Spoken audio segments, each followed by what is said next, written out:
Shi Xiaobai did not give up as he dismissed all his existing ideas. Since no possibility could crack the situation, why shouldn't he think about those impossibilities? Could it be? Shi Xiaobai fell silent for a long while before his eyes suddenly lit up.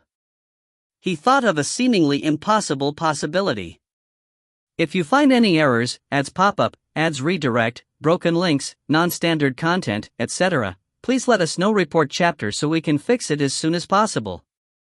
Chapter 319, Murder Induced by a Pool of Pee. Chapter 319, Murder Induced by a Pool of Pee. Collapse. Everyone, leave the valley as fast as possible. Shi Xiaobai said to everyone in the mountain valley. This was the 6th time he was facing the same scene. He fell somewhat in a trance momentarily, but he snapped out of it very quickly. Shi Xiaobai repeated the words he had said before, while the rookies reacted in the same manner by heading towards the valley in droves.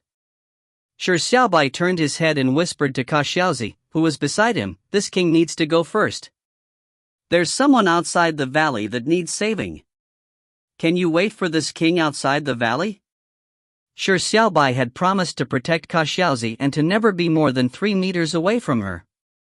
He had to leave the valley as fast as possible, and if he brought Xiao along with him, the monsters might no longer feel any dread. Who knew what they could do?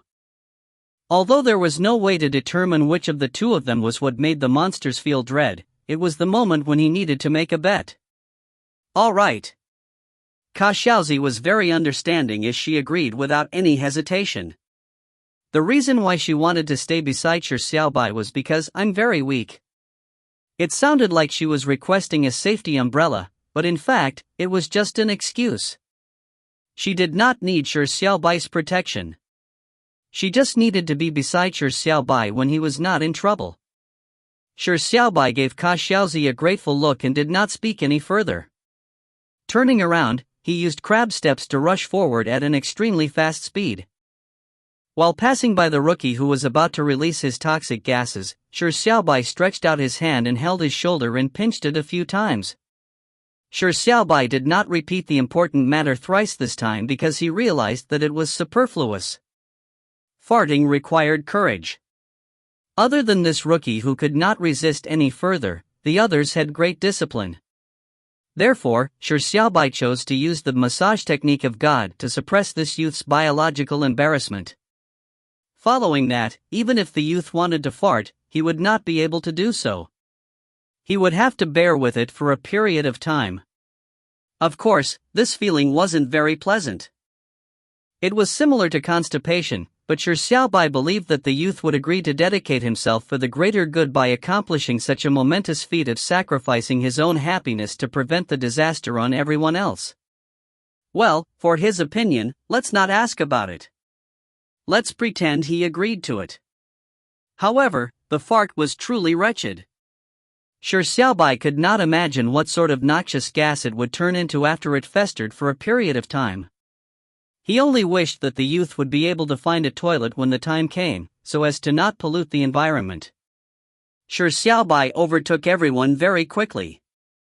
He reminded them once again to leave the mountain valley as soon as possible and gather outside the valley to wait, before rushing out of the valley. When the rookies saw Shi Xiaobai rushing out of the valley, they did not dare delay any further and immediately sped up. When Shi Xiaobai ran out of the valley, he ran straight into the forest. None of the 48 rookies had died, yet the choice, save all rookies, had failed. What was the contradiction in this matter? Shi Xiaobai had first thought of two possibilities. Firstly, there were 49 rookies who entered the mountain valley at the beginning. Before the choice appeared, a rookie had been silently devoured by a monster without anyone noticing, eventually dying after a period of time. Secondly, there was a rookie who had managed to enter the valley before he shattered the diamond monster before being devoured by a monster. Therefore, what seemed like 48 rookies in the valley was actually supposed to be 49. However, the two possibilities were very quickly put aside by Shi Xiaobai temporarily. This was because from the attacks from before, the heads of the monsters were unlikely to be large. If not, they would not have simply bitten off heads or limbs in their attacks. There was a very low chance of devouring a rookie whole. Furthermore, if that truly was the case, how was he to save that rookie? Against these monsters he could not see, hear, or sense, Shi Xiaobai could only use a wide area of effect sword attack mindlessly. There was no other way, much less find the monster among the sea of monsters that had devoured the rookie before carefully dissecting it to save the rookie. Therefore, Shi Xiaobai could only temporarily place these two possibilities aside. He later realized that all the possibilities he came up with would not result in such a contradictory situation. Shi Xiaobai immediately looked at it from a different logical point of view. If there were no possibilities, then would an impossibility perfectly explain the situation at hand? Therefore, Shi Xiaobai very quickly thought of an impossibility. There was a rookie that had entered the valley with them, but due to a mental lapse, he had ran into the forest to run naked. If that youth that was running naked had died, everything could be explained. However, this possibility had been limited to an impossibility due to the words "in Dragon Mountain Valley" in the choice, "save all rookies in Dragon Mountain Valley." However, everything impossible could very well be a possibility that seemed impossible. Shi Xiaobai pondered over it repeatedly before betting on this impossibility on his sixth attempt. Shi Xiaobai darted through the woods, unsure of where the exact location of the youth running naked was, so he could only run around blindly in the woods. It was unknown where the youth had gone, so Shi Xiaobai failed to find him instantly. Shi Xiaobai was keeping track of time in his heart. Seeing how the failure that had happened a few times was about to happen without him finding the rookie, Shi Xiaobai gradually became anxious. However, there was no other way than to search blindly in the forest. Finally, when there were only a few seconds remaining, Shi Xiaobai saw the youth in the distance after turning around a bend. The youth was stark naked, unafraid that his dick would freeze. However, this was not something that Shi Xiaobai had to worry about. He frowned because in the distance, he saw the youth leaning at a tree in fear, and in front of him stood the black-robed youth holding his crimson sickle. The black-robed youth's eyes were cold as the crimson sickle was held to the youth's neck, as though he was hesitant about severing the youth's neck or not. The youth was obviously horrified as he constantly mouthed something. From the shape of his mouth, it looked like open sesame, but not a sound was produced. The black-robed youth had used an unknown method to prevent the youth from using the exit command. Shi Xiaobai charged at the two silently. His accurate sense of time told him that the youth would die in 2 seconds. Therefore, there was no need for him to shout to stop the act from happening. The most pressing thing at the moment was to close the distance. At this moment, something astounding happened. Having not been able to use the exit command, the youth believed that death was at his doorstep. In his horror, he actually peed himself from fright. In the face of death, it was common for a timid person to pee themselves, but typically, peeing themselves meant wetting their pants. However, at this moment, the youth was stark naked, there wasn't a pair of pants. A stream of yellow liquid spewed out from the naked adolescent penis, straight onto the black-robed youth's black robe. That scene was truly beautiful. Shi Xiaobai nearly burst out laughing. Being suddenly attacked in such a manner, how could the black-robed youth tolerate such a humiliating act? The black-robed youth took a step back in alarm and dodged the attack of the urinary stream before blowing up into an indomitable rage. Die! The black-robed youth roared. Without any hesitation, he raised his sickle and slashed it at the youth's neck. The time matched the time of the previous absolute choice failures perfectly. Shi Xiaobai was immediately rendered extremely speechless. First, it was a smelly fart that induced massacre, now, a urinary stream had resulted in a murder. What the heck? The black-robed youth raised his sickle high. Just as it was about to decapitate the youth, Shi Xiaobai arrived in front of him. With a clang, the black sword blocked the sickle. The black-robed youth was sent retreating. When he turned his head and saw Shi Xiaobai, the anger and killing intent in his eyes turned more intense. This black-haired youth that had previously reduced him to a pool of blood was the target he wanted to kill the most in the trials. When the youth saw Shi Xiaobai, he felt as though he had seen his father. Tears and snot was lathered across his entire face as he tried to approach Shi Xiaobai. "Don't come over, put on your clothes first." Shi Xiaobai quickly kept a distance from the naked youth. The youth also realized that his current state was somewhat odd, so with an embarrassed smile, he took a step back. However, the black-robed youth did not have any patience. He had brandished his sickle and slashed it at Shi Xiaobai. A sanguinary storm stirred toward Shi Xiaobai.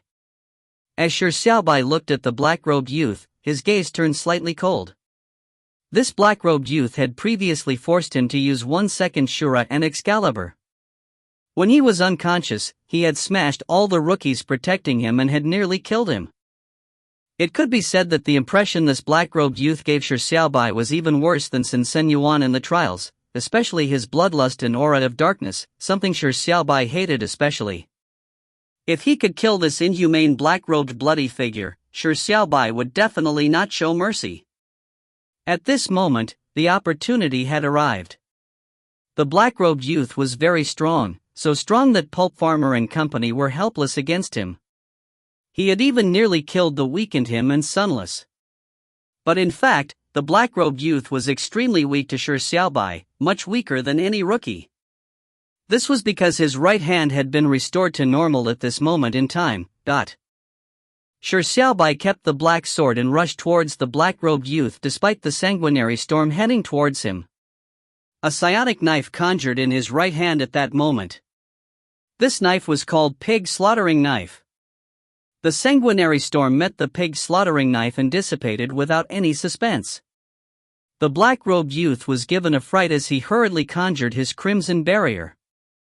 This crimson barrier that remained indestructible despite Pulp Farmer and company's attacks was no different from paper in front of the pig slaughtering knife. It shattered in an instant.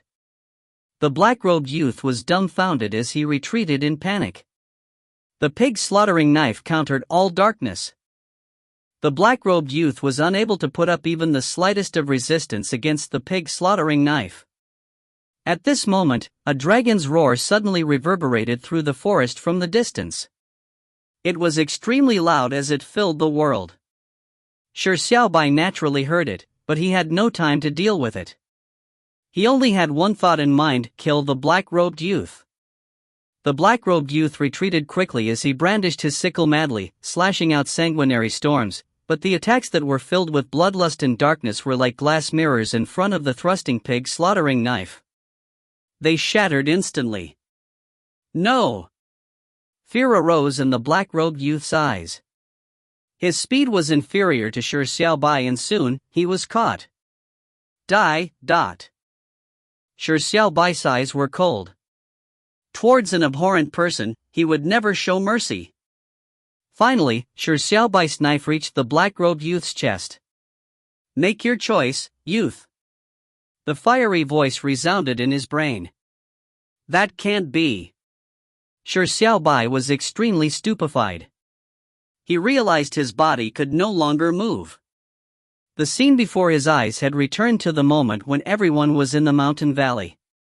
It was still the three choices. It was still that darn voice. Make your choice, youth.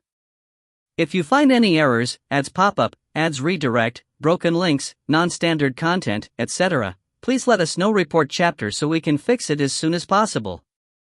Chapter 320, Why Spit Everywhere? Chapter 320, Why Spit Everywhere? Collapse. Make your choice, youth. The fiery voice resounded incessantly in Shi Xiaobai's mind, indicating that he had failed the absolute choice for the 6th time. After failing so many times and having tried again and again, he had solved one problem to immediately have another problem rear its head. It was as though he had entered a never-ending cycle of death.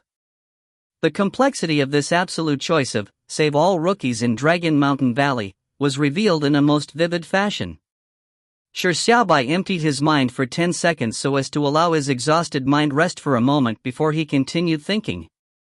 This time, pure strength alone was not enough to save all the rookies.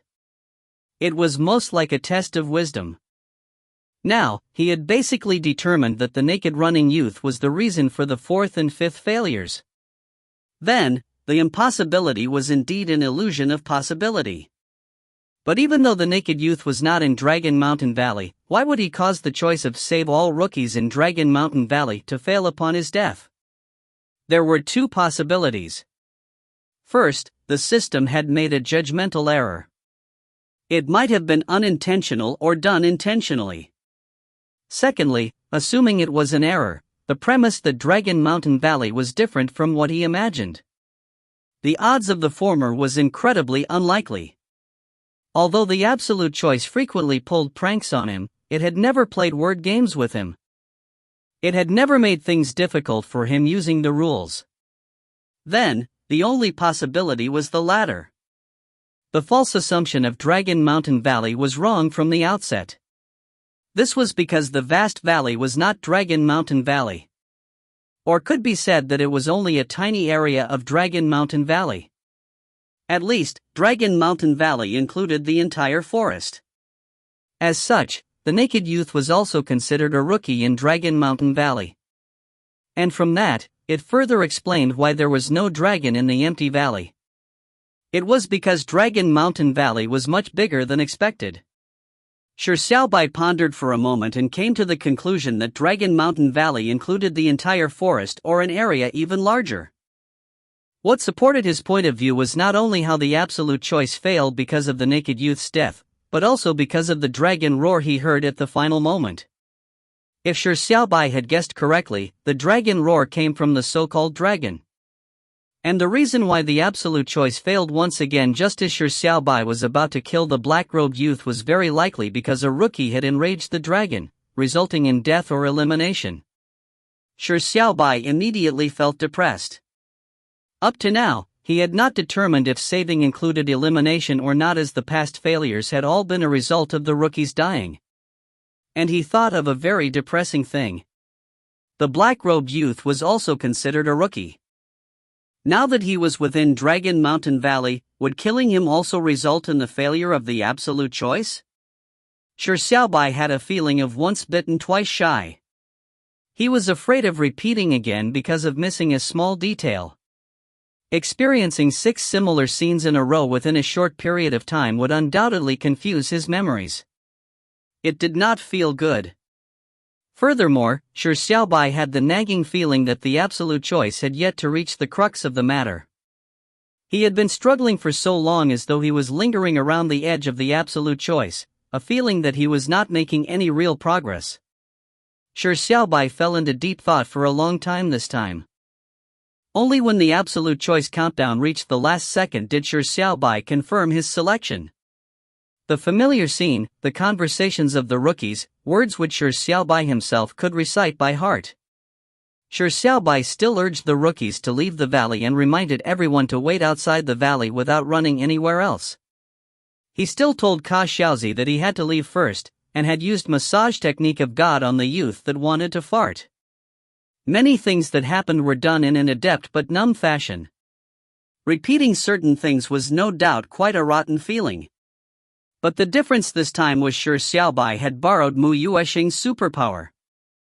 As he had previously reconstructed Mu Yuexing's superpower, what he pulled out from her chest was a superpower in the shape of skating shoes. Shi Xiaobai wore the icy blue skating shoes, and under the gazes of the awestruck crowd, he shot out of the valley instantly with a rub. Although Shi Xiaobai was searching blindly in the forest the first time, he had subconsciously taken note of his direction because he had a premonition that he could very likely repeat the absolute choice a 7th time. Therefore, Shi Xiaobai clearly knew where the naked youth was this time, so he charged straight in that direction. Shi Xiaobai wanted to bring the naked youth back to the crowd before he encountered the black-robed youth. With the electric skating shoes augmenting him, Shi Xiaobai's speed was something that left even the thousand-eyed demon sovereign in the dust. In a while, he found the naked youth. Seeing a naked dick was always rather unpleasant to the eyes, but there was no other way. Shi Xiaobai could only recognize the pain inflicted on him. After finding the naked youth, he quickly made him wear his clothes.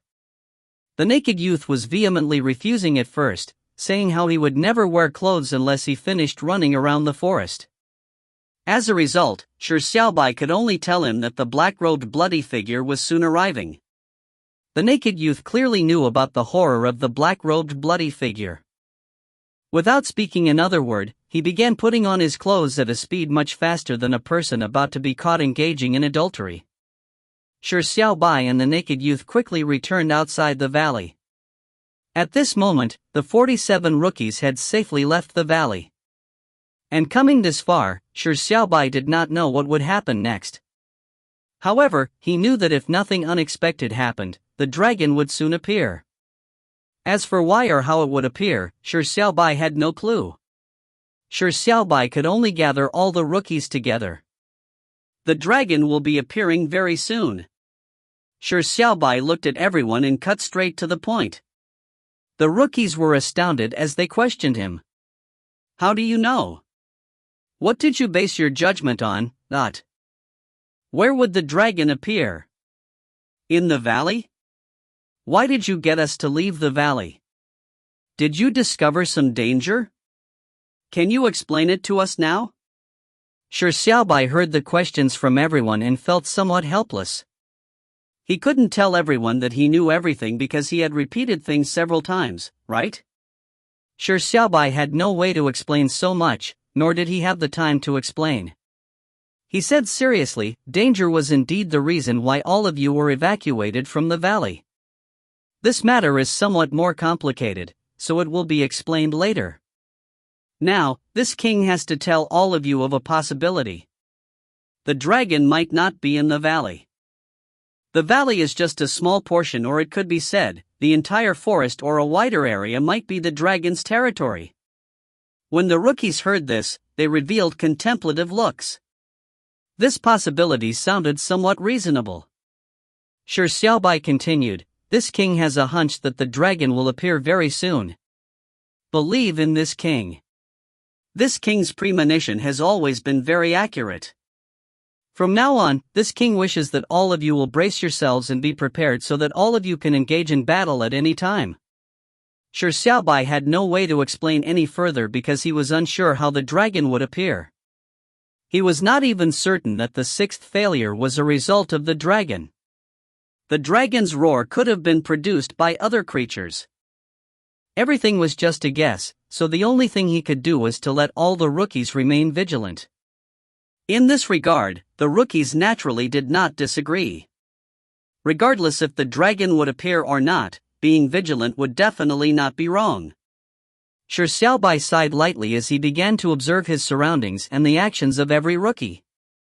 This had nearly become a habit, because every piece of information could be key to cracking the situation. Who could have imagined the first few failures were a result of a smelly fart? And that the failures later on were because of a naked running youth having peed himself from fright? Failure always happened in such inexplicable ways, but one would find it absurd and laughable after realizing the reason. Shi Xiaobai's gaze constantly swept across the crowd. At this moment, everyone was bracing themselves for the appearance of the dragon that Shi Xiaobai had mentioned. No one did anything strange. Suddenly, Shi Xiaobai's pupils contracted slightly. The farting youth that he had paid special attention to had done something that made Shi Xiaobai's heart leap. The youth had found a spot in the corner. Thinking that no one was paying any attention to him, he suddenly spat on the ground. Shi Xiaobai's heart stopped for a second before he gave a wry smile. It's just spitting a mouthful of phlegm. It shouldn't be a big deal. Shi Xiaobai sighed. He was feeling the jitters after the smelly fart and the urine. At this moment, an exclamation was suddenly heard. Holy shit, what is that? And following that, several voices echoed. Is that phlegm? Heavens, a flying phlegm? Who the fuck spat that? No, it's not phlegm. It's a monster, an invisible monster. Quickly kill it. Shi Xiaobai hurriedly took a look and saw a thick phlegm fluttering in the middle of the woods like a butterfly, flying above the rookies' heads, and it was even going in circles. Shi Xiaobai jumped up in fright. Was this one of those invisible monsters in the valley? It had actually come out of the valley? At this moment, the rookies had realized that the extremely sticky phlegm had stuck onto an invisible monster's body. They were immediately given a fright. For an invisible monster to be beside them without them even knowing, how dangerous was this? The rookies closest to it had already begun attacking where the phlegm was. Shi Xiaobai's heart leaped. He realized of a terrifying possibility as he quickly shouted, "Stop! Don't kill it!" However, it was too late. Numerous attacks had been launched. Following that, a young cry was heard and with a splash, something fell to the ground. Everyone looked over and saw a pool of blood, as well as the spit that had been diluted by the blood. "It's dead?" the rookies asked doubtfully. Shi Xiaobai fell silent and thought to himself, what's coming will come after all. Roar! A dragon roar that reverberated through the entire woods resounded, and mixed in it was infinite anger. A mouthful of phlegm had hit the dragon's baby, and with everyone killing the dragon's baby, the dragon had appeared. This kind of script was extremely cliched. The dragon has appeared. Protect yourselves! Shi Xiaobai roared. At this point in time, the only choice left was to fight the dragon. And with him here this time, there might be a chance for a different outcome from the 6th attempt. If you find any errors, ads pop up, ads redirect, broken links, non-standard content, etc., please let us know. Report chapter so we can fix it as soon as possible. Chapter 321, The Dragon is Here. Chapter 321, The Dragon is Here. On the 6th round, everyone had incurred the wrath of the dragon after killing the dragon's baby, causing the rookies to be killed or eliminated. Back then, Shi Xiaobai was not present, so he still had the hope for a last-ditch effort.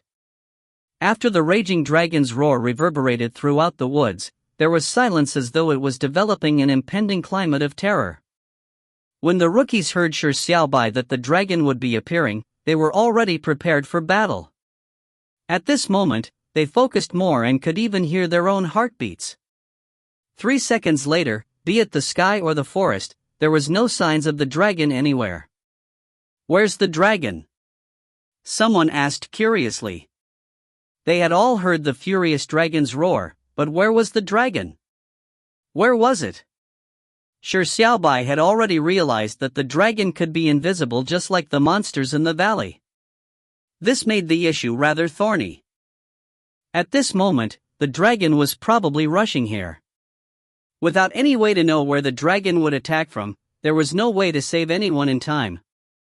However, Shi Xiaobai was one to never give up. Taking a deep breath, he observed his surroundings vigilantly. Suddenly, Shi Xiaobai sensed a faint killing intent appearing about 100 meters away from the group. Was this the dragon's killing intent? Be careful! Shi Xiaobai was quick to react as he charged towards the dragon that was heading straight for them. The dragon was able to mask its presence, but in its wrath, it could not hide the monstrous killing intent it exuded. Shi Xiaobai could sense the existence of the killing intent. Charging towards the killing intent, he activated the power of his sword truth and slashed out with Kuan Pang sword technique. As the sword winds blasted, the forest in its trajectory was left in shambles. Trees toppled from the raging bladestorm while leaf and branch shreds flew into the sky. Roar! A dragon's roar filled with pain sounded. Blots of blood burst in midair, as though a red flower bud was blooming in the sky. The dragon is invisible, kill it with all you got. Shi Xiaobai shouted to the stupefied rookies before charging straight at the injured dragon once again. The dragon was much larger than the monsters in the valley, but its defense did not appear to be much stronger than them. The heavens have given it the ability to hide itself, but had deprived it of its defenses. 2 Pang grills. Shi Xiaobai quickly slashed twice at the blot of blood, forming golden crimson X-shaped flames that swept into the sky. Boom! The flames exploded as a pained dragon's roar resounded once again. The inferno did not immediately dissipate as it continued burning in the sky, moving around like a wisp of spectre fire. This was obviously not a floating spectre fire, but the flames burning on the dragon's body. The blood and inferno revealed the dragon's location. Snapping out of their daze, the rookies attacked with all their might. Kill. Kill the dragon. Electric bolts, whips, shields, charms, sonic blasts, stones, sword beams, saber beams. All sorts of attacks struck the dragon in the sky. Boom. Boom. Boom. Boom. As though fireworks were exploding everywhere in the sky, smoke clouded the sky as flames roared while blots of blood bloomed. It was gorgeous, but it was also cold and cruel. However, now was not the moment to show mercy. Knowing that the modus operandi of this kind of invisible monster was the biting off of heads and limbs, this was no longer a simple trial, but a life and death battle. Shi Xiaobai slashed out once again, beating the dragon while it was down. Roar! An indignant dragon's roar resounded. In midair, the blood and flames blooming in the air suddenly flew far into the distance. The dragon had escaped. And it escaped fucking fast. Gradually, the blood and flames disappeared, and the aura filled with killing intent had completely dissipated. A struggle flashed in Shi Xiaobai's eyes, but he eventually chose not to chase the dragon. It was difficult to get such a blessing in disguise. By angering the dragon, it had inadvertently revealed its location, allowing them to seriously injure it. Although chasing up to it might allow him to kill it, if something extraordinary happened again here that resulted in the failure of the mission, it wouldn't be worth it. A few rookies had tried chasing due to their unwillingness to give up, but the dragon's speed was astounding. Even Shi Xiaobai could barely keep up with it, so it was needless to say that the rest would not have catched up. They had to return resentfully after chasing for a distance. Shi Xiaobai gathered the rookies again, and having confirmed the man count, there were 49 people including him. There was not one less. Shi Xiaobai lightly heaved a sigh of relief, but he felt heavier too. This was because the absolute choice was not completed yet. It was unknown how far the choice of saving went. Making choices was honestly an exhausting affair. However, Shi Xiaobai could not force himself to sit back and watch the rookies die. Although most of them were strangers to him, they had protected him previously while he was unconscious. They had given him their applause and kudos when he had revealed his dominance. They were worth saving. In fact, as long as these people were not evil, and even if they were ordinary citizens, if one had the ability to make the choice of saving them after foreseeing that they would encounter danger, by choosing to stand by the side coldly, there was no reason or excuse that could be used to support such an act. People who believed that saving strangers were goody two-shoes were in fact people without much thought. If one had the ability to save but chose to sit idle, then how different were they from murderers? Humans had a normal body temperature of 37 degrees Celsius. Blood was not cold when it flowed because humans are not cold-blooded animals. They are warm-blooded, righteous and kind. These things came by nature, but people would come up with all sorts of excuse to abandon them, but label the people who had preserved these things as goody two-shoes. It was simply absurd. If this was considered a goody two-shoes, then Shi Xiaobai would find it a derogatory label of something honorable. However, what Shi Xiaobai had to do next left him slightly confused. The rookies present were all cream of the crop, but for some reason, they appeared extremely frail during the absolute choice, giving him an illusion that a gentle breeze could kill them. Hearing the rookies proposing to split up to find the dragon, Shi Xiaobai immediately felt a gloomy cloud cover his forehead. He said to everyone, the reason why this king got everyone to evacuate the valley was because there were such invisible monsters throughout the valley. Now, these monsters might have come out into the forest. So it's best that everyone gathers together and not run around. Now, it was somewhat more convincing telling the crowd that there were invisible monsters in the valley. There was no need to explain much because the dragon was a fact that had appeared in front of them. After hearing what Shi Xiaobai had to say, the rookies immediately dismissed the idea of forming groups or going alone to find the dragon. Shi Xiaobai heaved a sigh of relief. He had the nagging feeling that he was taking care of babies that could die at any time. At this moment, Xiaoxiao, who was quietly standing beside Shi Xiaobai, frowned slightly. She turned her head to look high into the sky. After a moment of pondering, a cold beam flashed in her eyes. A gloomy cloud floated in the sky, and on it stood 4 monsters. One of them wore a white mask and was dressed in aristocratic garb.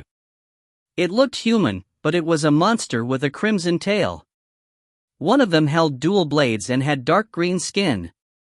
It had a gigantic demonic head, a monster many times larger than a human. One of them was completely black in color, a gigantic nightmare terror. One of them was dark purple, a demonic beast with a lion's head and a snake's body. The 4 monsters were watching the crowd in the forest from the cloud. Suddenly, the dual-blade demon said in a deep voice, "Why are there only 4? Didn't I say to get at least 7? The white-masked aristocrat shrugged and said, "The fuckers on the 7th, 8th, and 9th level are too aloof. I already lowered my status as an aristocrat by sending them a request, but they responded with a get lost, so what can I do?" The dual-blade monster said coldly, "Back then, the allocation of the levels were done by the drawing of lots. Do they think that their status as level lords is higher because they are in the later levels? In terms of strength, they aren't even match for the dog on the 3rd level. The gigantic nightmare terror cursed, to speak the truth, we aren't any match for the dog on the 3rd level either. Its strength is completely unscientific. As for that human that conquered it, it's even more unscientific. What should be said? The reason why the both of you called us here is not to watch a show, right?" The dual-blade demon said, "Chill, the show is just about to begin. However, we have encountered a problem now. We only have 4 of us, and we probably can't beat that pixie." The lion-headed demonic beast said with a joke, "Are you kidding me? That pixie is only at the 10th level of the psionic mortal realm. Any one of us can kill her easily, yet you say the 4 of us combined can't beat her?" The dual-blade demon chuckled, "What ignorance! That pixie may have sealed herself to the 10th level of the psionic mortal realm, but her strength cannot be measured with realms. I've spent so much time in hell and have seen all kinds of mighty figures. I can grasp the difference in strength very well. The 4 of us combined can at best imprison her for less than 20 minutes, but we won't be able to injure her." When the white-masked aristocrat heard this, he asked, "Can she be imprisoned for more than 10 minutes? Are you sure?" The dual-blade demon said with a nod, "This level is the one I preside over after all. I have already set up a god-slaughtering formation, and although it won't kill the pixie, with the 4 of us powering the formation together, imprisoning her for more than 10 minutes wouldn't be a problem. However, none of us will be able to move during this period of time, so it's useless." "No, it will be useful. The white-masked aristocrat said with a chuckle, "If she's imprisoned for more than 10 minutes, my plan F can be implemented." The dual-blade demon asked, "Are you confident?" The white-masked aristocrat said confidently, "Of course, aristocrats never do things without confidence. Believe me, I had plans, and have already done the preparations." The dual-blade demon gave a satisfied nod, "All right, then let's implement it as soon as possible. Indeed, aristocrat is the person to look up to in times of need." The white-masked aristocrat said with a laugh, "I love what you said. Then, shall we begin the show?" The dual-blade demon nodded. The other 2 monsters looked each other in the eyes as they inexplicably had a sense of foreboding. Shi Xiaobai obviously did not know of the 4 monsters hiding in the sky. He was fully absorbed with monitoring his surroundings. The rookies were also braced for attack against invisible monsters. Suddenly, there was a scream. "Dragon!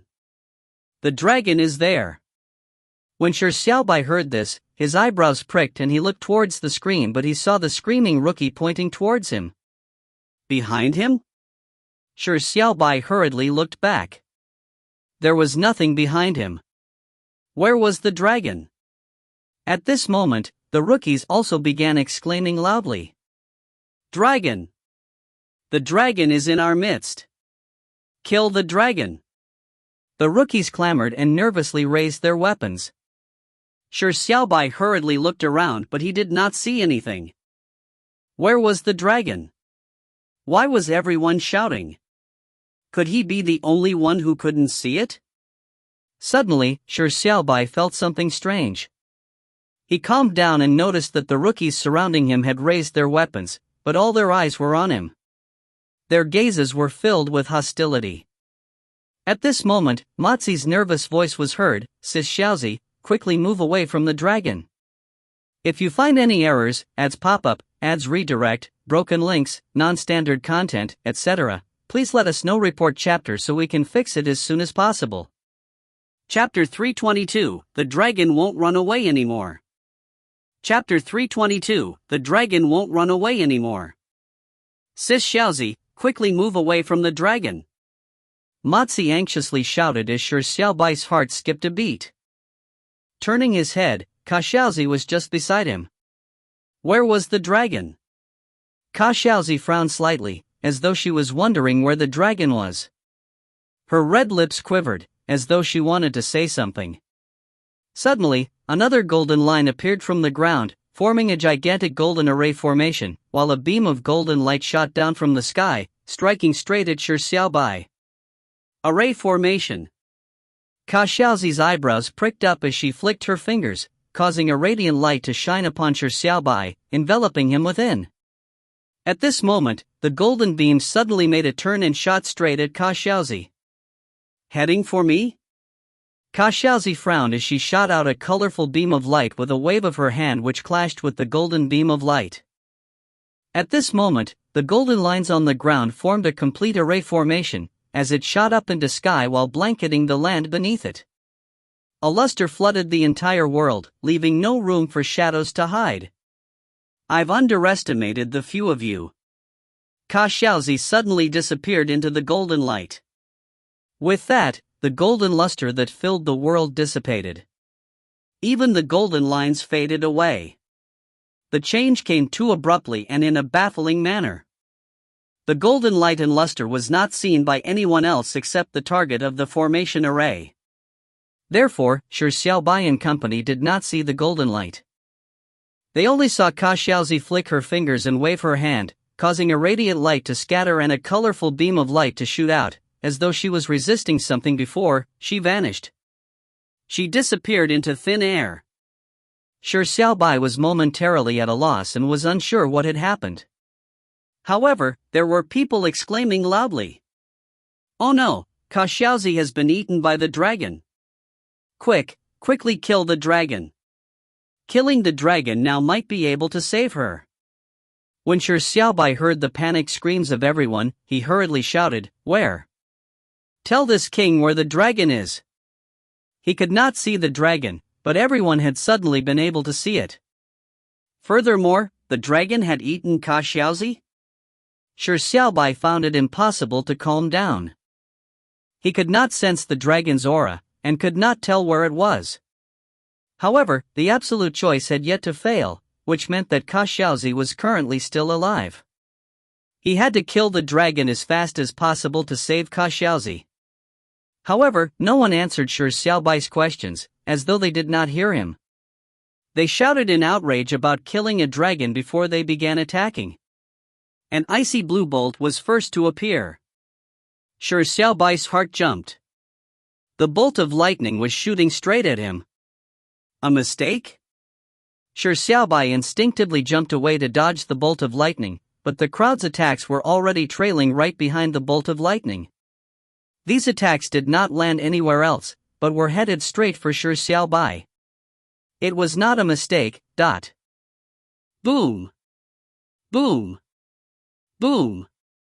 Successive explosions resounded as Shi Xiaobai constantly dodged, but he was worried over Xiaobay's situation, so he was unable to calm himself at all. He failed to dodge a few attacks, causing him to suffer some minor injuries. Shi Xiaobai immediately used Unleaking Turtle Aura, and this turtle is hardest as he looked at the crowd. He asked furiously and puzzledly, Why are you attacking this king? As though they could not hear his voice, the next wave of attacks was launched. This time, they were no longer long-range attacks. Some of them were charging towards Shi Xiaobai bravely with swords raised. The crowd angrily shouted, "Quickly kill the dragon! Shi Xiaobai told us to take care of Xiaozi before he left. If he returns to see so many of us failing to protect her, how can we even face him? Kill the dragon and save Xiaozi. Fight it out with it." There was rage and anxiety in everyone's eyes. And the people taking the charge were Mozi, Kevin, Mu Yuesheng, Feng Yuanlin and company.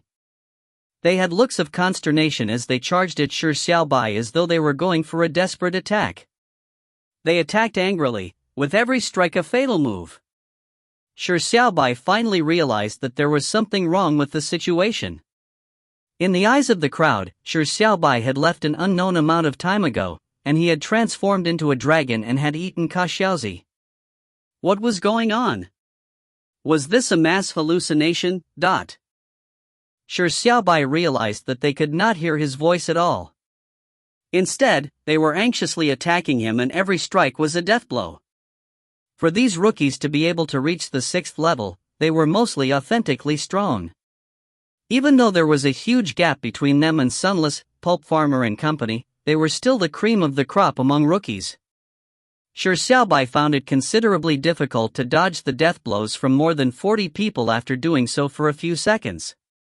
Furthermore, when the rookies discovered that he did not attack back, they were emboldened.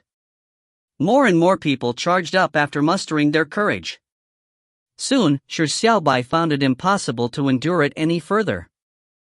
He could only grit his teeth and fling a blade storm, forcefully breaking a gap where he broke through at an extremely fast speed. Now, he could only temporarily escape. The dragon is getting away. Quickly chase it! The crowd hollered as an electric beam of light shot out and chased up to him at an extremely fast speed. Shi Xiaobai looked at Mu Yuesheng, who had appeared in front of him in an instant, as a wry smile gradually suffused across his lips. The brown pair of eyes was slightly red. Her expression was filled with anxiety and anger. The moment she caught up, she did not say a word and immediately, electric bolts that jumped around irascibly shot towards Shi Xiaobai like snakes that came biting at him. Shi Xiaobai jumped backwards to dodge the lightning bolt. He turned his body and ran in a different direction. His crab steps had already reached the crest of Perfection Realm, so his speed was astounding, leaving behind only a mirage. Shi Xiaobai knew that Mu Yuesheng's lightning flash step could only move in straight lines, so he chose to dash into the forest. By moving in circles in the woods, he very quickly lost Mu Yuesheng. However, Mu Yuesheng was not the only person chasing after him. The other rookies also anxiously came pursuing him. Although Shi Xiaobai quickly opened up a gap from them, they did not give up. The forest was filled with hullabaloo and killing intent. Angry shouts followed one after another. Shi Xiaobai knew that the result of their acts was because they had been confused by a particular illusion which made them think that he was the dragon and had eaten Xiaozi. Therefore, the crowd was clamoring for his blood in their wrath. His fury was reserved for the mastermind behind this matter. However, Shi Xiaobai was without any clue why the crowd was experiencing hallucinations and why Xiaozi had suddenly disappeared or whether she was presently safe. The multitude of questions with no answer to them made Shi Xiaobai's mind fall into disorder. He could not calmly dodge the crowd's attacks, so he could only temporarily escape. However, his worry for Xiaozi prevented Shi Xiaobai from waiting for a moment. It was as though a fog had glazed over his eyes, making him at a loss as how to proceed forward with the countless holes and mud pools in front of him. The only thing certain was that the absolute choice had yet to fail. Xiaozi was likely still alive. Damn it! Shi Xiaobai had the nagging feeling like he was a kite being blown around wantonly by the wind. He could only passively face the abrupt changes and adversity. Every quagmire that appeared caught him off guard. Every end was extremely hazy, as though he had only revealed the tip of the iceberg. Shi Xiaobai gradually slowed his footsteps. At this moment, he had opened up a certain distance from the crowd. At this moment, a figure appeared in front of him. Upon focusing, Shi Xiaobai noticed that it was the black-robed youth that held a crimson sickle. When the black-robed youth saw Shi Xiaobai, it was as though he had seen a sworn enemy. Raising his sickle, he charged at him. Die! The black-robed youth's hoarse voice was filled with malice and hatred. Shi Xiaobai frowned slightly. He did not mind slaughtering the black-robed youth with a single knife strike, but he was worried that the black-robed youth belonged to one of the targets needed to be saved. Without any progress, he would not be able to change a thing if he repeated. Shi Xiaobai clenched his teeth as he turned to flee in another direction. The black-robed youth chased closely behind, but his speed was inferior to Shi Xiaobai, so he was soon left in the dust. However, it was unknown how the rookies were able to track his location in the woods. They were already running from another direction towards him. Shi Xiaobai subconsciously wanted to run, but he soon stopped. What's the point of running away like that? Shi Xiaobai took a deep breath. He had already realized that even if he could escape the pursuit of the crowd, it was not useful at all. He would not be able to answer the questions on his mind. Shi Xiaobai stood in his spot and took deep breaths to calm himself down. He was pondering over what he could do at present. Under such a situation, what was the meaningful thing that he could do? With the limitation of the absolute choice, he could not kill the black-robed youth, nor could he let the rookies chasing him encounter danger because of an illusion. Under such a premise, he had to find the mastermind who created the illusion and made Xiao Xiao disappear on the spot. However, under circumstances where he had no idea or any clues, how difficult would it be to find the mastermind who was hidden somewhere? He needed clues. How was he to gather clues? The only solution was to find them through the rookies. Shi Xiaobai stretched out his right hand as a black sword gradually condensed. However, this black sword was different from the past. It did not have a sharp edge. He could not harm their lives and had to make them quiet down to assist in his investigations. The only thing he could do was to beat them motionless. Shi Xiaobai was usually a person who could turn cruel when faced with a difficult position or even a desperate situation. To face more than 40 powerful rookies, with each of them showing no mercy while using their killer moves, he had to be careful at holding back so as to not harm their lives, but had to beat them down. How difficult was it? Shi Xiaobai calmed his mind as his expression gradually relaxed. What would follow was a tough battle he had never imagined to happen, but it was also the only option he had. Just like a drowning man in the darkness, once he saw the only glimmer of light, he would desperately grasp this opportunity no matter how difficult it was. Without waiting for too long, the anxious rookies reached him. Simultaneously, the black-robed youth had also arrived here from another direction. The dragon is here! The frontmost rookie shouted to the people behind him. Quickly surround it! Don't let it get away! The rookies behind shouted. Shi Xiaobai sighed and raised his sword and walked forward. He said feebly, "The dragon won't run away anymore. If you find any errors, ads pop-up, ads redirect, broken links, non-standard content, etc., please let us know. Report chapter so we can fix it as soon as possible." Chapter 323, I have 10,000 ways to let him die. Chapter 323, I have 10,000 ways to let him die. The rookies that had pursued him were on the left, while the diabolic black-robed youth was on his right. Shi Xiaobai actually had two directions in which he could flee in, but he chose to stop because fleeing did not help the situation. However, Shi Xiaobai was definitely not one to sit still and wait for death. If more than 40 powerful rookies came charging at him, in addition to the utterly strange black-robed youth, surrounded him, even with his crab steps at the crest of perfection realm, it would be very difficult for him to dodge perfectly, much less have the strength to launch a counteroffensive. Therefore, Shi Xiaobai immediately turned around and charged at the black-robed youth before the rookies surrounded him. The black-robed youth's eyes were filled with hatred, and seeing Shi Xiaobai charging at him, he welcomed it instead of feeling alarmed.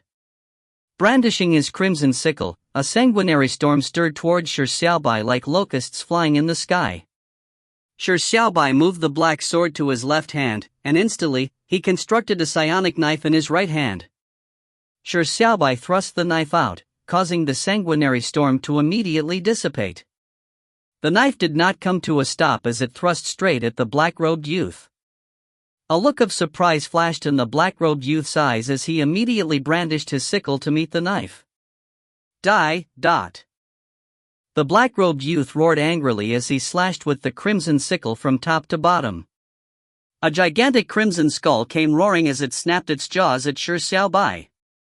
However, just touching Shi Xiaobai's knife tip caused the crimson skull's gaping mouth to disintegrate, and burst into a blood mist that filled the sky.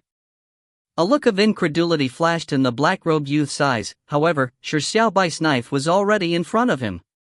It did not allow him to have any doubts, so the black-robed youth hurriedly conjured a crimson barrier, but the crimson barrier had perfectly withstood Pulp Farmer and Company's attacks, so its defensive power was clearly impressive, but the moment the crimson barrier touched Shi Xiaobai's knife, it tore through like paper before shattering with a boom. Impossible! What sort of knife strike is this? The black-robed youth's face finally revealed a look of horror as he hurriedly retreated in hopes of avoiding the knife. But the speed at which he retreated was not as fast as Shi Xiaobai's thrust forward. He was caught up in an instant. Shi Xiaobai sneered, "This knife is named Pig Slaughtering Knife, meant to kill a pig like you." In a split second, the pig slaughtering knife had reached the black-robed youth's chest. Intense fear arose in the black-robed youth's heart. His intuition told him that if he was killed by the knife, he might not be able to revive again. Then let's die together. The black-robed youth was a ruthless person. He instantly wiped the fear in his heart and allowed his hatred to preside over his will as he made the most vicious choice. Shi Xiaobai's knife had broken through all obstacles, stabbing straight into the black-robed youth's chest. Shi Xiaobai had a premonition of imminent disaster, so he hastened to release the psionic knife that seemed to sink into a pool of mud while retreating. Boom! An explosion resounded as the black-robed youth was reduced to a bloody figure. And like a bomb exploding, the bloody figure was reduced to millions of drops of blood, with each scarlet drop of blood scattering in every direction like a rain of arrows. Shi Xiaobai hurriedly produced Bladestorm to let the sword beams resist the blood-colored rain of arrows. Sizzle! Drops of blood fell onto the trees, ground and rocks, producing sizzling noises. As though they were splashed by highly concentrated acid, the trees disintegrated and tiny black holes peppered the ground, as though they were honeycombs. Even most of the rocks had been eroded away. As Shi Xiaobai was too close, he was still unable to perfectly defend against all the drops of blood even though he had retreated in time while producing Bladestorm. A few drops of blood landed on his body. Shi Xiaobai's expression changed as he hurriedly conjured psionic power to protect his skin, while unleashing Turtle Aura and this turtle as hardest simultaneously came into operation. However, when these drops of blood landed on a human body, it was not like acid. Instead, it transformed into countless minute blood-colored worms that began boring through the pores on the skin. Shi Xiaobai's expression drastically changed as blood-colored worms entered his body. They immediately began to destroy his blood vessels, internal organs, and bone marrow. Even unleashing Turtle Aura was insufficient to completely withstand such pain. Shi Xiaobai drew a gasp from the excruciating pain. However, this turtle as hardest began to produce a tremendous effect as well. At the moment it inhibited his sensory perception, it produced a force that began destroying the blood-colored worms that were wreaking havoc in his body. In a few moments, all the blood-colored worms were cleansed, so even though a few drops of blood had landed on his body, a few seconds were enough to riddle Shi Xiaobai's innards with holes. He had suffered a severe injury. The black-robed youth's self-destruction before death was truly terrifying. If not for his timely intuition for danger, Shi Xiaobai's body would probably have been eroded away by the blood-colored worms. Shi Xiaobai felt a lingering sense of fear, but his expression was calm. He appeared as though the injuries were nothing. He quickly heard exclamations coming from the rookies in the distance. Heavens, the dragon insta-killed the black-robed bloody figure? Really, an instant kill. The dragon is so strong? We couldn't even beat the black-robed youth. How are we to kill the dragon? The rookies exclaimed in horror. From their vantage point, what happened was sudden and brief. The dragon had turned around and charged at the black-robed youth, instantly killing the black-robed youth. Most rookies quietly took a few steps back. Most of the rookies were of the opinion that Xiaoxiao had been devoured by the dragon. After so long, she had probably fallen, and with the dragon being able to instantly kill the bloody figure, how could they beat it? Even if they killed the dragon, it was only considered revenge, but the difficulty of doing so was exaggeratedly high. Most rookies only admired Shi Xiaobai's strength and enjoyed Xiaoxiao's beauty. It did not mean that they had deep feelings for Xiaoxiao, so how would they be willing to take such a huge risk in order to help Xiaoxiao and do something that they lacked confidence in? Seeing the dragon had instantly killed the black-robed youth, most rookies were planning on retreating. However, there were rookies like Muyue Sheng, Motzi, Kevin, Feng Yuanlin, Liu, Zhou Chuchu, and an MO, rookies who had protected Shi Xiaobai on the 5th level till the end. Shi Xiaobai had exhorted them to protect Xiaoxiao well before he left, and now, having failed him, they could not give up revenge because of their guilt. No matter how powerful the enemy was, they had to fight.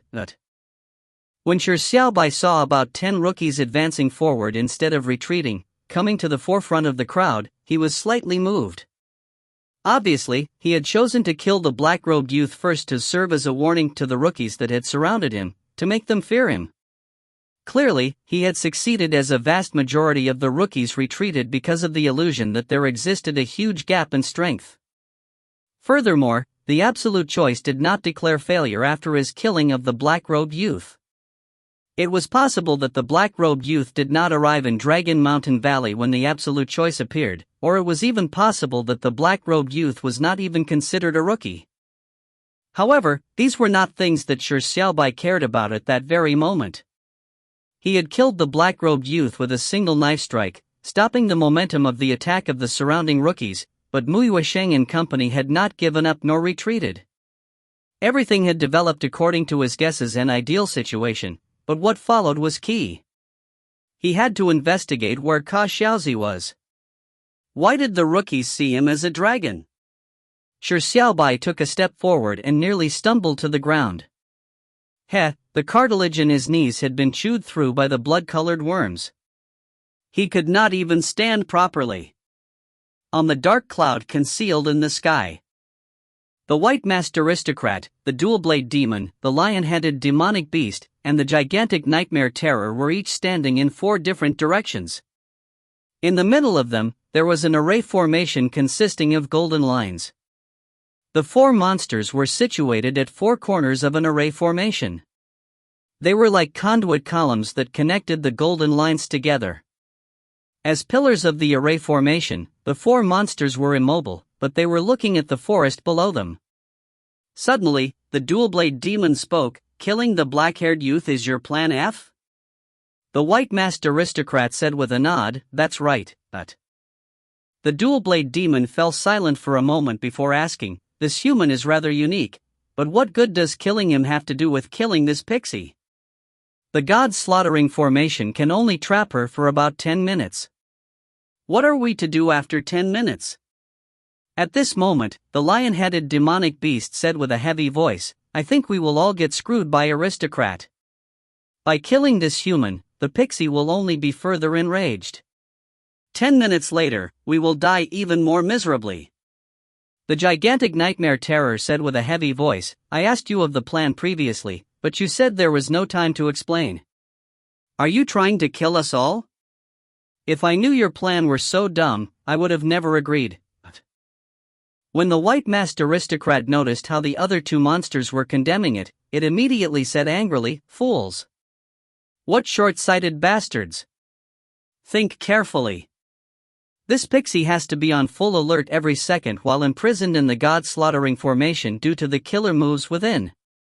If we were to project the youth's wretched state into the god-slaughtering formation, with the feelings the pixie has for that youth, wouldn't she be distracted? If the youth were killed, to the point of having his closest companions tear him apart, what do you think the pixie's outcome would be? Pixies are emotional creatures. They have the purest of emotions. Therefore, they are also the easiest to collapse mentally. When the time comes, her mind will be in disarray, so she will definitely not be able to defend against the attacks of the god-slaughtering formation. The white-masked aristocrat's words made the other two monsters fall into silence. What it said did sound rather reasonable. The gigantic nightmare terror could not help but mumble, "What if the pixie survives it?" The white-masked aristocrat said with a sneer, "There is always a possibility in everything." "Do you think there is an absolute method to kill the pixie?" "No, if you can provide a method that has a higher success rate than mine, I won't say a second word. I'll kneel down before you and call you daddy." But obviously, the gigantic nightmare terror couldn't think of anything, so he said embarrassedly, "Humph, boorish aristocrat. Enough." The dual-blade demon shouted to stop the silly argument. It said, "Killing the pixie with only the four of us was extremely difficult to begin with. Taking some risks is only natural. What aristocrat proposed has greatly increased our prospects for success, and having already gone so far, we can only wait silently for the outcome." And at this moment, in the woods, Shi Xiaobai had killed the black-robed youth with a single knife strike. The rookies began to retreat in fear. The monsters looked at each other blankly. The gigantic nightmare terror sneered, "Your plan is very reasonable, but what use is it? From the looks of it, it would be pretty good if all these people aren't killed. How can that human be killed?" The lion-headed demonic beast said in panic, "What do we do? How can this black-haired youth be so strong? None of us can move, so who can kill him?" The white-masked aristocrat said with a heavy tone, "This human has indeed taken me by surprise. I have to say that he has astounded me several times, but it's fine. Aristocrats always leave a trick up their sleeves. He won't live." The dual-blade demon also said with a sneer, "You might not have noticed. The youth might look calm, but he is actually severely injured. There's no need for aristocrat's trick. I can let him die now. Don't forget this is a world I preside over. In this world, I have 10,000 ways to let him die." The white-masked aristocrat chuckled and said, "Remember to let the youth die miserably. Let the pixie watch with her own eyes the tragic death of her loved one. I refuse to believe that she will be able to calmly defend against the attacks of the god-slaughtering formation. Heh, to think a peerless mighty figure sealed herself to the psionic mortal realm. She would pay the terrible price for her foolishness. If you find any errors, ads pop up, ads redirect, broken links, non-standard content, etc., please let us know. Report chapter so we can fix it as soon as possible." Chapter 324, The Light in a Hopeless Situation. Chapter 324, The Light in a Hopeless Situation. Shi Xiaobai's insta-kill of the black-robed youth created an extremely strong deterrent. It made a vast majority of the rookies to vanquish the idea of surrounding the dragon. However, the black-robed youth's self-destruction before death had caused him to pay a tragic price. If not for unleaking turtle aura allowing him to persist on, he might not even be able to stand up straight. However, Shi Xiaobai presented an image that he was as stable as a bedrock, an illusion that he was uninjured when he insta-killed the black-robed youth, making the rookies believe that this dragon was not something they could mess with. It was within Shi Xiaobai's expectations that a vast majority would retreat a few steps. Mu Yuesheng and company's advancement was also within his expectations. Shi Xiaobai sighed softly as he felt embroiled in mixed emotions. He obviously would not blame the rookies who were trying to kill him. After all, he was a dragon in their eyes that had eaten Xiaozi. However, for him to fight his partners in a life-and-death battle would be somewhat depressing regardless of the reason. "Sorry, this king needs to calm all of you down." Shi Xiaobai shifted the black sword into his right hand and said to the few people standing in front of the crowd. He could only settle the situation of him being pursued before he could untangle the curiosities of the situation. For this, he had to make Mu Yuesheng and company lose their ability to fight without harming their lives. However, in the rookie's ears, what Shi Xiaobai said was just a dragon's roar. Shi Xiaobai gave a self-deprecating smile and did not speak further. He waited silently for the few people to attack him. Without waiting for long, the attacks came as though they were scheduled. The first to reach him was still Mu Yuesheng's electric bolt. Shi Xiaobai did not dodge, but clashed at it with a slash of his sword. Boom! The sword beam and electric bolt clashed in mid-air before exploding. Amid the explosive rumbles, a sonic blast surged at him. It was in Mo's flute music. Indeed, the tune sucks. Shi Xiaobai cursed in a way no one could understand. He ignored the flute's tune. The flute tune, which was intolerable to others, had no effect on him. As the flute tunes permeated the air, a gigantic boulder came flying over. Shi Xiaobai's eyes lit up and he slashed at the boulder. As the stone fragments crumbled after the boulder shattered, he sensed the surging power in it. Shi Xiaobai raised his sword to block as he took a tiny step back. "Ha, nice one." This was the first time Shi Xiaobai saw Kevin's boulder throwing move. Immediately he found it very fresh and innovative. It had synergized with Kevin's superpower, allowing him to pave a brand new road for himself. Shi Xiaobai could not help but be happy for him. At this moment, an inferno trail swept at him. "It has improved." Shi Xiaobai gave an exclamatory praise. He felt that Mozi's grilling hammer had made considerable progress, having not wasted his teachings. Shi Xiaobai grinned and slashed out again. Sword beams transformed into shimmering water waves that engulfed the inferno. With sizzling sounds, the flames turned into billowing steam. This strike was the Koan Peng's sword of water he had stolen from Heartless. Steam billowed and turned into white mist. In the lingering mist, dozens of golden charms fell from the sky, surrounding Shi Xiaobai. The charms glowed with a golden luminosity, as though they were gathering strength. Shi Xiaobai took a deep breath and endured the pain in his knees. Like a top, he spun around, causing sword beams to swirl into a tornado that swept the Taoist charms. Using Bladestorm, the dozens of charms were torn apart, dropping to the ground as paper shreds.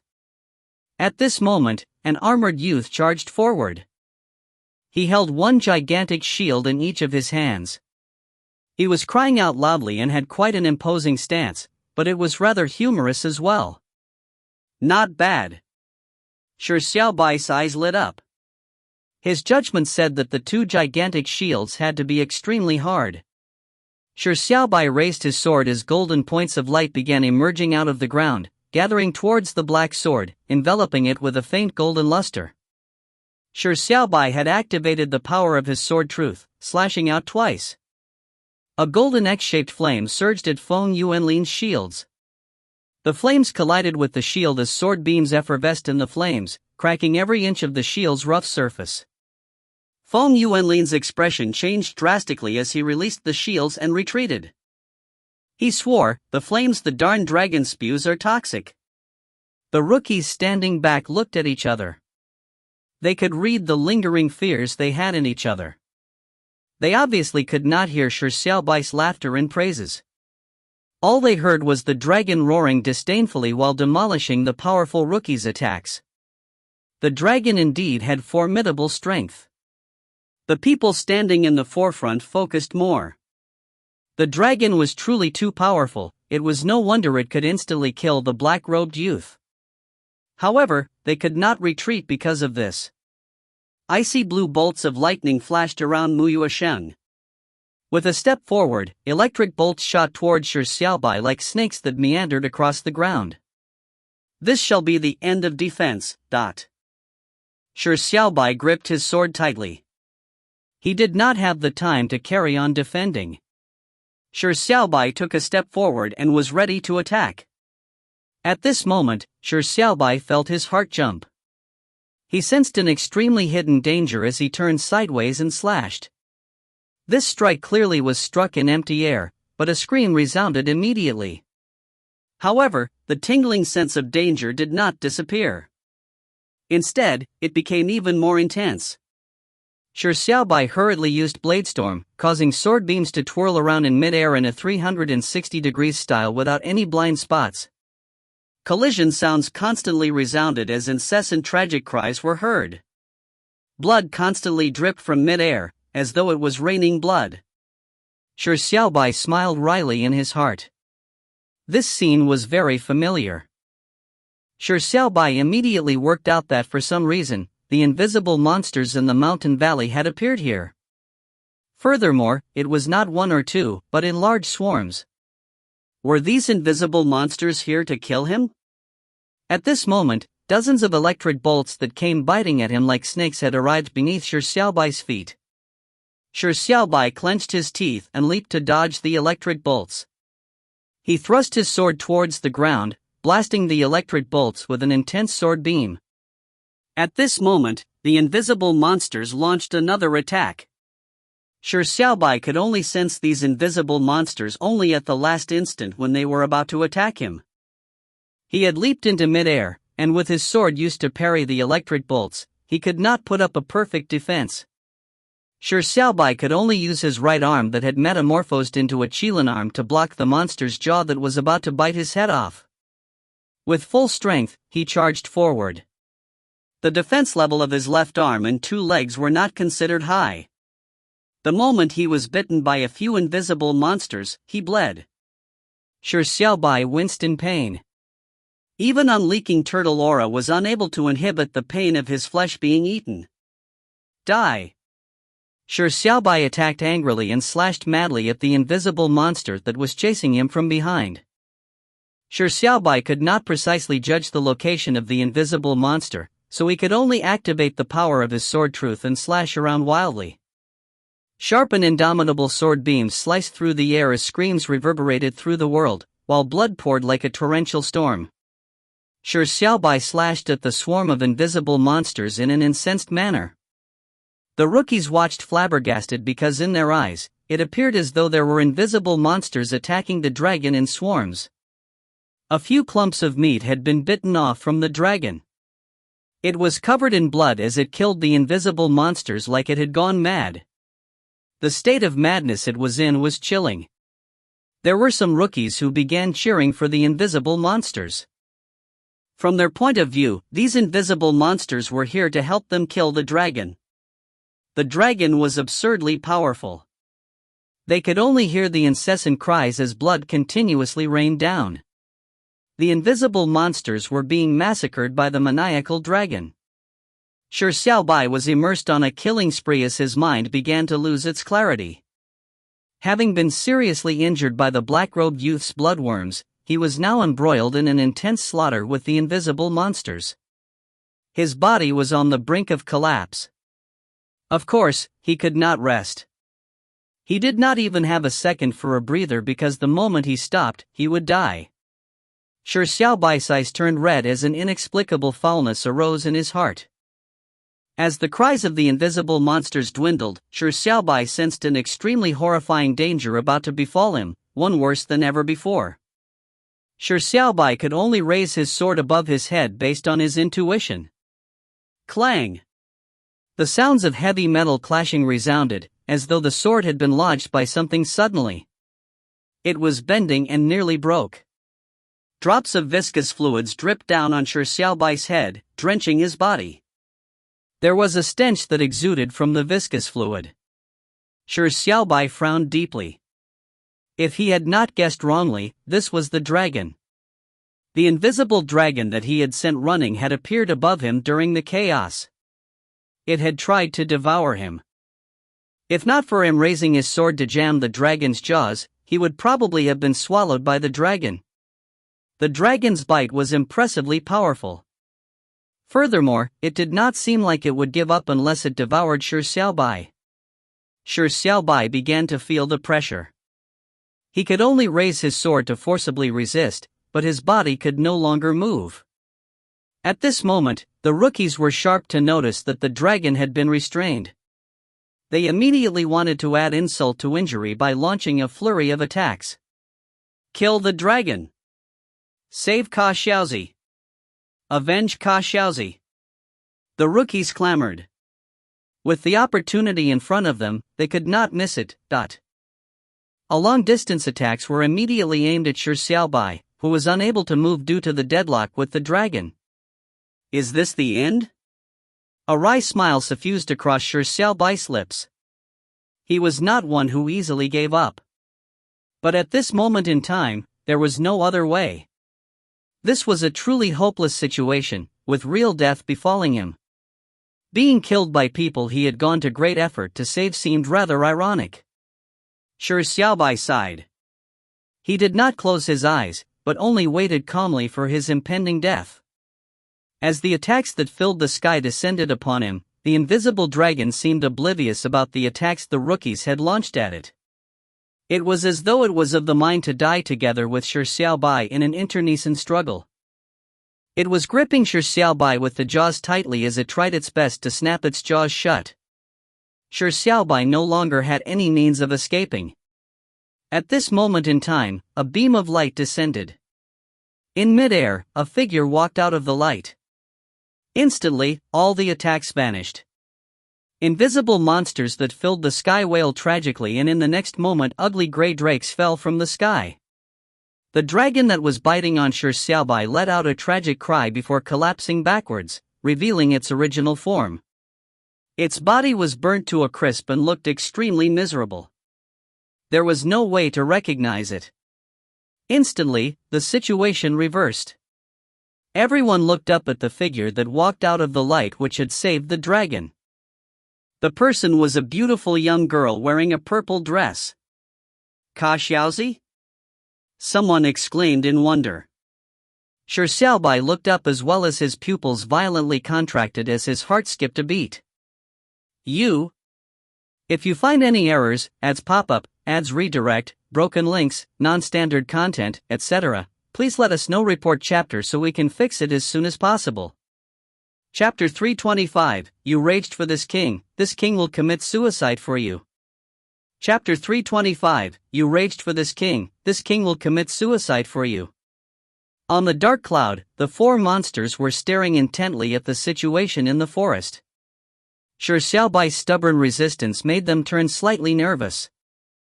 If they went to such great efforts without being able to kill a human at the psionic mortal realm, they might as well take a piece of tofu to smash their heads to death.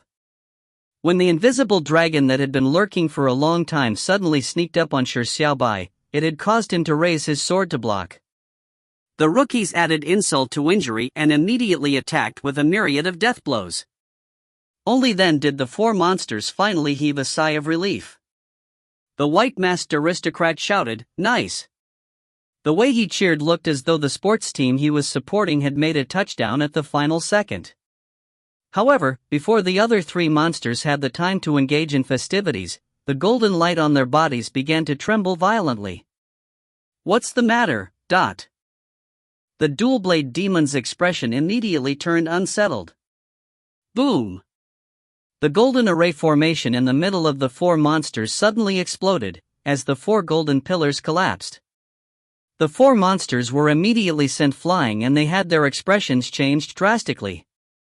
The dual-blade demon said in disbelief, "The god-slaughtering formation has been destroyed." The white-masked aristocrat said in horror, "How can it be possible? It's only been a few minutes. How can the god-slaughtering formation be destroyed in such a manner?" But the next scene that followed revealed a cruel reality.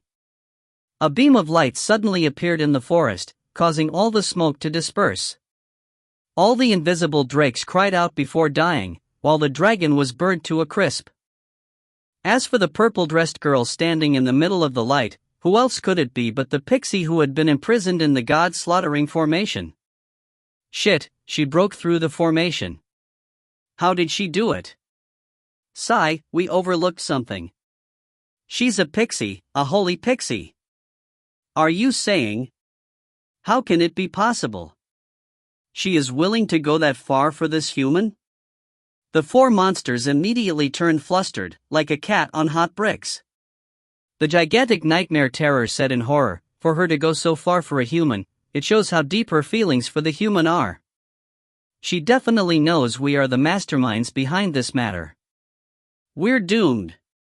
She will definitely kill us." The lion-headed demonic beast said in panic, "Fuck, all of this is because of the darn aristocrat's idea. Now, what do? We were never her match to begin with. Now, we can't do anything to her. Are we going to sit still and wait for death? The dual-blade demon said with a serious tone, "Calm down, all of you." The dual-blade demon looked at the aristocrat and said with a deep breath, "The wise aristocrat must have left a way out for all of us." Aristocrat, I believe you have already contemplated what to do if the plan were to fail. Tell us about the follow-up plan. The white-masked aristocrat fell silent for a second before saying, "That's right, I do have a trick up my sleeve." The eyes of the three monsters immediately lit up, as though they had seen a glimmer of light in the darkness. The white-masked aristocrat took a step back and said calmly, "The final trick up my sleeve is, when disaster befalls, everyone runs. Goodbye, fellow idiots." Just as the white-masked aristocrat's voice faded away, a black hole suddenly appeared behind him. Instantly, the white-masked aristocrat entered the black hole and disappeared. Dimensional teleportation. The dual-blade demon's face turned pale as he said coldly, "That bastard. He actually used a precious dimensional teleportation to escape. What a treacherous aristocrat." The gigantic nightmare terror sneered, "Foolish demon." Once it said that, a black hole appeared behind the gigantic nightmare terror. Instantly, it entered it. The lion-headed demonic beast did not say another word. It used its dimensional teleportation to return to the second level it presided over. Dimensional teleportation was a means the assessment program gave every level lord a way to be quickly sent back to the world they presided. Every level lord was given 3 chances. It was used to prevent any emergency situations from happening when a level lord left their worlds. As for the white-masked aristocrat, the gigantic nightmare terror, the lion-headed demonic beast, they were not the level lords of the 6th level. They were using dimensional teleportation to make an emergency teleport back to the level they presided over. Fuck, then what do I do? The dual-blade demon realized the most cruel of facts.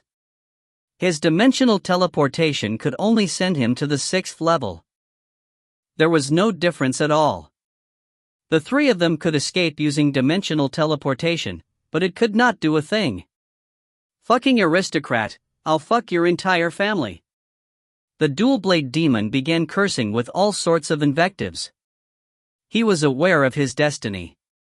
When the pixie was assured that the injured human was fine, she would seek revenge, and its demise would descend upon it. At this moment, it could only pray that he could die a quick death. The dual-blade demon said hysterically, "Bunch of wretches, do you think you can get away? You can run for a moment, but not forever. You will not be able to escape the pixie's grasp. I'll wait for you in hell." Above the woods was a beautiful girl wearing a purple dress. She had walked out of the light, and with a wave of her hand, neutralized all attacks and killed all the drakes and the invisible dragon. Who else could that beautiful face and body belong to but Shi Xiaobai? Shi Xiaobai descended from the sky and very quickly flew beside Shi Xiaobai. Her eyes were as though her heartstrings had been tugged. With a gentle wave of her hand, light scattered downwards and enveloped Shi Xiaobai. The profusely bleeding wounds immediately began recovering at an astounding rate. "Callie?" Shi Xiaobai softly asked. Shi Xiao's petite body trembled before giving a warm smile. With a terse acknowledgement, she whispered, "Will you blame me for deceiving you?" Shi Xiao was naturally Callie. Although be it her aura, strength or personality being different, or even from the very beginning when she used a golden beam of light to descend into this world portraying herself as a rookie, the sincere and deep feelings she had could not be hidden. Shi Xiaobai had been suspicious for a long time now. Seeing Callie walking out of the light and how invincible she was with a wave of her hand, it was impossible to not guess her identity. Shi Xiaobai found it slightly funny. He never expected that the third fan that claimed to idolize him was just like Chen Lingxuan and Yi Jiachuan. It was fake as well. However, he definitely would not be infuriated by this. Instead, he was moved. Shi Xiaobai gently shook his head, indicating that he did not blame Callie. However, his expression looked particularly ugly. His eyes were filled with worry. Shi Xiaobai whispered, "Your hair?" At this moment, Callie was still having the appearance of Ka Xiaozi. However, the pink hair was now silverish white in color. Be it Ka Xiaozi's originally purple long hair or the purple dress she was currently wearing, and even the name she had given herself, Ka Xiaozi, Little Purple, Callie was clearly fond of the color purple. But at this moment, her hair had somehow changed into silverish white. Besides, Shi Xiaobai felt an ominous foreboding. Callie said softly, "I like the color white." "Why? Is silver ugly? Or do you prefer purple or pink hair?"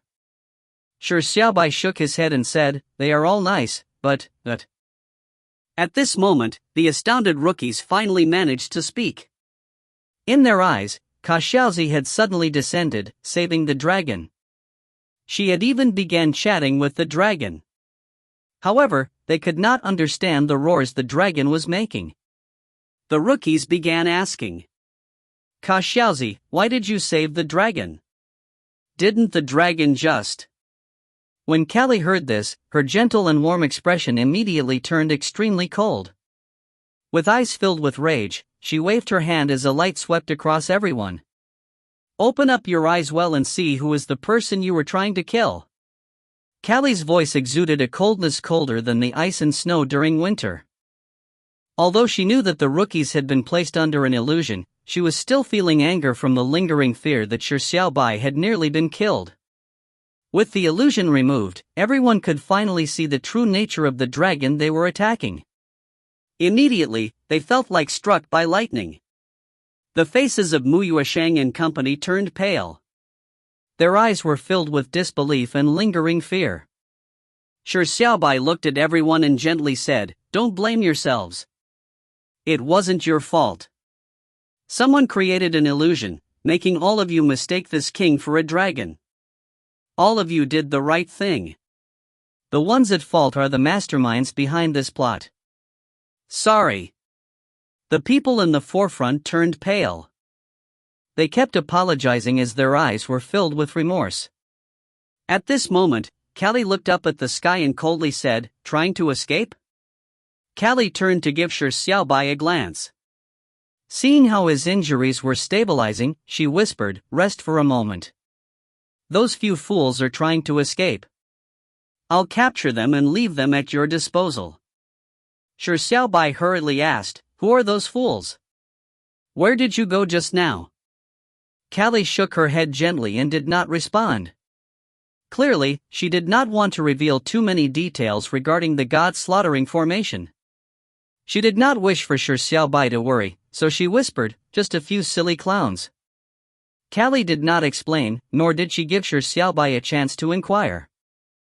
Turning around, she walked into the light, clearly to pursue the masterminds behind this plot. Shi Xiaobai gave a slight wry smile before heaving a deep sigh. He knew that things could not be so simple.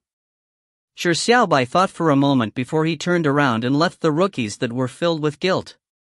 Shi Xiaobai naturally didn't storm away, but to find a place where there wasn't anyone. After finding a secluded spot, Shi Xiaobai stretched out his left hand's finger and began prodding the back of his right hand. The golden pattern on the back of his right hand flickered vigorously a few times before a grumbling voice of a loli resounded from the back of his hand, "Big brother, stop poking." A golden light bloomed as a snow-white loli wearing a white dress appeared. Her arms were held akimbo, while she pouted. She looked very cute and adorable. Shi Xiaobai choked back the desire to squeeze the cute face and gently asked, "This king knows you are well read. Can you tell this king why Callie's hair turns silverish white? Also, why does her body have an aura of darkness?" The loli continued Shi Xiaobai's sentence which he had stopped midway. She said in a childish voice, "What you felt wasn't wrong. That is indeed an aura of darkness. You happen to ask the right person. This sword spirit knows exactly what happened to her." The corners of Shi Xiaobai's mouth suffused a wry smile. For some reason, he was very sensitive to auras of darkness and light. The first time he met Callie, he had a strong desire to stay close to her because of the purity and richness of the aura of light her body exuded. But just now, he was surprised to sense a faint aura of darkness from Callie's body. The pureness of light had been tainted by darkness. In addition to the silverish white hair, Shi Xiaobai had an ominous foreboding. In order to not make him worry, Callie had chosen not to speak the truth. Therefore, the person he could inquire was the sword spirit. But thankfully, the sword spirit knew what had happened. "Can you tell this king?" Shi Xiaobai's words had a pleading tone to them. He was very worried for Callie. Even if you had forbidden me to say, I would definitely have said it. That big sister made a huge sacrifice for you, but you didn't know a thing. It's so unfair. The loli said loudly, "Big brother, firstly, you have to know something. Big sister is not a human, but a pixie. And since time immemorial, pixies have two camps, holy pixies and fallen pixies. These two pixies are arch-enemies, hating each other's existence. As for Big Sister, she was a pure holy pixie." Upon hearing this, Shi Xiaobai's heart skipped a beat as he said in disbelief, "Do you mean?" The loli nodded with a deadpan expression and said, "That's right. Big Sister is no longer a pure holy pixie. She will soon turn into a fallen pixie. That aura of darkness exists for real. That is the power of corruption which is currently eroding the power of light that fills her body." Shi Xiaobai's face turned pale as he hurriedly asked, "Why did she become like this?" The loli snorted and said, "It was all in order to save you. The reason why holy pixies would undergo corruption to become fallen pixies is because of obtaining a forbidden power. This power might come from wrath, greed, lust, envy, etc. That big sister needed power to save you, so she accepted the power of corruption from wrath. That silverish white hair of hers is proof of her corruption. There have been several cases in history of pixies being corrupted due to wrath. People call it pixie raging." Shi Xiaobai's face turned paler upon hearing this, especially when he heard the last two words the loli had said. It felt like he was struck by lightning. Pixie raging, Shi Xiaobai suddenly thought of the second choice and the absolute choice, prevent Xiaozi from raging. So, raging meant this. At this moment, the loli loudly said, "Holy pixies value their power of light higher than their lives. Typically, they would rather choose death than choose to rage. This is because corrupted pixies would become mutated monsters like humans. Even they can't stand themselves. However, in order to save you, Big Sister was willing to give herself up. She was really too good to you. And with the matter done, there is no way to reverse the situation. You must treat her well in the future and live up to her devotion towards you. If you ever let her down, I'll definitely not forgive you." When Shi Xiaobai heard this, a relieved smile suffused across his pale face. He softly said, "Is there really no way to reverse the situation?" Shi Xiaobai's voice turned gentler than the spring's wind. At this moment, he finally understood why the absolute choice had given him such choices. It was because there was one of the choices. If he did not guess wrongly, when Xiaozi successfully hunted the masterminds, the choice of saving all the rookies would be declared successful. When the time came, he would have succeeded at choice 1, but that was under the premise that choice 2, prevent Xiaozi from raging, would fail. Saving all the rookies and preventing Xiaozi from raging. It was the one or the other choice. At this moment, he had finally come to the fork in the road. When the absolute choice declared his success, it would be too late to redeem the situation. When that happened, all the rookies would be saved, while Callie would rage because of saving him, turning into a fallen pixie. But at this moment in time, the absolute choice had not been completed. This meant that there was redemption in all of this. As long as there was a failure during choice 1. As long as the choice of saving all the rookies failed at this moment, everything could still be redeemed.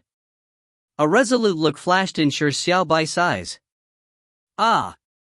The loli screamed as she saw a psionic knife suddenly appear in Shi Xiaobai's hand. Suddenly, at a speed that left no time for one to cover one's ears, he had stabbed it into his own heart. This strike was determined, decisive, and without any hesitation. It did not slow down, it was direct, resolute, and clean. Instantly, it stabbed into Shi Xiaobai's heart. A smile suffused across Shi Xiaobai's lips as he met death with a smile. Since the absolute choice said to save all the rookies in Dragon Mountain Valley, and he was a rookie, he was one of the targets to be saved. If he died, the absolute choice would fail. Everything would repeat, wouldn't it? Callie. Ka Xiaozi.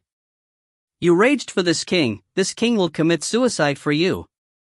If you find any errors, ads pop up, ads redirect, broken links, non-standard content, etc., please let us know. Report chapter so we can fix it as soon as possible. Chapter 326, You must return safely as well. Chapter 326, You must return safely as well. Make your choice, youth. The fiery voice resounded in his mind as Shi Xiaobai looked at the three choices in front of him while being lost in thought. Ka Xiaozi was Callie and raging meant pixie raging, the acceptance of the power of corruption. Shi Xiaobai chose to commit suicide to repeat everything. The goal was clear, he wanted to prevent Callie from raging. But in the previous time loop, there were still many questions that remained unanswered. Why did Callie suddenly vanish? Why did the rookies fall into a hallucination where he was a dragon? Who was the mastermind behind this? With Callie's strength, why did she need the power of corruption to save him? Shi Xiaobai was not omniscient like God. Everything he could see from his position was a haze, one which was dense and impenetrable. Shi Xiaobai considered for a long while, failing to come up with anything. Only when the countdown began did Shi Xiaobai choose choice 2, prevent Ka Xiaozi from raging. Shi Xiaobai was a selfless person. He could silently save everyone without asking for anything in return, even if they were strangers. However, Shi Xiaobai was also a selfish person. When Callie and saving everyone was placed on the same scales, Shi Xiaobai would lean towards the former. He would still do his best to protect all the rookies, but if there were any rookie who succumbed due to their own silly acts, he would force himself to be cold-blooded unless the rookie was Muyue Shun, Motzi and company in order to prevent Callie from raging. Time repeated again. The pink-haired Ka Xiaozi was still like a timid and lovable girl standing beside Shi Xiaobai. The rookies were currently in the mountain valley, discussing the oddness of it and debating over where the dragon had gone to. Shi Xiaobai looked to his side at Ka Xiaozi. After determining that she was Callie, the look in Shi Xiaobai's eyes changed slightly. Ka Xiaozi was apparently very sensitive, allowing her to obviously sense the change in his eyes. Immediately, she asked out of curiosity, why? Shi Xiaobai hesitated for a moment as he whispered, you might not believe it, but in fact this king.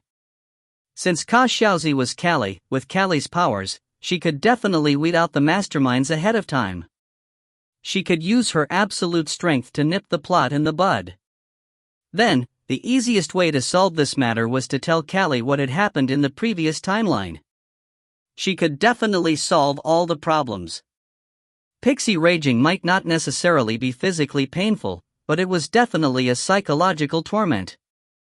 Even if he had to use the most cheesy means, Shi Xiaobai absolutely chose not to let Callie experience such psychological pain.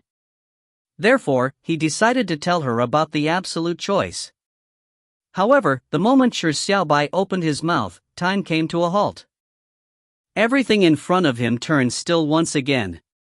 A cold voice resounded in his mind. It is forbidden to reveal any details of other timelines or the actions of the absolute choice. If breached, everything would repeat. Shi Xiaobai was slightly surprised, but not overly alarmed. In fact, he was mentally prepared. This was the first time he had decided on using the strength of others to complete the absolute choice, but he had the opinion from the beginning that this was equivalent to cheating, and doubted if it would be allowed. Clearly, the absolute choice wished for Shi Xiaobai to be able to independently solve the difficulty he was facing. Time paused for a minute before it continued. Shi Xiaobai fell silent. Since he could not leverage the power of Kali, he had to rely on himself to resolve the predicament he was in. Oh? Ka Xiaozi puzzledly gave a yeah when she noticed how Shi Xiaobai stopped mid-sentence. Only then did Shi Xiaobai react as he whispered, "In fact, this king has the nagging feeling that something is hidden somewhere, spying on us." Ka Xiaozi blinked her eyes and softly said, "Is that so?" "I don't feel it." Shi Xiaobai fell silent. She actually played the fool with him. "Alright, you win." Clearly, Kali did not think highly of the masterminds. Even a wise man sometimes makes a mistake. Although this king is powerful, there are always conspiracies that are beyond this king's expectations. Therefore, this spying feeling makes this king especially uncomfortable. Even if they are just silly clowns, this king will choose to strike first if he discovers them, to prevent the worst. Shi Xiaobai seemed to be talking to himself, and appeared to be posturing, but in fact, he was insinuating Kali, warning her that even the conspiracies of silly clowns should be nipped in the bud. When Ka Xiaozi heard this, she ruminated for a moment, but it was unknown if she took it to heart. Shi Xiaobai did not speak further. Since the absolute choice had limited him to resolve the situation himself, Shi Xiaobai was not idiotic enough to try to look for loopholes. The reason why Kali raged was clearly a result of him being caught in a sure death situation. Kali could only save him by raging. In other words, to prevent Kali from raging, the simplest and most direct method was to ensure his own safety. Shi Xiaobai had a rough plan in his mind. Just like before, he hollered for the rookies to leave the mountain valley. First of all, he had to save the farting youth and the youth that was running naked. Even though they were pig-like teammates, Shi Xiaobai wouldn't go as far as abandoning them. But this time, not only did Shi Xiaobai use the massage technique of God to inhibit the urge of the farting youth's farting, he had also made him unconscious. The farting youth was caught off guard. He felt Shi Xiaobai press his shoulder a few times before suddenly feeling very tired. Very naturally, he closed his eyes. This farting youth had previously released a repugnant fart in the valley, causing the invisible monsters to attack him. Later on, he spat outside the valley, causing the wrath of the dragon. He was a pig-like teammate out of pig-like teammates. Having had a moment of thought, Shi Xiaobai decided to let the wretched youth take a nap, saving him from trouble later. This time, Shi Xiaobai was in no hurry to leave. Instead, he waited till everyone left the valley before giving a few words of exhortation. Only then did he rush into the woods. Shi Xiaobai very quickly found the naked youth, which happened to be the moment the black-robed youth arrived. The black-robed youth was feeling angered by the disgusting scene in front of him, and having also seen Shi Xiaobai, it was extremely incensed. Shi Xiaobai did not say a word either and rushed towards the black-robed youth. A psionic knife appeared in Shi Xiaobai's hand. The black-robed youth waved his crimson sickle, but even if it was a different timeline, there was no difference to the outcome of the battle. The black-robed youth's power of darkness and power of bloodlust were too weak to withstand the pig-slaughtering knife. Just like before, Shi Xiaobai's knife pierced through the sanguinary storm, shattering the crimson barrier, and continued thrusting straight at the black-robed youth's chest. "Then let's die together, dot." The black-robed youth's eyes turned ferocious as it chose to self-destruct. Even in death, it wanted to grab Shi Xiaobai to enter hell together. "Die by yourself." Shi Xiaobai sneered. At the moment the knife stabbed the black-robed youth's chest, Shi Xiaobai had already darted away like a hare before the knife stabbed the heart. Previously, Shi Xiaobai could only rely on his inkling for danger to barely dodge in time. This time, he already knew of the black-robed youth's ruthless means, so how would he be dumb enough to wait for his self-destruction? No! The black-robed youth's eyes were filled with disbelief. His face was one of rage, resentment, and indignation. The knife had yet to pierce his heart. He was still alive. But, because he believed he was sure to die, his self-destruct mechanism had already been activated. Boom! The black-robed youth blew himself up as drops of blood scattered everywhere in the forest. It caused the trees, ground, and rocks to turn charred black, a ruined mess everywhere. However, Shi Xiaobai had already escaped more than a few hundred meters away, and was left completely unharmed. The naked youth was awestruck. An insta-kill of the black-robed youth. How was Shi Xiaobai so awesome? Big brother Shi Xiaobai, please accept my kneel. The naked youth nearly knelt before Shi Xiaobai. Shi Xiaobai was silent. Bro, this king will be very satisfied if you just put on your clothes. The bloodworms that formed after the black-robed youth's self-destruct had previously caused great distress to Shi Xiaobai.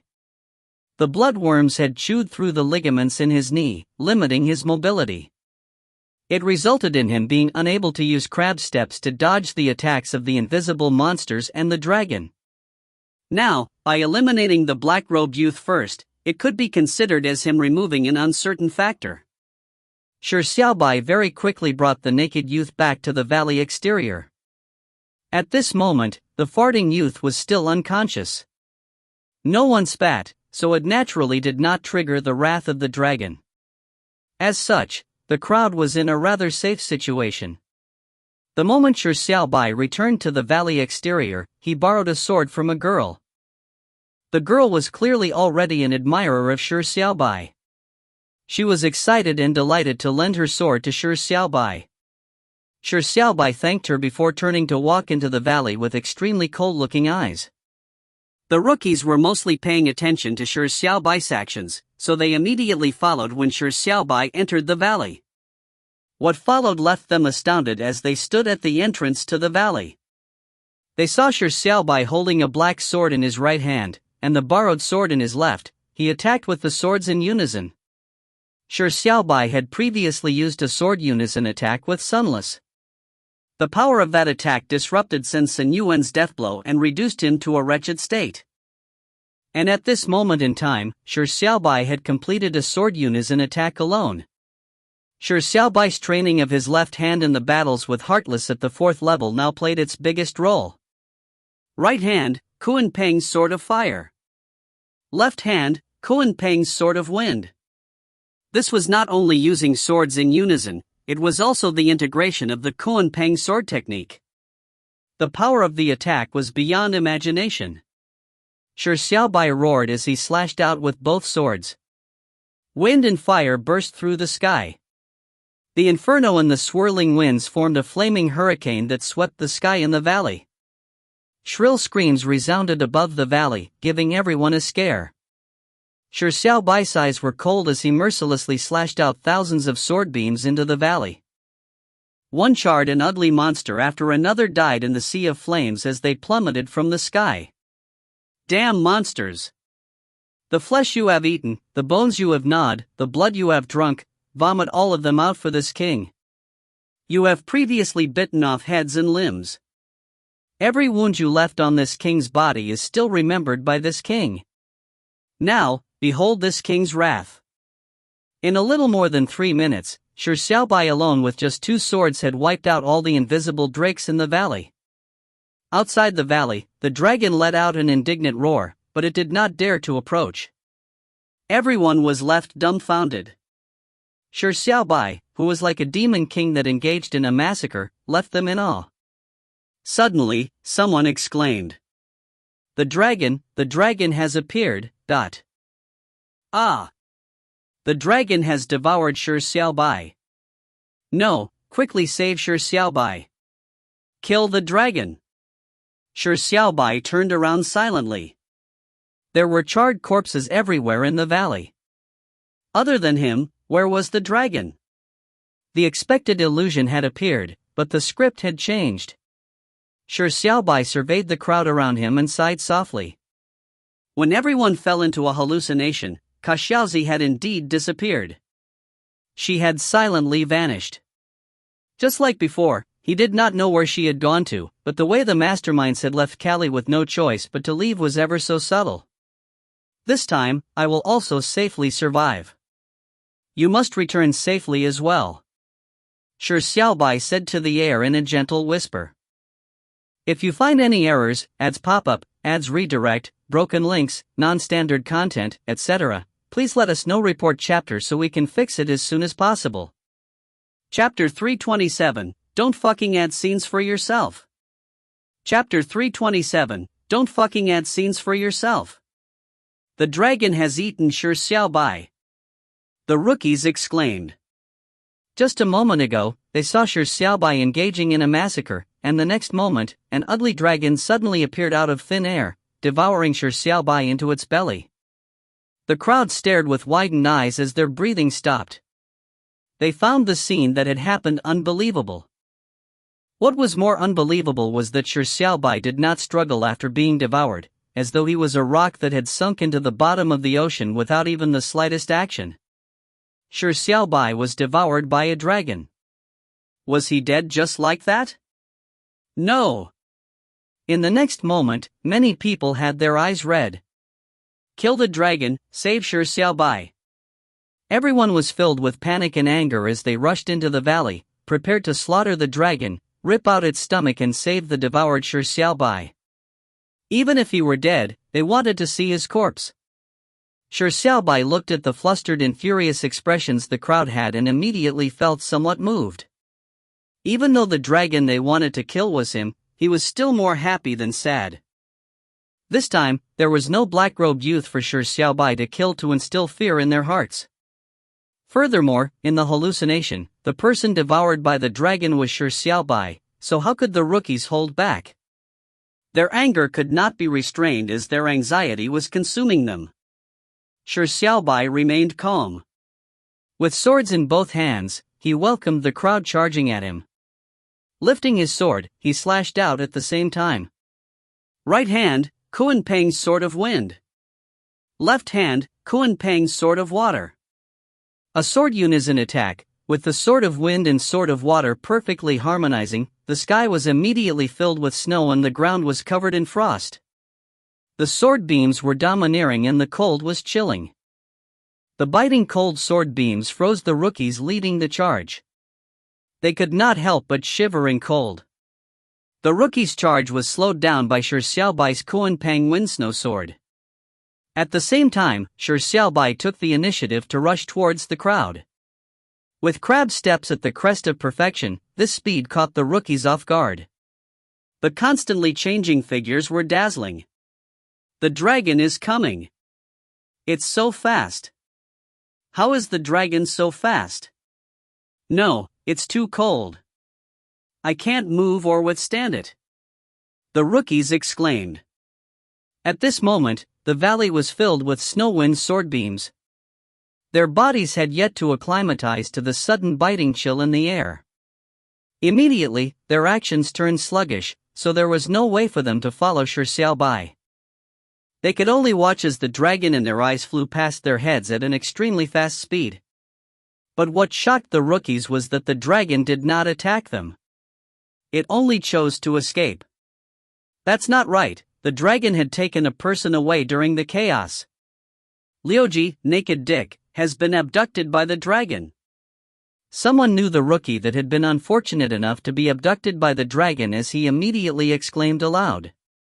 Most of the rookies did not know this person's name, but they knew this person.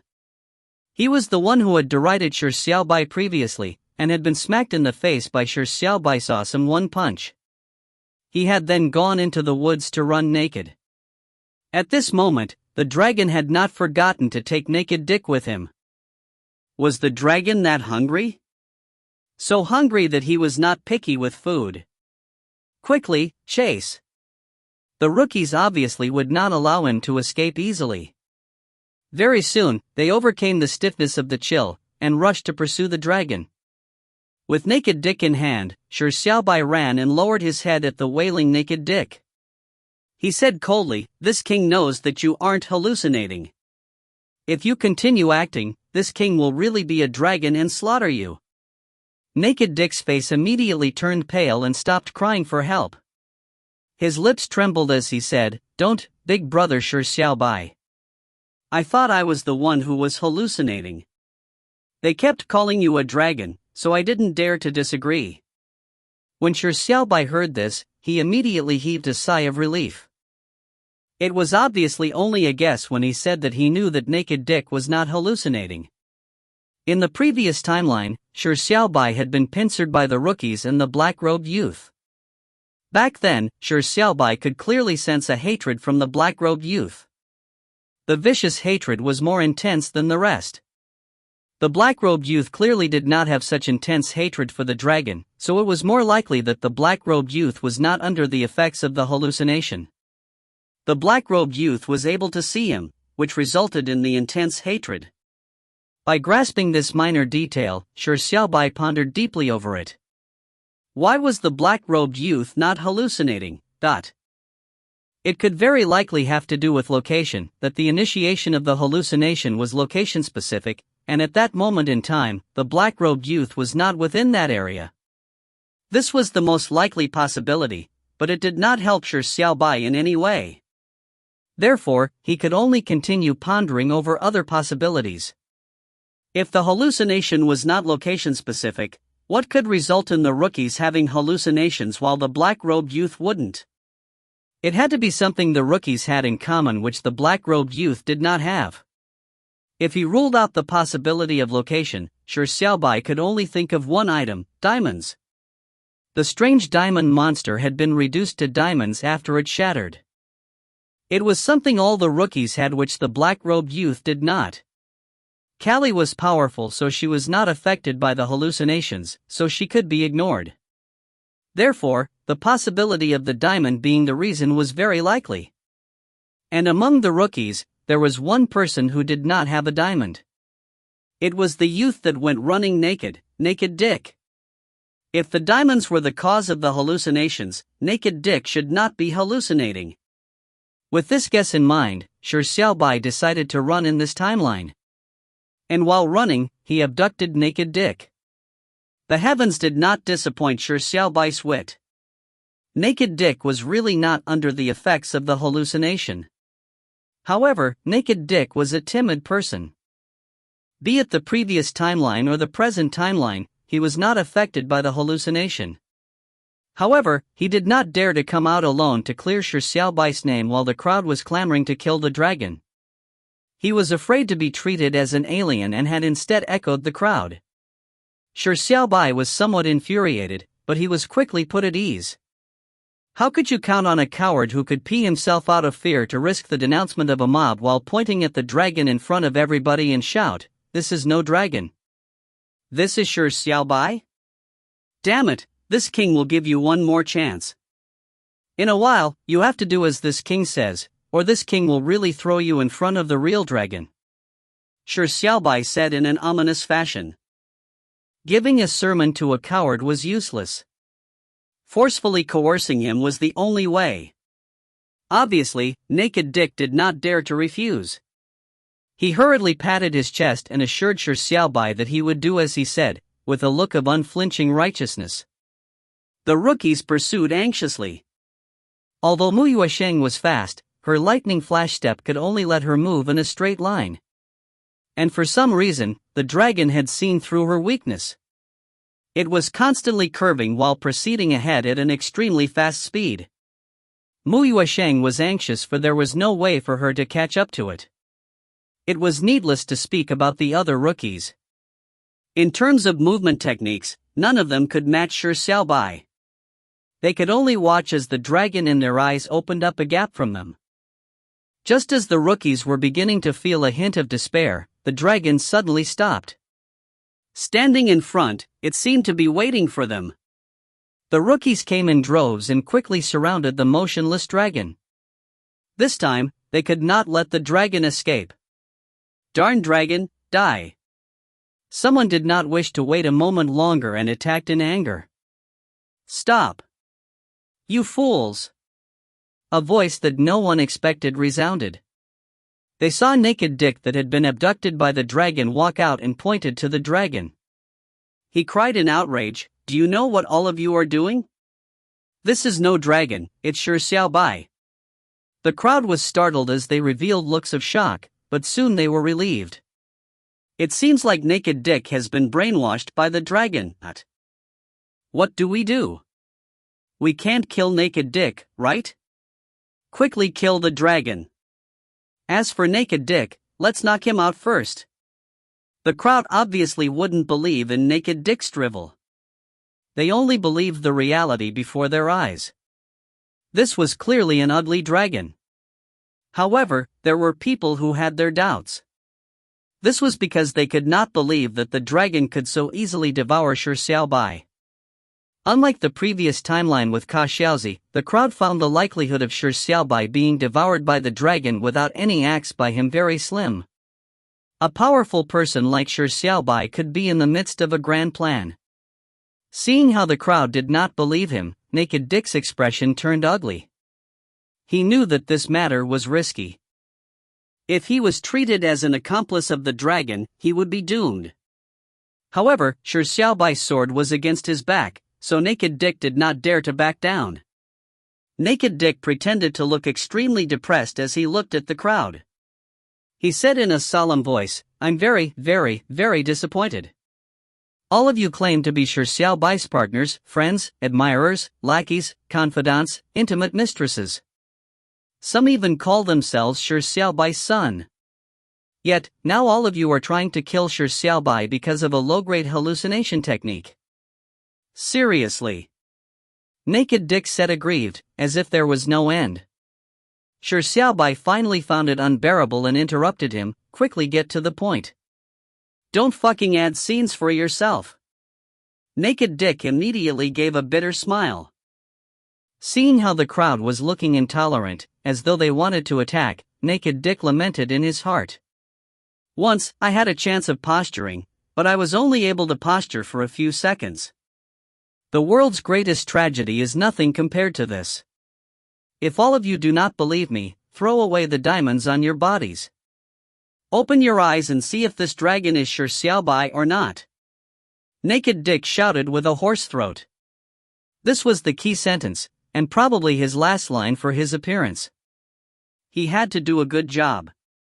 When everyone heard this, they looked at him as though he was a fool. Did this fool mean that the diamonds had caused them to hallucinate, viewing Shi Xiaobai as the dragon? Heavens, this joke wasn't funny at all. Put on.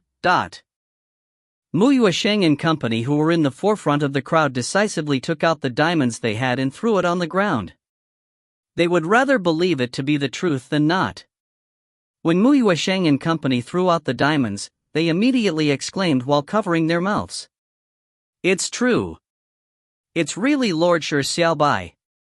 So it was really an illusion. We nearly. Didn't I say? How could Shi Xiaobai be so easily devoured by a dragon? With his strength, 10 dragons wouldn't even be a match for him." The rookies that threw away the diamonds were immediately no longer under the influence of the hallucinations. Realizing how they had nearly killed Shi Xiaobai in anger, they felt a lingering sense of fear. The other rookies naturally did not dare to doubt. They hesitatingly threw away the diamonds they had. Very soon, nearly all the rookies had thrown away their diamonds. Seeing the dragon immediately transform into Shi Xiaobai, one rookie after another exclaimed at the realism of the hallucination. The ground was filled with diamonds. They had been something the rookies coveted previously, but now, they were like landmines. Everyone shunned them in fear. What a joke. If these diamonds could create hallucinations, what if a hallucination appeared one day, changing a fat sow into a naked beauty? What would happen? Noticing how the crowd had been freed of their hallucinations, Shi Xiaobai immediately grinned. The black-robed youth was dead. The invisible monsters were all wiped out. The hallucinations had been lifted. There was only a timid dragon cowardly shivering somewhere. How are you to kill this king? What other moves do you have? If any, use them as soon as possible. This king will take it all on. If you find any errors, ads pop up, ads redirect, broken links, non-standard content, etc., please let us know. Report chapter so we can fix it as soon as possible. Chapter 328, God Slaughtering Command. Chapter 328, God Slaughtering Command. Above the forest, 4 monsters were standing in each of the 4 corners of the God Slaughtering formation on a dark cloud. The atmosphere was slightly heavy. The white-masked aristocrat's plan F sounded perfect. By killing Shi Xiaobai, Callie would not be able to focus on resisting the god-slaughtering formation, so it greatly increased the success rate of killing Callie. However, the plan failed before it was implemented.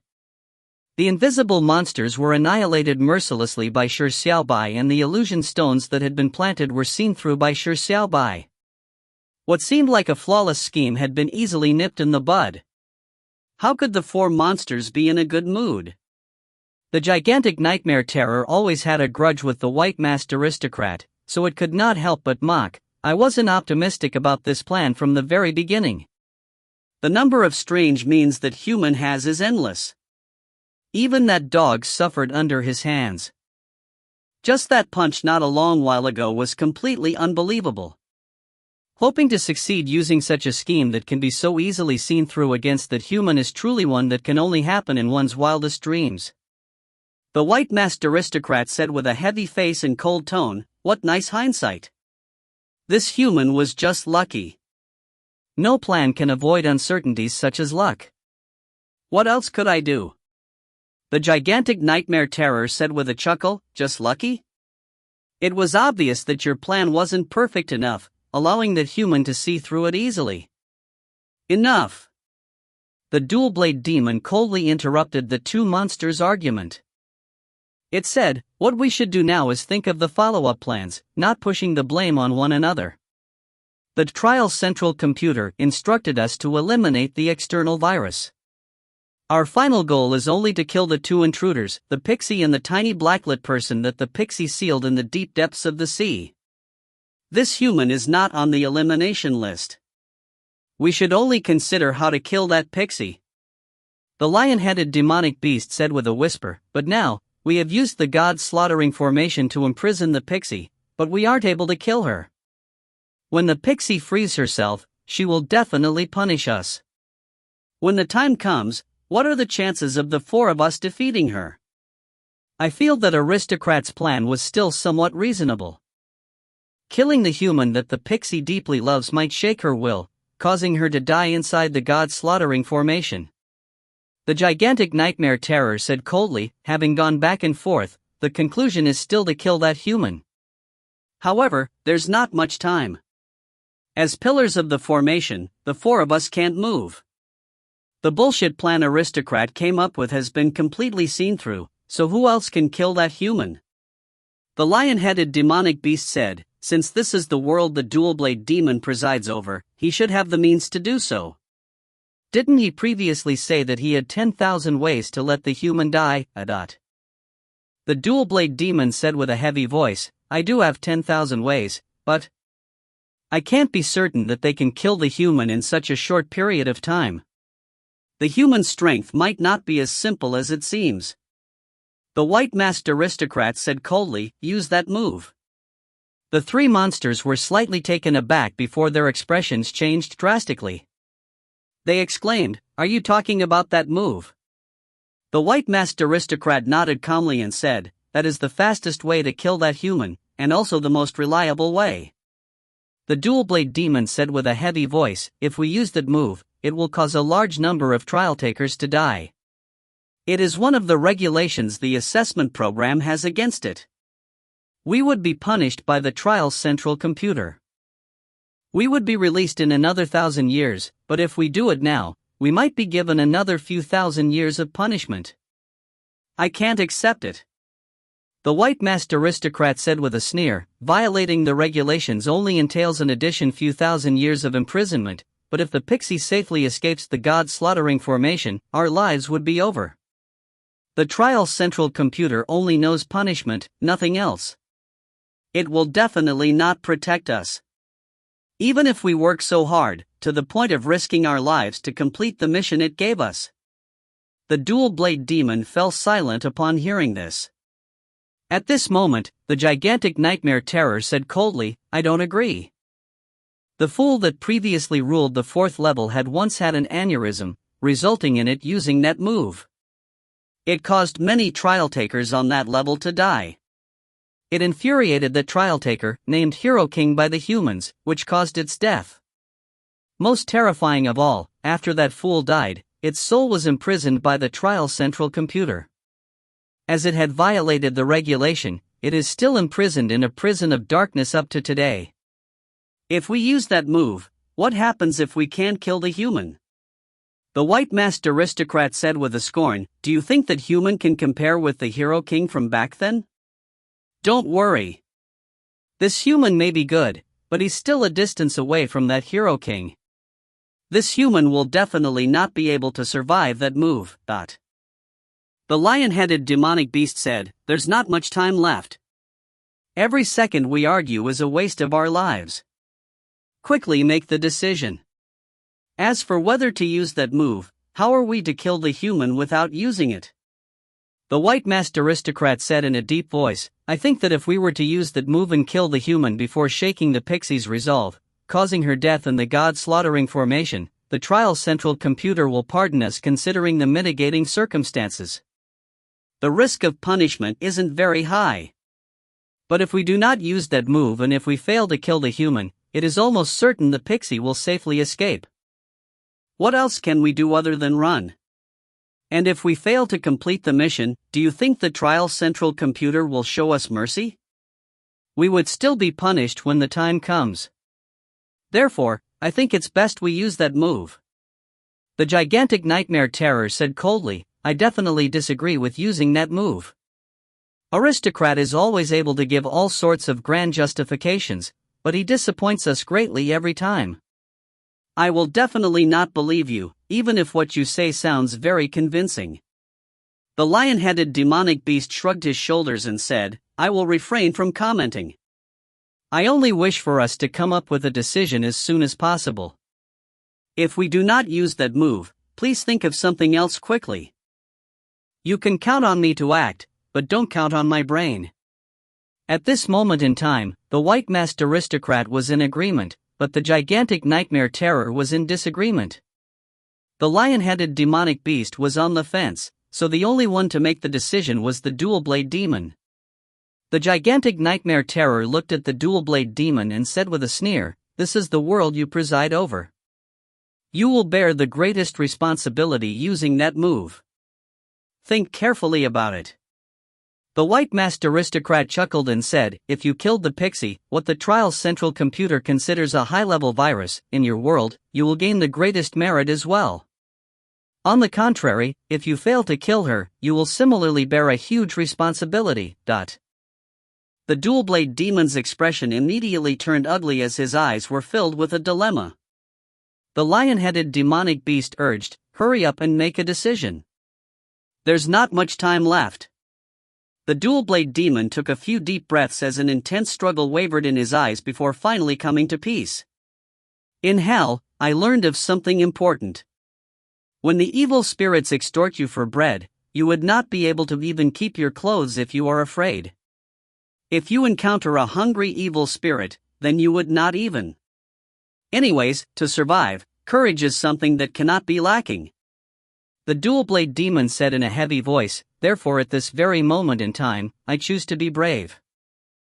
I don't believe that the trial central computer will be so ruthless as to punish us if we are able to kill the pixie.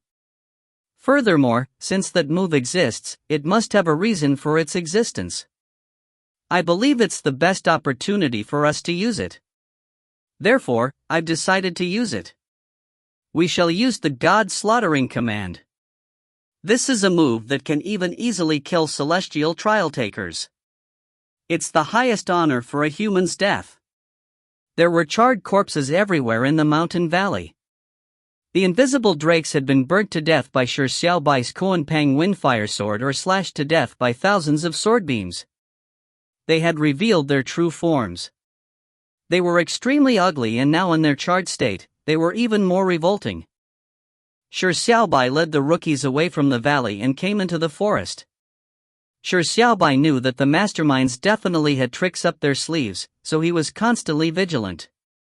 At the same time, he was worried for Callie. His nerves constantly tensed. 3 minutes later, a group of people were walking through the woods, ready to find the invisible dragon. After all, the mission of this level was to slay a dragon. The danger Shi Xiaobai expected did not happen. He obviously did not know of the 3 minutes of argument the four monsters had, but Shi Xiaobai had a nagging feeling that it was the calm before the storm. The invisible dragon was apparently difficult to find. The rookies were eager about it, but turned impatient 3 minutes later. Someone suggested for them to split up in their search. Shi Xiaobai hesitated for a moment and no longer objected. The masterminds were targeting him, so if they separated from him, the rookies might end up safer. Soon, the rookies dispersed as they wandered in the forest as they attempted to find the invisible dragon. Motzi, Muyuashang, and Kevin naturally wanted to stay by Shi Xiaobai's side. However, Shi Xiaobai had their safety on his mind, so he made the three proceed together. After warning them to be careful, he left alone. Shi Xiaobai decided to stay away from the rest as he ran towards the exterior of the woods. Regardless of what means you have, come for this king. As the trees dwindled in number, the number of rookies Shi Xiaobai encountered decreased along the way. Ah! Suddenly, there was a sharp scream from the woods. Shi Xiaobai's eyebrows pricked as he suddenly felt as though the sun above him had been obscured. The sky had suddenly darkened. Shi Xiaobai could not help but look up, but he was immediately taken aback. He saw flying monsters everywhere in the sky. All types of monsters were gathered in the air like tigers with wings, gigantic vultures, WIRMS, and ugly gigantic bats. Like dark cloud, they covered the sky. The flying monsters looked down at the forest with cold eyes and murderous intent. At the same time, the ground began to violently quake. Boom! Boom! Boom! Sounds of deafening trampling came from outside the woods, as though there were thousands of rhinoceros approaching in a stampede. How many monsters were in this stampede to cause the ground to quake in such a manner? If you find any errors, ads pop up, ads redirect, broken links, non-standard content, etc., please let us know. Report chapter so we can fix it as soon as possible. Chapter 329, Sorry Callie. Chapter 329, Sorry Callie. Monsters blackened the sky above as they circled the firmaments, eclipsing the sun. The ground quaked incessantly as deafening rumbles of a stampede were heard, as though 10,000 horses were galloping towards the woods. Shi Xiaobai was located at the periphery of the forest, so he could clearly hear all those roars. There were countless monsters surging towards the forest. Shi Xiaobai's expression changed slightly. For these monsters to suddenly gather towards the forest, it was apparent that they were coming for him. At this moment, the gigantic vultures circling in the sky were the first to swoop down, as they attacked Shi Xiaobai. Shi Xiaobai was naturally unafraid. Raising his sword, he slashed at an incoming vulture. A golden sword beam instantly beheaded the vulture. Roar! The monsters circling in the sky roared in anger, and soon, they began diving down in their attacks against Shi Xiaobai. Shi Xiaobai sneered. Although these monsters were numerous and of considerable strength, he was at present most proficient fighting one against many. Shi Xiaobai used crab steps to ingeniously dodge the attacks, while he constantly slashed out Kuan Peng sword technique. Either flames roared towards the sky, wanton storms surged, or snowflakes flurried. All sorts of large area of effect sword techniques were used, as monsters were slain by the sword beams that filled the sky. Screams of pain and agony echoed in the air as the circling monsters in the sky constantly attacked Shi Xiaobai, but like a tip of the iceberg, the monster horde that eclipsed the sky did not seem to reduce in any way. At this moment, the monsters that had flocked towards the forest had finally arrived. The monsters were in groups, and like bulldozers, they toppled one tree after another. All these monsters were of different species: wolves, tigers, apes, buffaloes, alligators, pythons. Other than these ferocious beasts, there were also many strange-looking monsters. The monsters ran amok into the forest, blotting out the entire horizon. There was no end in sight, as though they formed a wave that was moving towards the shore. When these monsters surged into the forest, they began engaging in wanton destruction. Nothing was spared: trees, rocks, ground, as well as harmless creatures in the forest. They saw Shi Xiaobai, who was battling the monsters that dived down at him, and as though they were beasts that had been starving for a long time, their eyes turned green as they charged wildly at Shi Xiaobai. The hovering monsters in the sky appeared as though their food was being robbed, resulting in them anxiously diving into the forest. The entire forest was filled with roars, howling, growing. Killing intent raged, as though it was hell on earth. Shi Xiaobai was like an incarnation of death. He circled the monsters at very fast speed as he constantly brandished his black sword. Countless golden sword beams slaughtered the monsters that attacked him like moths to a flame. However, there was just so many monsters that it was outrageous. After killing 100 with great difficulty, a few hundred would appear in the sky or crowd the forest. Shi Xiaobai obviously wasn't dumb enough to think of vanquishing the monsters that were constantly increasing in number. He only wanted to accomplish one thing: survive. By surviving safely, Callie would be at ease, eliminating the need for her to rage. If you are planning on using numbers in a plan of attrition against this king, your plans have failed. Shi Xiaobai could not help but sneer in his heart. The monsters that blotted out the sky and filled the lands were clearly the trick up the mastermind's sleeves. It was apparent that the masterminds had very high authority for them to summon such a terrifying beast horde. However, they did not understand Shi Xiaobai at all. If it were anybody else, they would not have been able to last long against so many monsters. However, Shi Xiaobai was different. Looking back at his past experiences, he had faced the Skeleton Legion and the Bone Dragons that filled the sky in the virtual world. In the underworld, he had been pursued by tens of thousands of bat riders. In the Demon City, he had traversed through lands filled with demonic beasts. He had seen such situations several times. Shi Xiaobai always had nerves of steel, a calm mind, and a fearless heart. He was able to maintain his calm when being attacked in a group. The crab steps he was proficient in gave him a huge advantage. The terrifying endurance unleaking turtle aura allowed him to persist on for prolonged periods of time. It was undoubtedly the most foolish method to kill Shi Xiaobai using a beast horde. The mastermind had made the worst of decisions. Shi Xiaobai constantly circled the monsters. What he had to do now was to wait for Callie to safely return. Before that, he only needed to ensure his own safety. However, as Shi Xiaobai constantly fell back into the inner depths of the forest, he suddenly heard a tragic cry amid the monster's roars. Shi Xiaobai's expression changed suddenly. The tragic cry was not a monster's, but a human's. These monsters were not only attacking him, but the rest of the rookies as well. When Shi Xiaobai realized this point, his heart was filled with rage. He untangled himself from the monsters and dashed towards the source of the scream. Very soon, he traversed collapsed ground and crisscrossing trees. Shi Xiaobai's pupils contracted slightly. He saw a rookie being surrounded by dozens of monsters. The rookie's face was pale.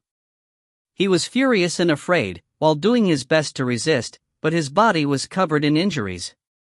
Not far away, there was a mutilated corpse.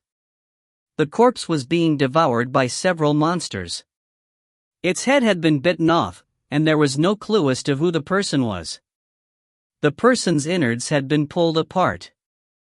There was no piece of meat on the corpse that remained intact, as white bone was exposed. Upon seeing this tragic scene, Shi Xiaobai was incensed. With a roar, he slashed angrily at the dozens of monsters surrounding the rookie. Shi Xiaobai obviously wouldn't show mercy to these man-eating monsters. Soon, he wiped out the monsters that surrounded the rookie and saved him. The rookie collapsed on the ground after being saved. Turning his head to see his companion's tragic state, he could not help but cry. Shi Xiaobai sighed and asked, "Why didn't you use the exit command?" The rookie sobbed and said, "It was useless. We shouted dozens of times, but the exit command had no effect. Compared to life, how important can a spot of a collective training be? Boo-hoo-hoo. I want to go home. When Shi Xiaobai heard this, his mood turned heavy. He never expected that the mastermind's authority had reached such a high level of clearance. They were even able to disable the use of the exit command. They were willing to go so far in order to kill him. From a certain point of view, this rookie had died because of him. The monsters poured into the forest without end. The monsters that eclipsed the sky were swooping down constantly. The number of monsters in the forest continued increasing. It was a cacophony of deafening roars, hisses, and growls. Occasionally, there would be the sounds of humans screaming mixed in it. Shi Xiaobai immediately awoke from his reverie. It was now not the time to feel guilty and upset. With the monsters entering the forest, they were attacking wantonly. The other rookies were also being attacked by the monsters. Shi Xiaobai hurriedly carried the rookie that had slumped to the ground as he charged deeper into the woods. "Get it together, we need to save the others." Shi Xiaobai shouted to the rookie that had lost his wits. The rookie revealed a wry smile. "Save the others? We can't even save ourselves." Shi Xiaobai sighed in his heart and did not speak further. Carrying the rookie in his left hand, he constantly slashed with the sword in his right hand at the attacking monsters. As he advanced, his heart became heavier. The anger in his eyes was overwhelming. Along the way, he saw ghastly scenes. Rookies that were able to reach the 6th level were of pretty good strength and pedigree, but most of them were fresh out of school. They lacked actual combat experience. They quickly fell into panic when they were swarmed by starving monsters. One by one, they died tragically after they failed in their resistance. The corpses suffered the tragic fate of being torn apart. They could no longer be identified, reduced to white skeletons. Shi Xiaobai saved a few rookies, but all of them were wallowing in despair. Against the overwhelming number of monsters and in the face of how the exit command was defunct, as well as the cruel reality of their companions dying, their hearts were filled with fear of death. Shi Xiaobai naturally did not leave them in the lurch.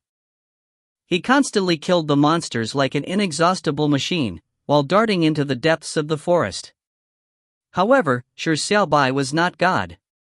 With the large number of monsters attacking, there were still rookies that died tragically in front of his eyes. Along the way, all he saw were hellish scenes. His progress also became more difficult. The rookies Shi Xiaobai could save were few in number. Most of them died tragically or had died somewhere unknown. Finally, Shi Xiaobai saw two familiar figures in front of him. They were Matzi, who was struggling to hold up magical silver shield, and Mu Yuesheng, who was constantly shooting electric bolts while doing battle with the monsters. The two girls were in quite a sorry state. They were panting, and from the looks of it, their stamina was nearly depleted. Shi Xiaobai hurriedly rushed up to save the duo. "Where's Kevin?" As Shi Xiaobai slaughtered the monsters, he hurriedly asked. He felt a strong sense of foreboding. Matzi immediately cried, "Kevin was eaten by an invisible monster." Shi Xiaobai's face immediately paled. What other thing but the dragon could the invisible monster be? Shi Xiaobai was immediately enraged and also extremely depressed. More than half of the rookies had died, including Kevin. Although they had died under the claws of the monsters, they had died because of him. This was a mad move in order to kill him. He was still alive, but he had implicated the other rookies, causing them to die tragic deaths. Shi Xiaobai angrily bellowed and charged into the middle of a group of monsters. As though he had gone mad, he was death incarnate. Clang! Suddenly, with a clang, Shi Xiaobai's sword was knocked to the ground. Monster after monster began surrounding him. Opening their jaws, they attacked his limbs. "Sorry, Callie." Shi Xiaobai gently closed his eyes. Light suddenly bloomed above the forest as the monsters circling the skies plummeted. The monsters on the ground shattered like glass as they wailed to their tragic deaths. Shi Xiaobai sighed. The fiery voice resounded in his mind. "Make your choice, youth." Callie had raged. The choice had failed once again. Shi Xiaobai slowly opened his eyes. It was that familiar scene from before. 48 rookies were in the middle of the mountain valley. Time was still, as the 3 lines of black text materialized before him. A confused look flashed in Shi Xiaobai's eyes. Choice 1 would save all the rookies, but result in Callie raging. Choice 2, to prevent Callie from raging, the masterminds would become unscrupulous in order to kill him. Many rookies would die because of him. This choice was like the opposite sides of a coin. Choosing any one side would result in the other side's harsh reality to show. Shi Xiaobai was still immersed in his grief and anger. His brain was in a mess. He did not know how to choose. Let Callie rage? He definitely would not allow that. Let the rookies die because of him? He could not tolerate that. Could it be that there was no choice that allowed the best of both worlds? Was there no choice that would not sacrifice anyone, even if he was the one to be sacrificed? Shi Xiaobai's confused gaze landed on the third choice he had ignored from the very beginning. Choice 3, push down the raging Xiao Xiao. If you find any errors, ads pop up, ads redirect, broken links, non-standard content, etc., please let us know. Report chapter so we can fix it as soon as possible. Chapter 330, Pushing Down Callie. Chapter 330, Pushing Down Callie. Choice 3, push down the raging Xiao Xiao. This choice had been neglected by Shi Xiaobai from the very beginning because he did not know what raging meant. After learning of what it meant, he was obsessed with preventing Callie from raging, therefore, he never thought seriously about this option with the highest reward. But at this moment in time, Shi Xiaobai felt like he was at the end of his rope. When he placed all efforts to save everyone, Callie would rage. When he fought to prevent Callie from raging, the rookies would die because of him. This choice was like the opposite sides of a coin. Choosing any one side would result in showing the other side's harsh reality. Shi Xiaobai was unable to choose between the two cruel realities. Therefore, his eyes finally landed on the third choice. Choices offered by the absolute choice had to possess their own significance. Shi Xiaobai gradually calmed down. Pushing down the raging Xiao Xiao was given provided Xiao Xiao had raged. But what did pushing her down mean? What was the point of pushing her? Shi Xiaobai's eyes stared intently at the words push down as he racked his brains while seriously pondering over it. Push down. Push down. Push down. Push down. Shi Xiaobai's eyes lit up. No matter how dark it was right now, know that the dawn will come. The simplest answer was always right in front of him. If pushing down Xiao Xiao could resolve this impasse, creating a situation which would sacrifice no one, then, it was time to push her down. Encountering the same scenario an 8th time, anyone would feel some numbness and fatigue towards it. Shi Xiaobai was somewhat depressed, but with the rookies having died horrible deaths in the previous timeline reviving and appearing in front of him, he could not help but feel thankful. Time had wound back. Everything could be repeated, as such, the tragedy could be rewritten. Shi Xiaobai finally thought of a solution. He wanted to create an ending without anyone being sacrificed. However, he first had to make Xiao Xiao rage. To Shi Xiaobai, this was definitely an absolutely painful process. However, Shi Xiaobai was always such a person. Be it when he was saving little Fatso, when he had to pretend to flatter the calamity fiend, Sahadin, speaking nastily to little Fatso to the point of beating him up, or how he pretended to appear cold towards the lives of his companions in front of the thousand-eyed demon sovereign, Shi Xiaobai had suffered mental anguish. However, he knew that suffering was the route to eventual happiness. As such, he had to gladly endure the hardships. If he could create an ending with no one sacrificed, Shi Xiaobai was willing to bear the pain no one knew about. This time, Shi Xiaobai did not knock the farting rookie unconscious. He only restricted his urge of farting. This time, Shi Xiaobai did not kill the black-robed youth ahead of time, but brought the naked youth back. Therefore, the scenes of Callie raging repeated exactly as a previous timeline. The farting youth spat at the dragon's baby, with everyone killing it, which infuriated the dragon. And with Shi Xiaobai's help, they managed to chase the dragon away. Immediately following that, Xiaozi suddenly disappeared as everyone fell into the hallucination of Shi Xiaobai being the dragon. Shi Xiaobai escaped, and he did his best to repeat the path and speed of his escape.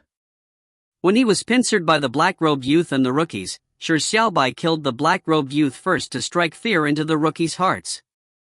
When he encountered the attacks of the invisible drakes, he could have dodged them all, but he chose to let the drakes bite at him.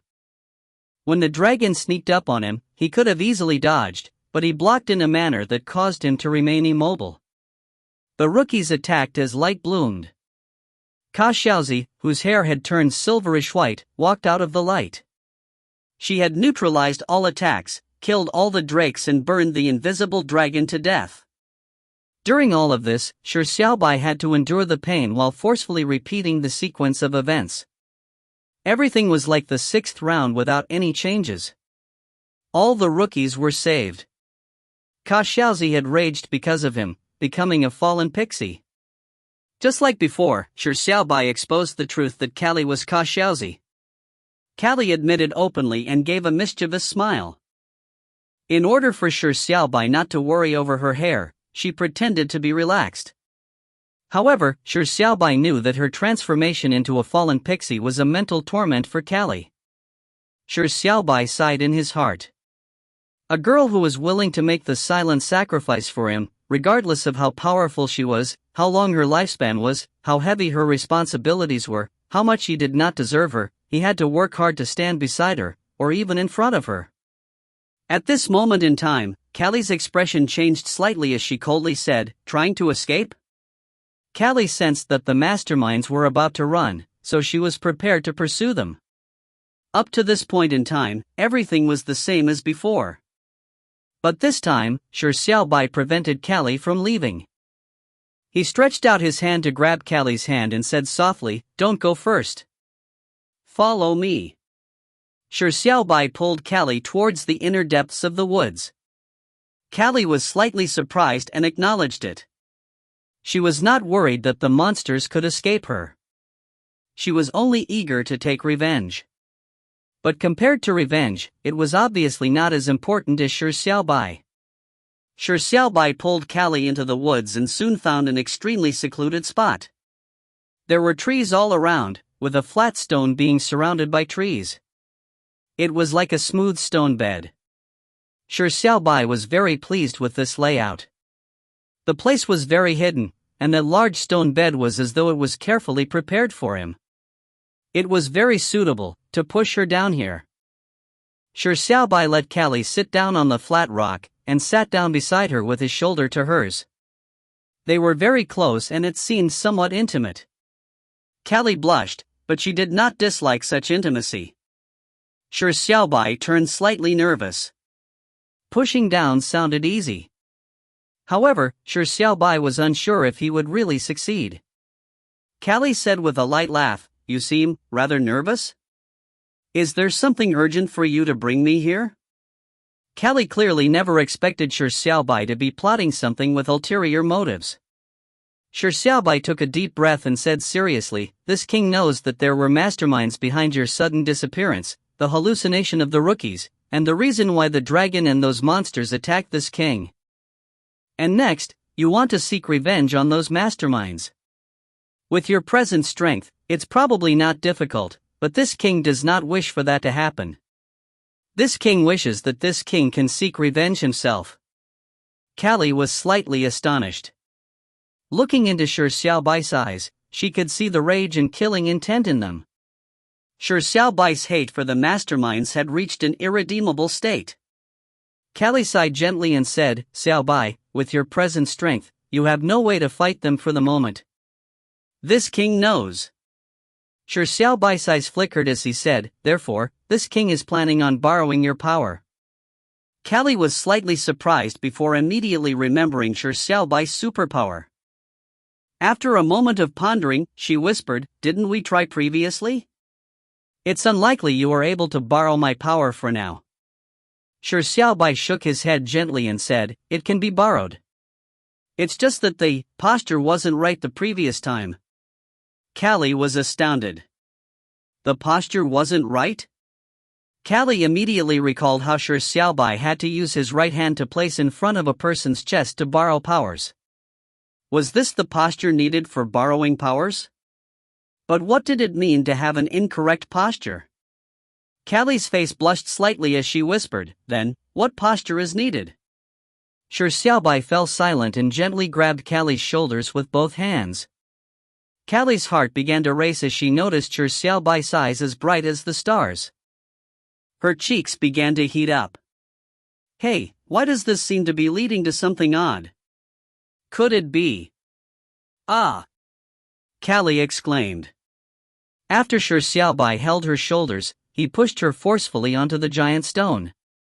And with an ambiguous posture, he lay over her body. Heavens, what posture was this? Callie's body stiffened as she held her breath. With a quivering voice, she said, "We can't do that. You are still young. Furthermore, didn't I say before that we can't do it?" Callie's body trembled. Shi Xiaobai had placed one of his hands on her mosquito bite, while his other hand was placed on her smooth and soft belly that was without any fat. Was this the legendary foreplay? Callie nearly fainted, but reason told her that she had to shout no or stop. Relax, this king is only borrowing your powers. Shi Xiaobai's voice suddenly entered her ears. Callie snapped out of her reverie as she looked up to look into Shi Xiaobai's eyes. She noticed that his eyes were bright, and his breathing was calm. He looked very composed as well. Callie fell into a daze and nearly fainted from rage. Heavens, how can you be so calm while lying above such a beautiful girl? Hey, my breasts might be small, but they still exist, right? If your left hand were to move slightly lower, wouldn't there be the tiniest bit of temptation? Callie grunted slightly as she grabbed Shi Xiaobai's back. Their bodies were pulled even more tightly together. She peeked. Borrow it then, borrow as much as you want. Don't stand on ceremony with me. Callie's body was very soft. It exuded a fresh fragrance of a virgin, but Shi Xiaobai was obsessed with completing the absolute choice, and did not have any unnecessary thoughts. In fact, Shi Xiaobai was lying, but it was not a complete lie. The reason for this position was not because he wanted to take advantage of her, but neither was it purely to borrow her power. In fact, Shi Xiaobai had 3 functions to his superpower. The first one was borrowing strength. It was as the words meant. As it was borrowing, he needed the consent of the target, and had to return it later. The second one was forcefully appropriating the powers of others. For example, when Shi Xiaobai extracted Kevin's powers, it was forceful without need for Kevin's consent. As long as Shi Xiaobai's power of the soul could suppress Kevin's resistance, it was enough. However, such forceful appropriation required him to return the power. And the third function was the most special. He could directly completely deprive of the other person's power and use it for himself. There was no need to return it. It was called power siphoning. If Shi Xiaobai had used power siphoning on Mu Yuesheng, Shi Xiaobai would permanently have lightning superpowers, and Mu Yuesheng would lose her lightning superpowers forever. Different superpowers needed different postures in order to be used. Power appropriation was the simplest. It just needed one's strength to suppress the other. As for power borrowing, it needed mental dialogue. He had to use his right hand to obtain the recognition of the person's heart, therefore he had to place his right hand on the target's chest. Power siphoning was in general more complicated. In order to siphon the powers of the other person, he needed to conquer that person. Power siphoning was clearly a very overbearing and somewhat malevolent power. Furthermore, its usage was very vague. Therefore, Shi Xiaobai had always ignored this ability. Only when Shi Xiaobai encountered this absolute choice did he remember of this superpower. Push down. Was the posture of pushing down a girl a form of conquest? After making such a guess, Shi Xiaobai had pushed down Callie. Of course, it was different from what other gentlemen would be thinking of. The hands Shi Xiaobai placed on Callie's chest and tummy suddenly emitted light spontaneously. With a yelp, Callie's eyes glazed over. Shi Xiaobai's consciousness was immediately enveloped by endless light. The light was warm and holy. Shi Xiaobai was delighted. He had succeeded. This endless light was Callie's power and it was free for him to siphon. As long as he absorbed all this power of light, Shi Xiaobai's strength would reach a terrifying realm. However, Shi Xiaobai paid no attention to the power of light. His consciousness roamed the endless light. Finally, he saw a patch of darkness in front of him. The darkness was like a small black cloud in the endless expanse in the sky. In the endless light, this tiny patch of darkness appeared trivial, as inconspicuous as dust. However, Shi Xiaobai could clearly tell that this darkness was spreading, and the speed of its proliferation was accelerating. Without any hesitation, Shi Xiaobai stretched his consciousness into the darkness. He wanted to siphon this darkness. No! The embarrassed and lost Callie finally realized something was wrong as she suddenly opened her eyes. Tears immediately welled in her eyes. At this moment, Callie's hair transformed into a beautiful purple color. As for Shi Xiaobai's hair, it had turned a cold silvery white. Shi Xiaobai smiled. He had created a situation where no one was sacrificed except for himself. It was as simple as that. If you find any errors, ads pop up, ads redirect, broken links, non-standard content, etc., please let us know. Report chapter so we can fix it as soon as possible. Chapter 331, True Demon. Chapter 331, True Demon. After Callie raged, the corruptive power that sourced from rage allowed her to suddenly have the power to break through the god-slaughtering formation. However, it had turned her from a holy pixie into a fallen pixie. And at this moment in time, Shi Xiaobai had used his superpower, power siphoning, to forcefully snatch the corruptive power from Callie. As a result, this power was also sucked into his body. As such, Callie's hair returned to the purple color she loved. With the corruptive power disappearing completely, she had transformed back into a holy pixie. As for Shi Xiaobai, his hair had become the silverish white color that was an emblem of fallen pixies. The silver color was shiny, as though beautiful flowing clouds or water.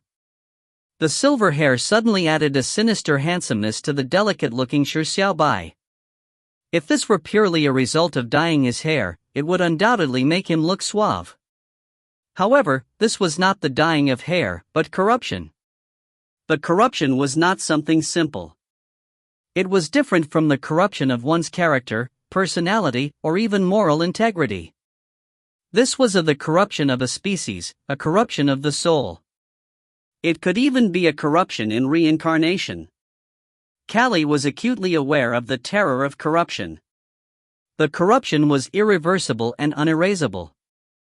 It would accompany him for life and even in the afterlife. It was a brand of sin that would be with him for all eternity. After Callie saw Shi Xiaobai's hair turning silver, she immediately figured out what had happened. She understood why Shi Xiaobai had suddenly asked to borrow her powers and why there was such an ambiguous posture. As for the reason why Shi Xiaobai had looked differently at her from before, it was because he knew. He knew of her sacrifice for him. He knew about matters regarding corruption. Therefore, he had forsaken his future filled with light and had taken the initiative to embrace the darkness that should not belong to him. This was an ending which had no one sacrificed other than Shi Xiaobai himself. No, don't do it. Quickly return it. Tears streamed down her cheeks. Callie began crying like a child. She got up and pressed Shi Xiaobai beneath her. She wailed for Shi Xiaobai to return the corruptive power. Shi Xiaobai smiled in silence. He gently hugged Callie's waist. He was very satisfied with the ending. Of course, power that was siphoned could not be returned. Even if he could return it, he would not have returned even 1 ounce of it. Return it, return it. Callie began pounding on Shi Xiaobai's chest. She felt her heart aching, and her eyes were sore. It was as if there was a hard rock stuck in her throat. Shi Xiaobai's consciousness gradually went into a blur as he opened his mouth. A husky voice that sounded like it came from the abyss squeezed out of his vocal cords. Why is this king so angry? Is this anger? This anger, how can you endure it? Why can't this king control it any further? Shi Xiaobai struggled to speak in a staccato manner. Callie was jolted from his words and looked down at him. Shi Xiaobai's eyes were already red. It was a scarlet like blood, and also the crimson color of burning flames. Ah! Shi Xiaobai opened his mouth slightly, as tearing voice ripped out his throat like a violent wind. His body began to convulse. No, you can't fall. Try your best to remain awake. Do not let your anger deprive you of your will. Shi Xiaobai. Please. Callie's pale face was covered in tears. She hugged Shi Xiaobai tightly like a helpless child. At this moment in time, a golden beam of light bloomed from the back of Shi Xiaobai's right hand. A lowly wearing a snow-white dress appeared beside the two. The lowly hurriedly said, "Do you want to let Shi Xiaobai die from pent-up anger? Let him vent it." Callie was anxious. Her grief and remorse had made her lose her sense of propriety, but she knew that the lowly was the sword spirit of the holy sword in Shi Xiaobai's right hand. When she heard the lowly say those words, she immediately faltered. Vent? The lowly appeared very anxious as well. Therefore, without waiting for the panicking Callie to figure out the details, she said in a hurry, "With Shi Xiaobai's present strength, there is no way he can withstand the corruptive power. Therefore, before he becomes a member of the fallen race, his body would collapse from the corruptive power. He is now in dire need to vent the excess corruptive power, do you understand? The corruptive power he has taken is anger, therefore, Shi Xiaobai is about to explode in anger. You must think of a way for him to vent all the anger in his heart." When Callie heard this, she immediately realized what was happening. She was feeling pain for Shi Xiaobai's transformation into a member of the fallen race, but she had missed the point that Shi Xiaobai's body could not withstand the corruptive power. The present Shi Xiaobai was filled with surging energies in his body. Anger was dominating over his reason, and he was in need to vent it out. "If you will become a demon king, I'll become a demonic girl to accompany you by your side." Callie hugged Shi Xiaobai tightly and said softly, "Vent it out. Vent out all your anger as much as you want." In the northernmost area of Monster Fairyland in the 6th level of the 9 Revolutions Transcendental Tower, there was a gigantic palace located in the midst of a vast plain. At this moment, there were all sorts of monsters gathered densely on the plains. Countless monsters were quiet and dormant, as though they were waiting for something. It was a stern and austere environment. And in the palace surrounded by the monsters, a dual-bladed demon was sitting on a magnificent throne. It looked panicked while it spoke to an unknown existence. "Your Magnificence, are you planning on giving up on me? Or are you saying that you have turned a blind eye to the existence of the virus? Are you planning on abandoning the land of the trials, or are you giving up your valuable dignity? No, why aren't you sending more forces to eliminate the pixie? There's still time. Lend your power to me. Just a bit will do, and I'll be able to kill the pixie that sealed herself." The dual-blade demon had a hideous expression. It was hissing as it spoke to itself in the palace. Suddenly, the dual-blade demon had a drastic change in expression as it stood up from his throne. "She's here?" The blades in the dual-blade demon's hands began to tremble slightly. What was coming had finally come. The dual-blade demon slowly walked out of the palace. The rampant monsters roared as they simultaneously looked up towards the sky. There in the middle of the sky was a beautiful purple-haired girl and a sinister-looking silver-haired youth standing side by side. No monster dared to approach them as they gave our warning cries like frightened beasts. The dual-blade demon was surprised. Why did the two switch hair colors? Was dyeing their hair before revenge a form of cheering themselves on? The dual-blade demon knew there was no way for him to escape Callie's grasp. The other three monsters could only hide away temporarily. If the powerful existence decided on giving up on them, no one could save them. It was useless to kneel down and beg. The dual-blade demon knew that the only chance it had was to do battle. And the rampant monsters were making the final preparations for the struggle.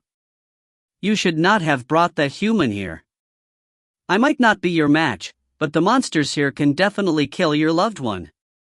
The dual-blade demon's expression was cold. Although it could not defeat Callie, Callie could not easily insta-kill him after having sealed herself to the psionic mortal realm. As long as it managed to stall Callie, the monsters that filled the lands would definitely be able to kill the youth beside her. Even in death, he had to leave the most painful scar on his enemy. Kill him. The dual-blade demon roared and laughed frenetically, as though it was hysterical. However, before the dual-blade demon's words faded away, a figure dived down from the sky towards the ground, slamming heavily into the ground like a meteorite. Boom! When the figure landed, the monsters around him were immediately sent flying by the terrifying power. The ground immediately cratered. The dual-blade demon was slightly taken aback. This figure that suddenly landed had tremendous power. It was that black-haired youth that for some reason had his hair turned silver. Courting death? The dual-blade demon immediately commanded the monsters to kill Shi Xiaobai with all their strength. However, the scene that followed left the dual-blade demon awestruck. After landing on the ground, Shi Xiaobai was like a wolf entering a herd of sheep. He immediately charged into the rampant horde of monsters. He did not use a sword or a knife, but reached out his bare hands at the monsters. In the next moment, a large python was ripped apart with his bare hands. A gigantic black ape was punched into meat sauce with a single punch. A gigantic alligator with spikes down its back was reduced to mush with a stomp. A flying tiger had its head dislocated. A WIRN with silver hide had its heart pulled out. The silver-haired youth was like a devil. He darted through the horde at a speed that could not be discerned. With just his bare hands and feet, he brutally massacred the monsters. Screams, shrieks, alarmed cries, and angry roars reverberated throughout the lands in a deafening manner. In a while, the entire plain was stained red with blood. Countless monsters had their corpses mangled, as though the plain had become true hell. The silver-haired youth was like a murderous devil that was venting its infinite anger. He killed monsters without any mercy. He ignored the blood that splattered onto him, and frequently ripped the monsters apart. His body was covered in blood, as though he had bathed in a lake of blood. Redder than the blood were the silver-haired youth's eyes. The cold red eyes were filled with killing intent. It was like frozen anger, a killing intent that would never melt. You are the true demon. The dual-blade demon uttered out in horror. The human's power had suddenly been enhanced to this point. His strength and speed were a far cry from before. And what made the dual-blade demon appalled was how Shi Xiaobai was in a killing spree like a devil. Even the most cruel demons that were immersed in a massacre, using acts of killing to vent the anger in their hearts while barehandedly ripping apart thousands of monsters, would not necessarily reach such an insane stage. However, the silver-haired youth did not stop. Only when all the monsters on the plain were wiped out did he turn his gaze towards the dual-blade demon in the palace above him. Without any words or expressions, the blood-stained Shi Xiaobai rushed towards the dual-blade demon like a fierce wolf. He only had one thought in this mind. Kill. Kill. Kill. If you find any errors, ads pop up, ads redirect, broken links, non-standard content, etc., please let us know. Report chapter so we can fix it as soon as possible. Chapter 332, Nobody Should Have Thoughts on Grabbing Tomorrow's Headlines. Chapter 332, Nobody Should Have Thoughts on Grabbing Tomorrow's Headlines. Callie quietly looked at Shi Xiaobai's wanton killing on the plains as she felt her heart aching for him. She was filled with worry for him.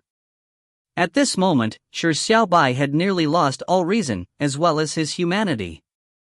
He was immersed in anger. The only thought he had was to engage in a killing spree to vent his anger. And this was the terrible price of accepting the corruptive power. Kali was too powerful and her power of light was nearly endless. Therefore, the small patch of darkness would require a long period of time in order to completely overwhelm her reason.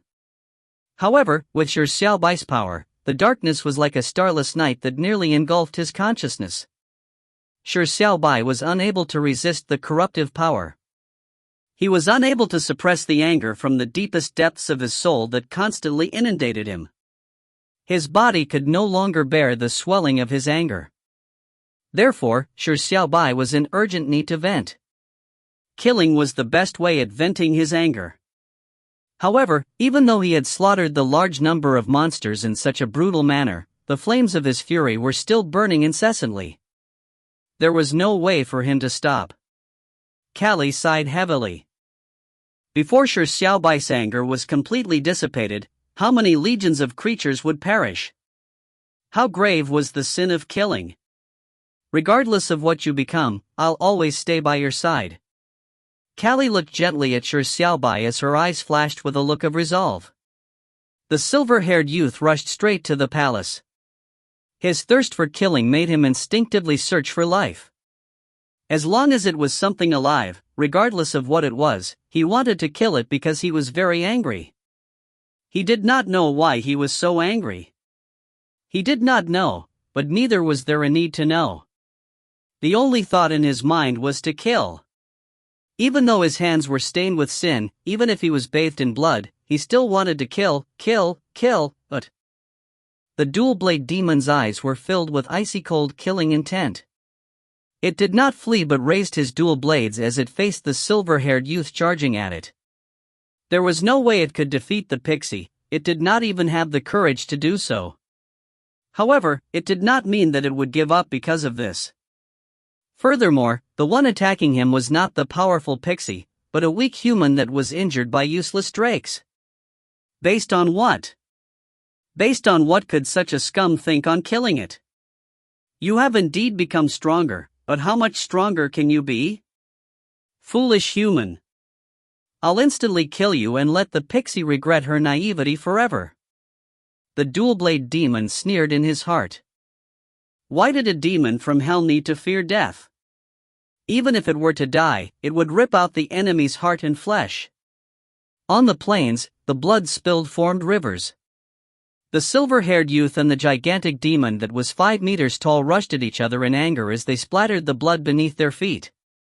The distance between them quickly decreased, and in a few seconds, they were in front of each other. This was not a fortuitous encounter, nor was it a beautiful unexpected meeting, but a conflict between life and death. Die! The dual-blade demon roared angrily as its 2 gigantic black curved blades slashed at the silver-haired youth. Space was ripped apart at that moment by the curved blade as 2 black ravines as deep as an abyss ruptured as they advanced towards the youth. Even the sound of wind was ruptured. The slashing of the 2 blades made the plains fall silent. The dual-blade demon's expression was hideous as his eyes had a glimmer of anticipation. It was anticipating that a scream from the human in front of it would break the silence. Suddenly, the 2 void-tearing blade beams that the dual-blade demon brandished seemed to crash into a wall. They stopped suddenly. Oh! The dual-blade demon was taken by surprise as it looked down. It saw the silver-haired youth within reach of it having caught the dual blades with his bare hands. The dual-blade demon hurriedly moved forward, in an attempt to sever the 2 slender palms before beheading that loathsome head. But at the next moment, with 2 booms, the 2 precious blades the dual-blade demon brought from hell had been shattered into countless pieces. How is it possible? The dual-blade demon stared at Shi Xiaobai with whitened eyes. It found it unbelievable that its blades had been shattered into pieces instantly by the pair of small hands. However, a blood-stained hand had reached its shoulders at the next moment. No! The dual-blade demon had a drastic change in expression as it finally realized the cruel reality of the situation. The human in front of it had not only suddenly become powerful, he had become outrageously strong.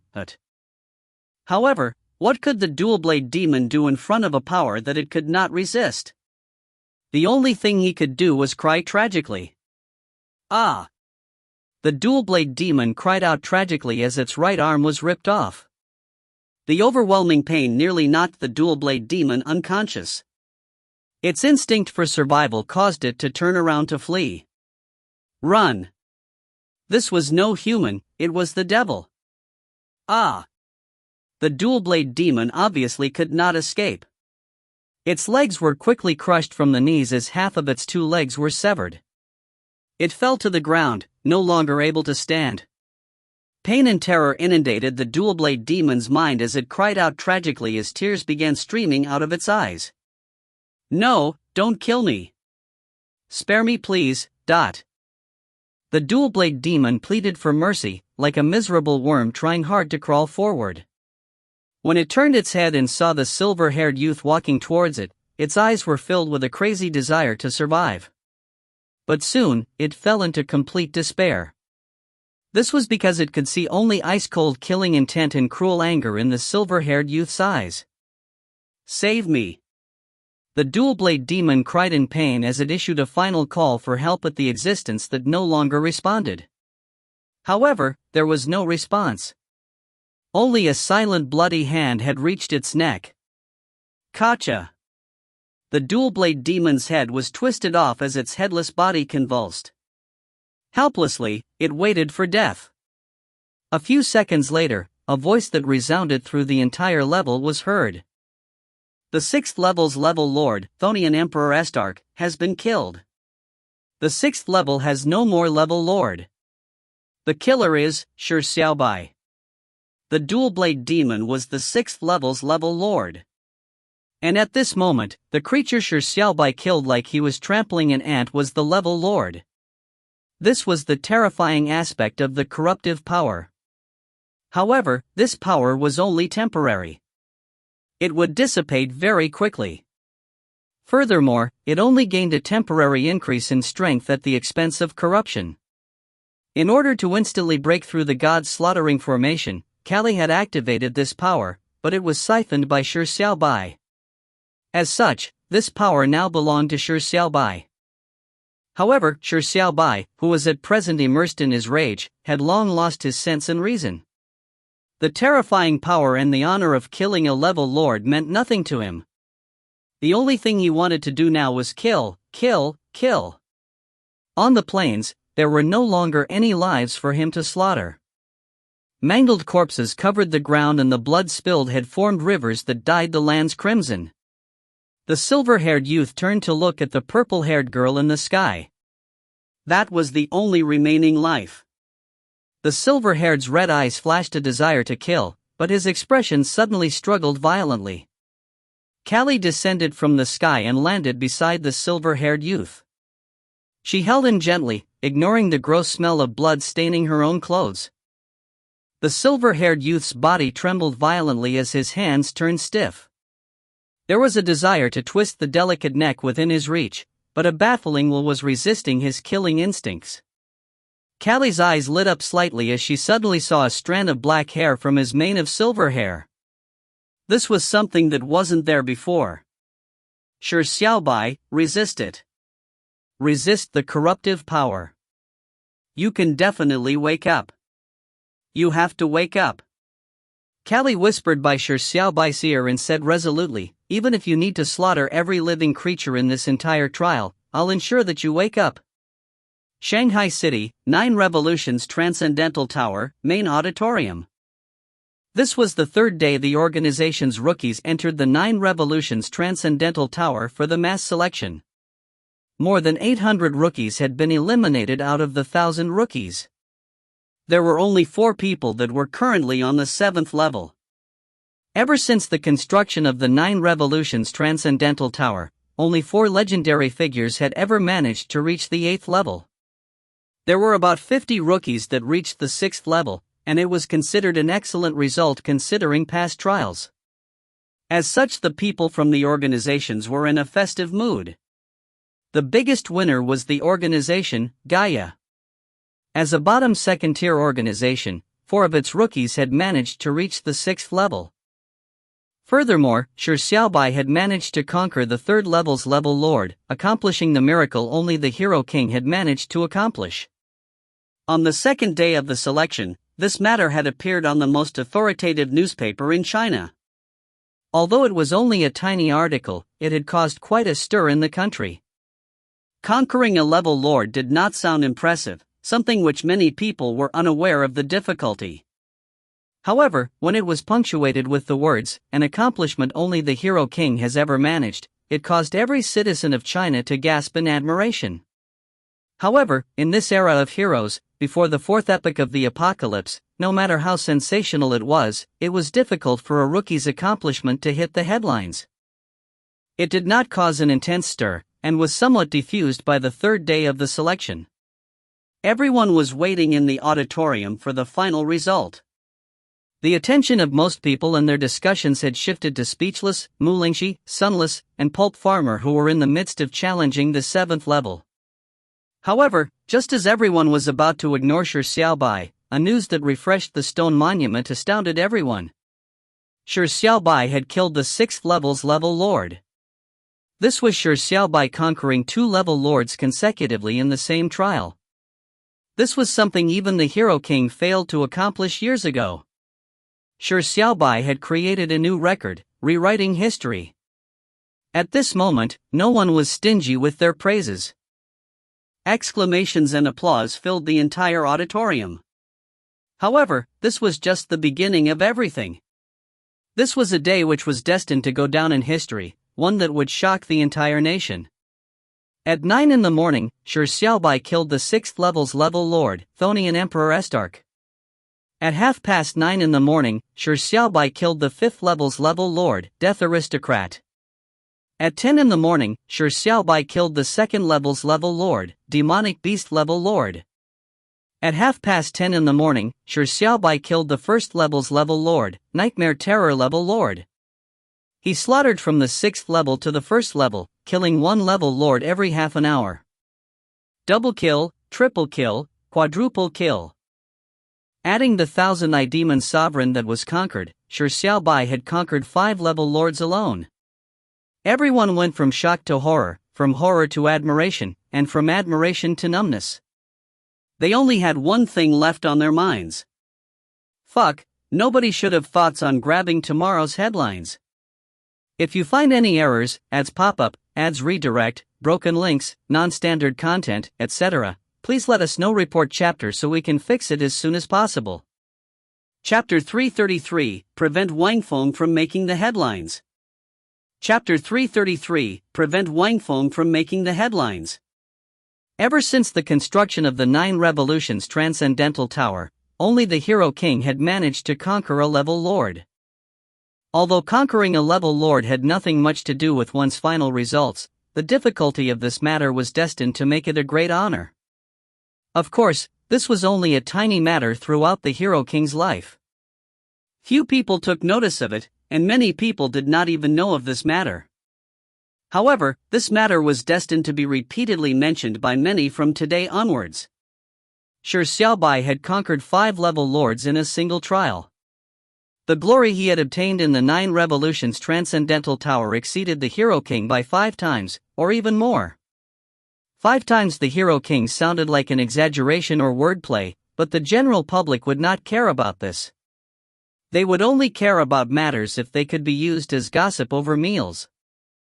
China Daily's editors quickly received news from their reporters. A story regarding a rookie typically was ineligible to appear on China Daily, which received a myriad of shocking news every day. But yesterday, after resisting great opposition, the editor-in-chief left a small article for Shi Xiaobai's conquering of the 3rd level's level lord. This slightly fat editor-in-chief always advocated the promotion of youths in the country. He believed that they were the hope of the country's next generation. As such, when the news reached China Daily's editor-in-chief, Tai Shan immediately began grinning from ear to ear. He praised the youth, Shi Xiaobai, for living up to his expectations. He had been given a pleasant surprise and had plans for this young man. A junior editor named Li Hong, who was great at sucking up, did not miss this opportunity. He complimented, "Editor-in-Chief Tai Shan sure has foresight." Yesterday, he said how Shi Xiaobai would be a person of tremendous promise. He had gone against all those opposed to give him an article. Who knew he would do something that is completely unprecedented and never to be repeated? Everyone has to be amazed by Editor-in-Chief Tai Shan's foresight. His flattery had made Tai Shan chuckle. He could not help but say with a laugh, "The 9 Revolutions Transcendental Tower only had 9 level lords. Shi Xiaobai has conquered 5 alone. This matter is truly one to never be repeated. Leave tomorrow's headline to the child. I believe no one will have any objections." The headlines of China Daily were always something China gave the most attention to daily. All of them were basically extremely important matters, or news of an extremely famous heroes. Once they appeared in the headlines of China Daily, they would quickly be known all over the country. Typically, regardless of how outstanding rookies were, they would not receive such treatment. Even Speechless had never been eligible to appear in the headlines. However, what Shi Xiaobai had done was truly bizarre. Furthermore, he had encountered an editor-in-chief that advocated the supporting of the younger generation. Even if other editors had differing thoughts on the matter, they were unsure about raising any objections. However, Deputy Editor-in-Chief, Lin Liang, had always been at loggerheads with the Editor-in-Chief. Without any surprise, Lin Liang put forward his objections. He said, "I think there is need for careful consideration over this matter. Shi Xiaobai is a rookie after all. We have seen many peerless rookies being placed on a pedestal before, but they only ended up average. If he makes the headlines, it might get to Shi Xiaobai's head." Furthermore, Wang Feng released a new war song, "Survive," yesterday. It's said to have broken through the limits of resonating with thousands of people, reaching brand new heights in war songs. It seems this matter is more eligible to hit the headlines? There were singers in this world as well. However, the songs these singers sang were not only for music appreciation. Some of these songs could treat injuries. Some could restore strength, and there were even songs that could raise one's combat power. In this world, there was an occupation of singers. Therefore, the ability to sing, the ability to compose and write lyrics was also a reflection of power. As for Wang Feng, he was an outstanding singer. He was considered an A-list singer, with many of his songs being extremely popular. As for the song, "Survive" Wang Feng recently released, not only was it an extremely difficult rock war song, it had broken through the limits of resonating with 10,000 people.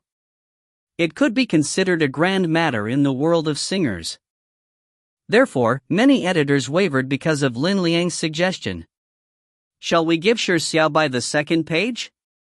The appearance of a rookie in the headlines has never happened in the history of China Daily. I believe we shouldn't make it an exception. It's also time for Wang Feng to make the headlines for once. I also think we shouldn't extol rookies too much. That Speechlessly reached the 10th level of the psionic mortal realm at the age of 6, and back then, we gave him the second page.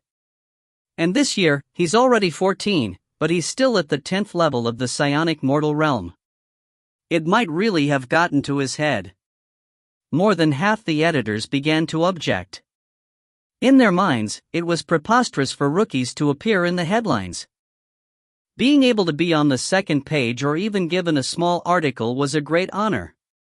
This was a regulation China Daily had always maintained. Editor-in-Chief Tai Shan immediately blackened his face as he said angrily, "Are you all objecting? Fine, tell me. Which rank did China reach in the previous World Youth Tournament and World Junior Tournament?"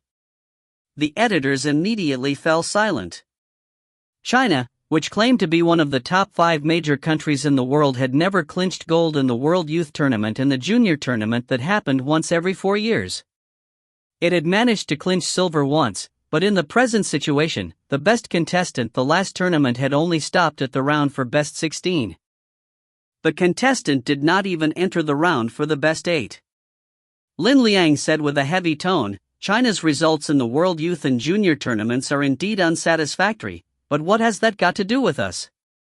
If a headline can make the younger generation of China clinch gold, so what if China Daily's headlines are given to them every day? The point is that it doesn't work. We are unable to effect any change. Tai Shan said with a sneer, a headline might be unable to change the status quo, but it can let the disappointed citizens see a glimmer of hope. What we lack isn't talent, but environment. China's flommers are world famous. Regardless of how well your overall performance is, a tiny mistake will result in you being flamed till you have a pig's head. How can our young do their best under such public pressure?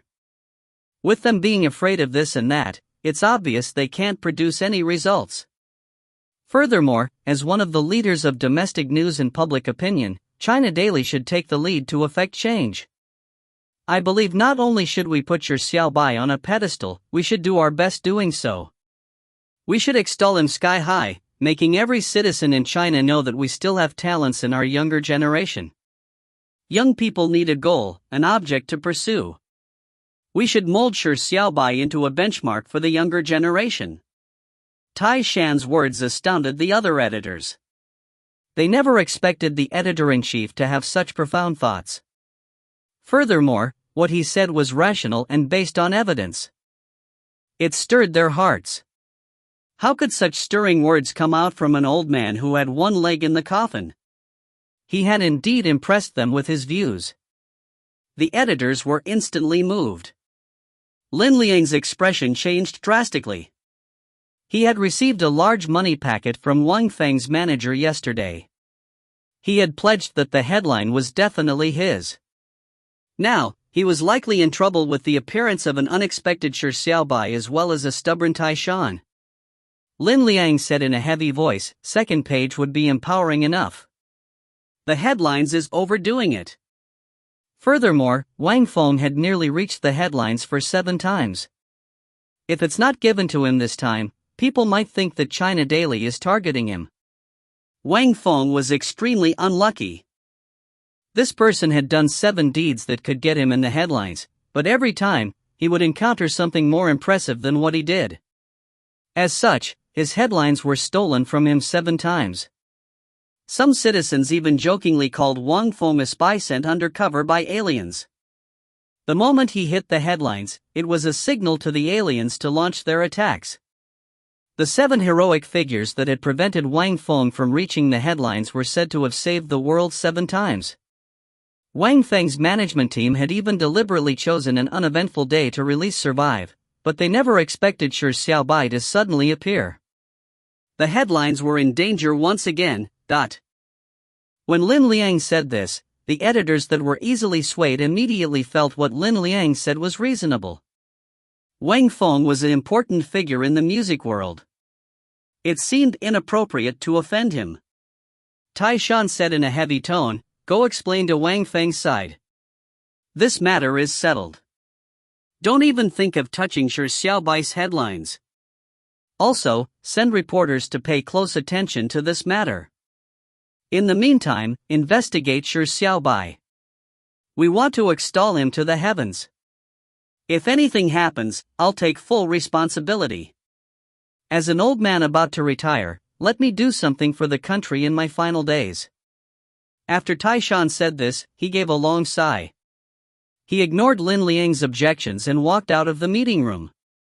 Everyone looked at each other. Since this matter did not truly concern them, they did not make things difficult. Lin Liang cursed that stubborn old fool before leaving sulkily. He had to return that money packet. 6th level of the 9 Revolutions Transcendental Tower. It was already almost chaos in the outside world, but the rookies undergoing the trials were scared silly. How was the 6th level's level lord killed by Shi Xiaobai before it descended? How did the 1st, 2nd and 5th levels level lord succumb as well? No one could understand how Shi Xiaobai had managed to do it. They could only imagine that it had to do with that mysterious Ka Xiaozi. And they encountered a huge problem. They couldn't find the dragon. The ugly monster that Callie had instantly killed apparently wasn't the dragon. The system did not tell everyone of anyone becoming the fifth Braveheart. There was also no announcement of the sixth dragon's location. This meant that the dragon was apparently still alive. Then, where was the dragon? Everyone began scouring the world looking for the dragon. Some of the rookies had already left the forest as they began to search for the dragon in Monster Fairyland. A few rookies unknowingly walked to the coast and were immediately dumbfounded. When they came across the spot, they had marveled at the vastness and beauty of the sea. But at this moment in time and at this location, the sea had vanished. There was only pit that gradually deepened endlessly. It looked like the entire sea had been drained. "Quick, look there!" "What's that?" a rookie exclaimed. In the distant horizon above the dried ground, a dark mass of light was floating in mid-air. If you find any errors, ads pop up, ads redirect, broken links, non-standard content, etc., please let us know. Report chapter so we can fix it as soon as possible.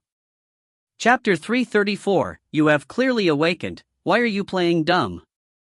Chapter 334, You Have Clearly Awakened, Why Are You Playing Dumb? In a particular quaint village, there lived a blind man. The blind man was a very unlucky person. He was born blind. Other than color black, there was no other color existing in his world. However, the old blind man was also a very happy man. Even though he was blind, he had managed to meet a partner in his youth. They loved each other and finally married, eventually giving birth to 7 children. However, this was just the beginning of everything unfortunate. The old blind man's wife died due to childbirth issues during the birth of 7th child. It left the old blind man to raise 7 children while he was in his middle age. Although he was blind, he was great at calligraphy, knew how to play the arrow, and was eloquent with the gift of the gab. Therefore, the old man would perform on the streets daily, play the arrow or tell stories to passers-by in exchange for tips. At night, he would write a bunch of couplets of extremely high quality, but were extremely cheap because of his lack of fame. He sold these in order to make ends meet.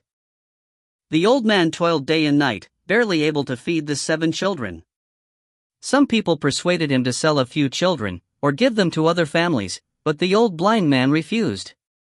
Every child was loved by him, so he could not bear to part with them. There were others who advised him to look for a wife before he grew old, even if they were ugly or somewhat slow in the head, because it would at least be an additional helper. However, the old blind man refused as well. He was still deeply in love with his deceased wife, and would always leave the position of wife for her. The old blind man toiled day and night for 10 years before the 7 children finally grew up one after another. The eldest son had finally reached the age of 18. 10 years of starvation had made the old blind man extremely weak, but maybe it was the grace of heaven because during the 10 years, the old blind man never fell seriously ill. He did not even catch the cold or have a fear. However, the tragedy began when the eldest son reached 18 years of age.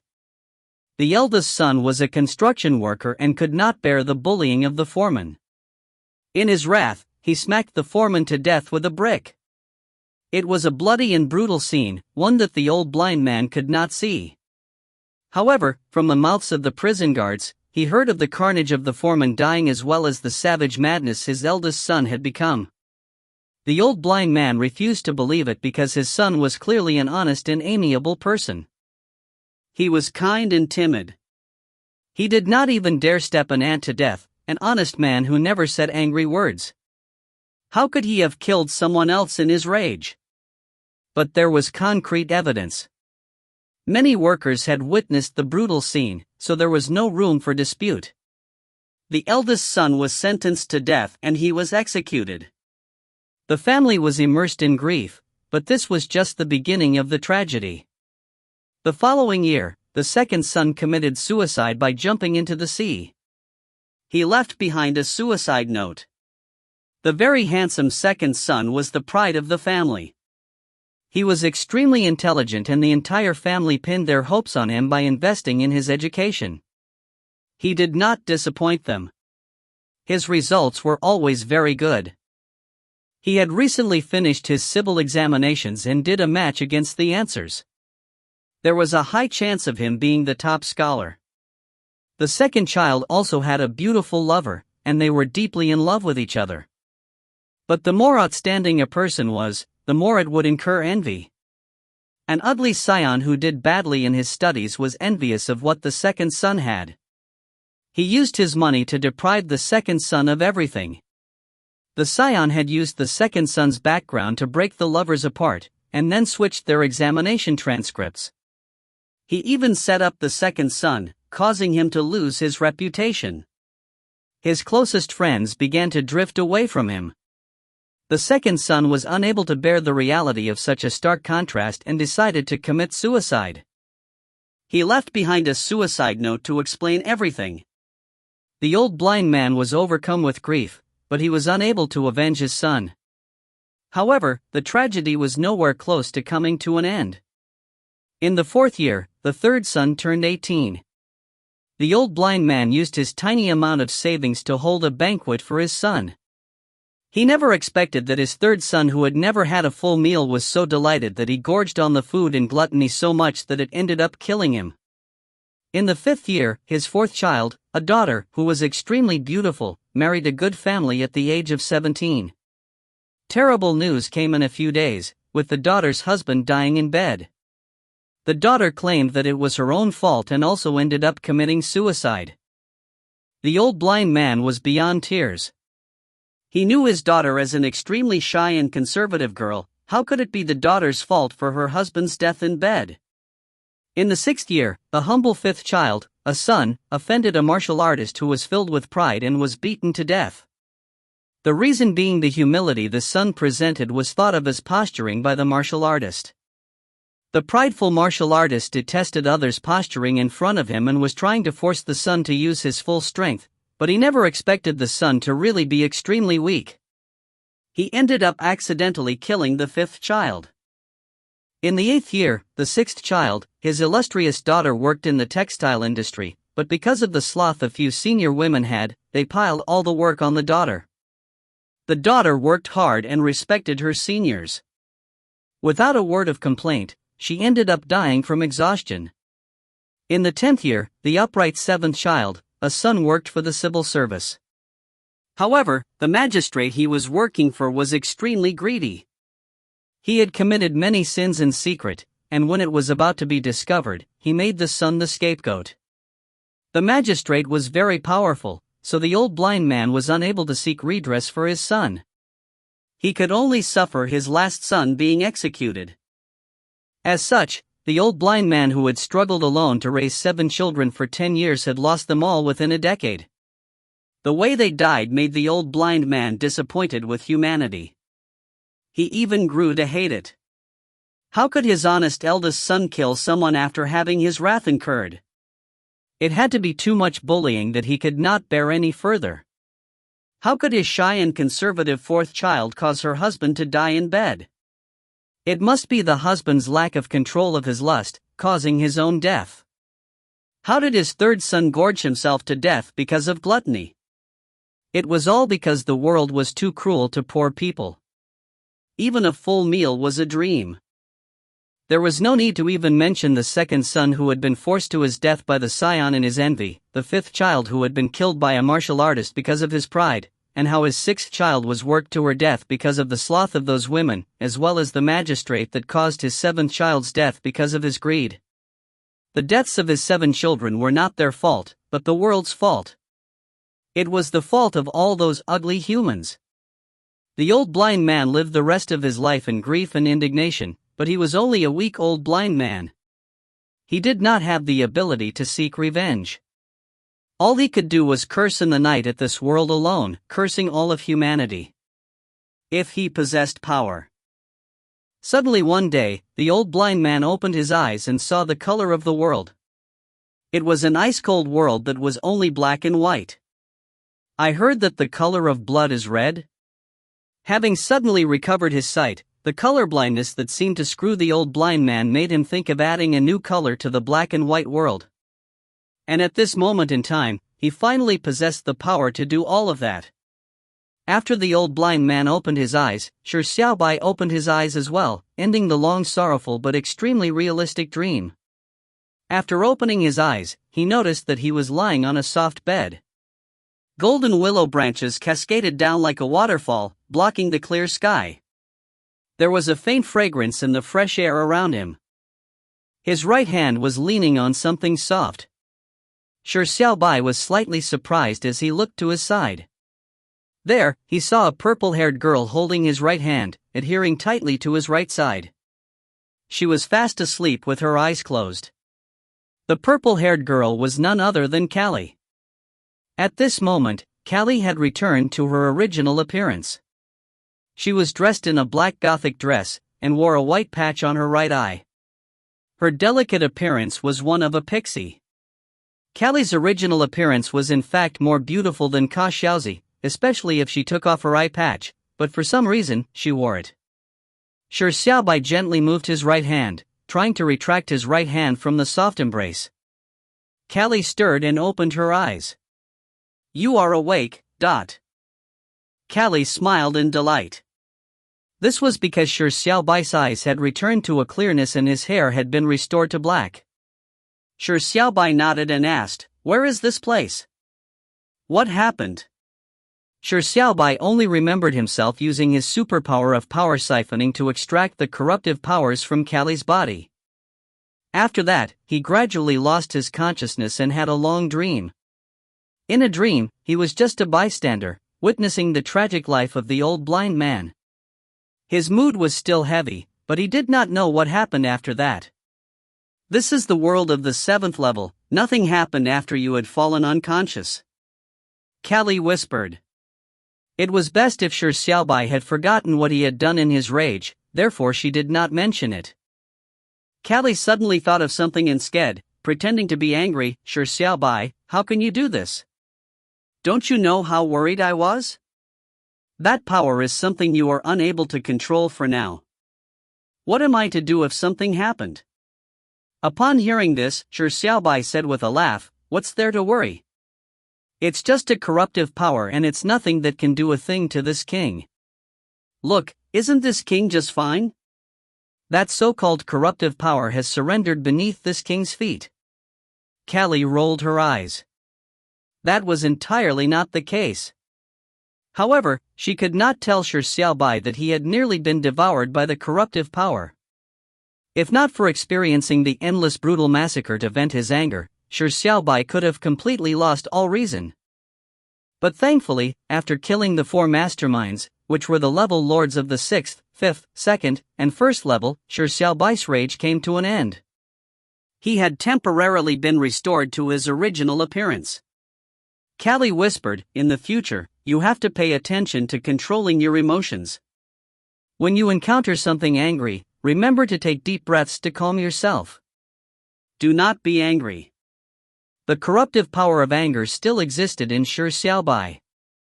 If he was ever infuriated, it was very likely for him to transform into the state with silverish white hair again.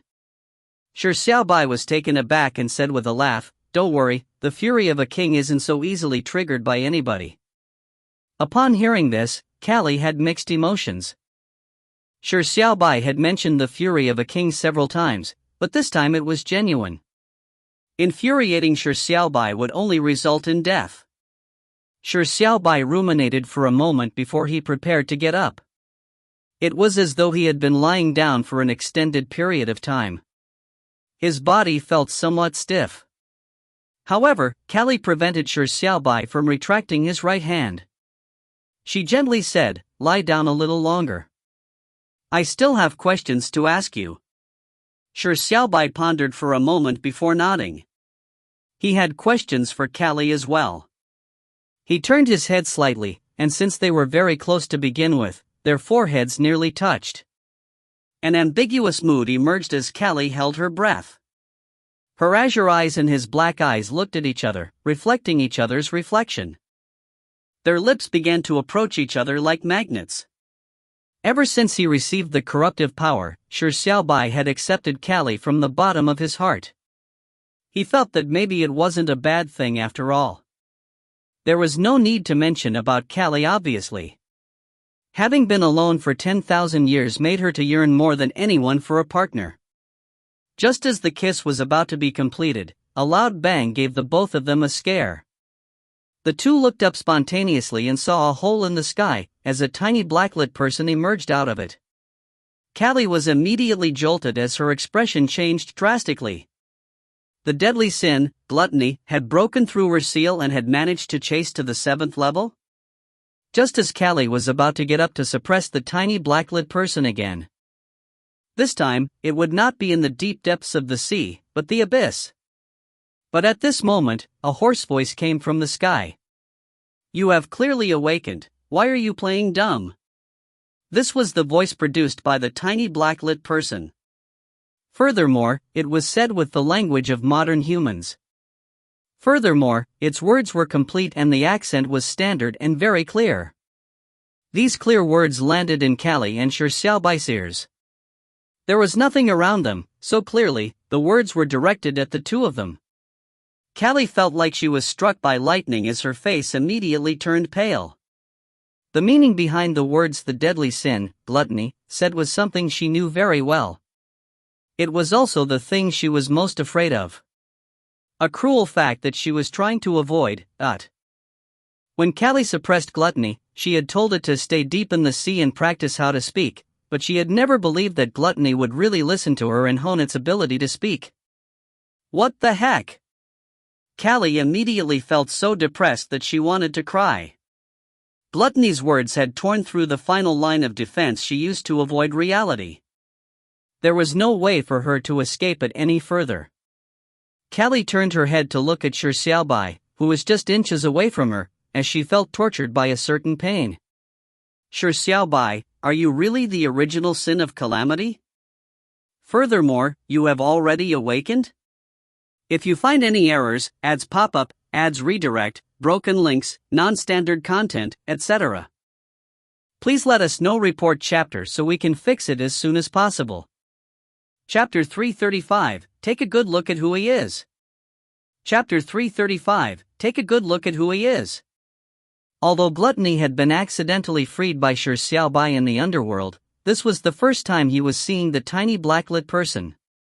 Hearing the tiny blacklit person say to the two of them, "You have clearly awakened, why are you playing dumb?" the first thing Shi Xiaobai thought of was that it was speaking to Callie. After all, he did not know the tiny blacklit person. Furthermore, he had not awakened anything while deliberately play dumb. Turning his head, he saw Callie's expression change drastically as her face turned pale.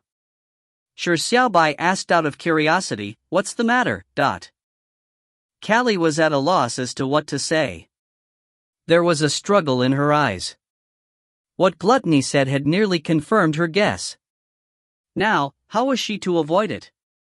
At this moment, the tiny blacklit person spoke again. "I came all this way looking for you, but you are just going to play dumb? You are refusing to even come out to look at me?" With that said, Callie's heart that had sank like it had dropped to the bottom of a valley sprang back up like a roller coaster. Gluttony wasn't here for Shi Xiaobai? If not, it would not have said words that meant "you aren't even willing to meet me." However, from the series of actions gluttony had undertaken, its target was no doubt Shi Xiaobai. What was going on? The tiny blacklit person waited for a moment before it angrily said, "Are you not coming out?" Still there was no response.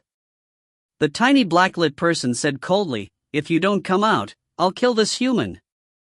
The tiny blacklit person pointed at Shi Xiaobai with its tiny fingers. Callie was immediately greatly relieved. From the looks of it, Shi Xiaobai was definitely not the original sin of calamity. If not, gluttony would not dare to use Shi Xiaobai as a threat. However, was gluttony dumb to threaten Shi Xiaobai's life in front of her? Callie immediately said with a sneer, "You can give it a try." The tiny blacklit person looked at Callie and fell silent for a few moments. It said in a deep voice, "Pixie, why do you keep obstructing me in everything I do? Sire had once saved your pixie race. I can forget about how you didn't repay the favor, but you even returned kindness with ingratitude." Callie was taken aback when she heard this. She said coldly, "Is the sire you refer to the original sin of calamity?" The tiny blacklit person said with a nod, "That is the name humans call sire." Callie immediately found it absurd. The pixie race had been destroyed by the original sin of calamity, yet Gluttony dared to say that the original sin of calamity had saved the pixie race? There should be some logic in fabricating stories. Callie could not be bothered to engage in a war of words with Gluttony. Since it was determined that Shi Xiaobai was not the original sin of calamity, Callie was somewhat interested in the entity Gluttony was seeking. It might have been the original sin of calamity or another one of the deadly sins. Callie had spared Gluttony and not killed it because she wanted to use it to fish for bigger fish. She never expected that Gluttony was somewhat dumb to serve itself right to her doorstep. Callie said coldly, "If my memory serves me correct, the original sin of calamity was the one responsible for the annihilation of the pixie race. Your mentioning of saving is overturning the facts. There is no need for you to argue. It was a matter I witnessed myself. When the time comes, I will settle the score with your king. Now, I'll give you a chance. Tell me who you are looking for? Why did you chase Shi Xiaobai all the way here?" The tiny blacklit person fell silent for a moment and said, "What you see might not be true. Fine, sire would not mind having another enemy that returns kindness with ingratitude. As for the entity I'm looking for, so what if I tell you? It is on the body of the human beside you." Callie was slightly taken aback. "On Shi Xiaobai's body?" Callie turned to look at Shi Xiaobai. If there was anything special on Shi Xiaobai's body, it was undoubtedly the sword spirit in that holy sword, as well as that dog. Callie exclaimed. "It is no dog." The tiny blacklit person said in a heavy tone, "It is a sacred beast, as well as a pet of sire. In human parlance, it's called greed. Callie's pupils slightly contracted. The poodle named the Thousand-Eyed Demon Sovereign was indeed somewhat greedy, but Callie never expected for the dog to be one of the deadly sins, greed. It was no wonder the tiny blacklit person kept pursuing Shi Xiaobai. It was because it had found the dog on Shi Xiaobai's body. But why would the dog succumb to Shi Xiaobai? According to Gluttony's words, the dog had already awakened, but it was just playing dumb? Why was it playing dumb? Callie had a sense of foreboding. She looked at Shi Xiaobai and whispered, "Xiaobai, can you let the Thousand-Eyed Demon Sovereign come out?" Shi Xiaobai was somewhat confused. He did not understand most of what Callie and the tiny blacklit person were talking about. He did not even have a clear understanding of the original sin of calamity. He remembered Rico mentioning it before and how Callie once said that the original sin of calamity was her enemy. As for the rest, he did not know at all. Judging from what the two of them were talking about, the Thousand-Eyed Demon Sovereign that he conquered using the Master Conquest Ball was apparently not as simple as a level lord? Shi Xiaobai pondered for a moment and shook his head. Forget it, since it doesn't want to come out, it must have its reasons. Regardless of what it once was, it is now this king's pet. This king does not like to force it to do what it doesn't like. Upon hearing this, Callie said gently, "All right." She fully supported Shi Xiaobai's wishes. Regardless of what the consequences would be, she would address it when the time came. The tiny blacklit person was incensed when it heard this. "Foolish human, do you think a scum like you is worthy to be the owner of sire's pet? Sacred dog, if you don't get the fuck out, I'll exhaust all means to kill this human." Callie said with a sneer, "It looks like you really disparage me. Fine, this time, I'll send you into the abyss for you to learn what it means to feel respectful fear." Seeing the tiny blacklit person repeatedly using Shi Xiaobai's life as a threat, Callie was immediately infuriated. "Pixie, don't you go too far." The tiny blacklit person said coldly, "You are indeed very strong, but you are like an ant when placed in front of sire. I'm only one fragment of the will of sire. Regardless of how you seal me or kill me multiple times, a thought from sire will create thousands more of me. I advise you to mind your business. If not, the day of Sire's awakening will be the day of your downfall. Callie did not speak any further. What Gluttony said was likely true. If not, Gluttony would not have recklessly exposed its partner, Greed. She had underestimated the original sin of Calamity's strength after all.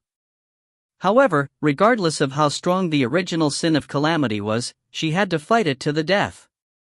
Callie slowly stretched her index finger out. A blob of light began bursting out from her fingertip. This arrogant Gluttony deserves death. At this moment, the golden ball in Shi Xiaobai's clothes began to shake violently. Shi Xiaobai was slightly surprised as he took out the golden ball and pressed its switch. A golden light bloomed as a mini poodle that was as white as snow appeared in front of Shi Xiaobai. Callie slowly withdrew her finger. From the looks of it, this white dog had chosen to come at this moment in order to save the tiny blacklit person? The tiny blacklit person said coldly, "You have finally decided on coming out?" Woof! The white dog barked softly. This was purely a dog's bark. No one understood what the dog's bark meant. The tiny blacklit person said angrily, "Stop playing dumb. You have clearly been awakened." The white dog shook its tail and took a few steps back. I don't know what you are saying." A voice that was like a 1 or 2-year-old toddler came out of the white dog's mouth in a staccato manner. "I seem to have amnesia. I had a dream, but the dream had you, but I don't know what happened.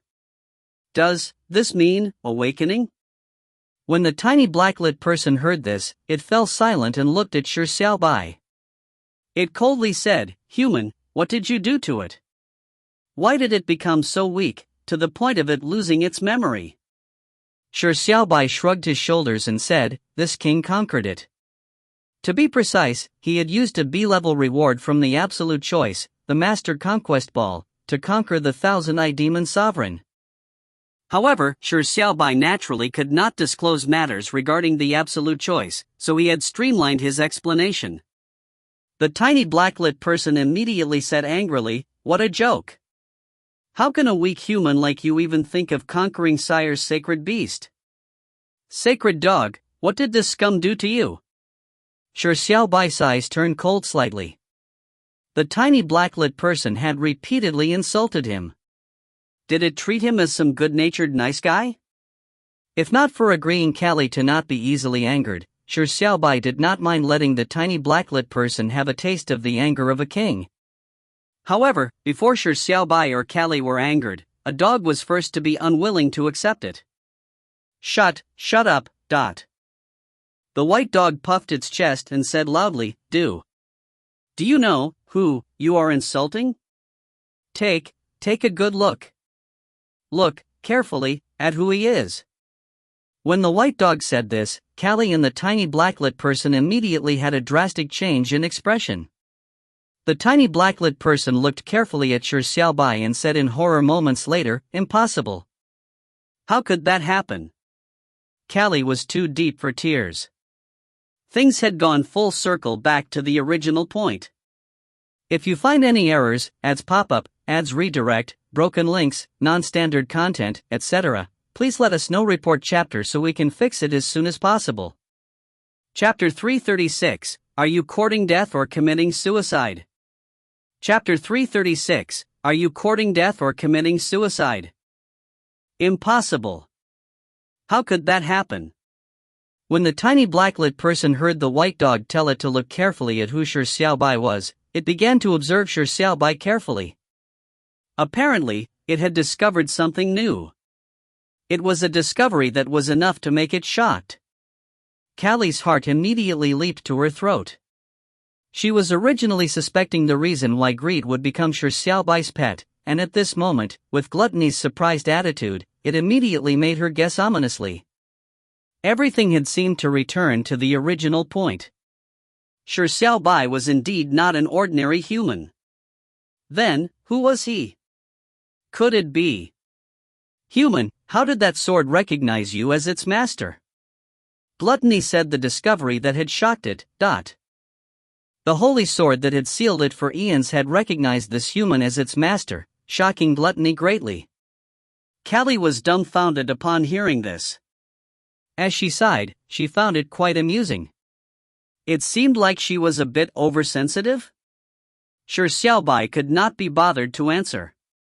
The tiny blacklit person's attitude made him rather unhappy.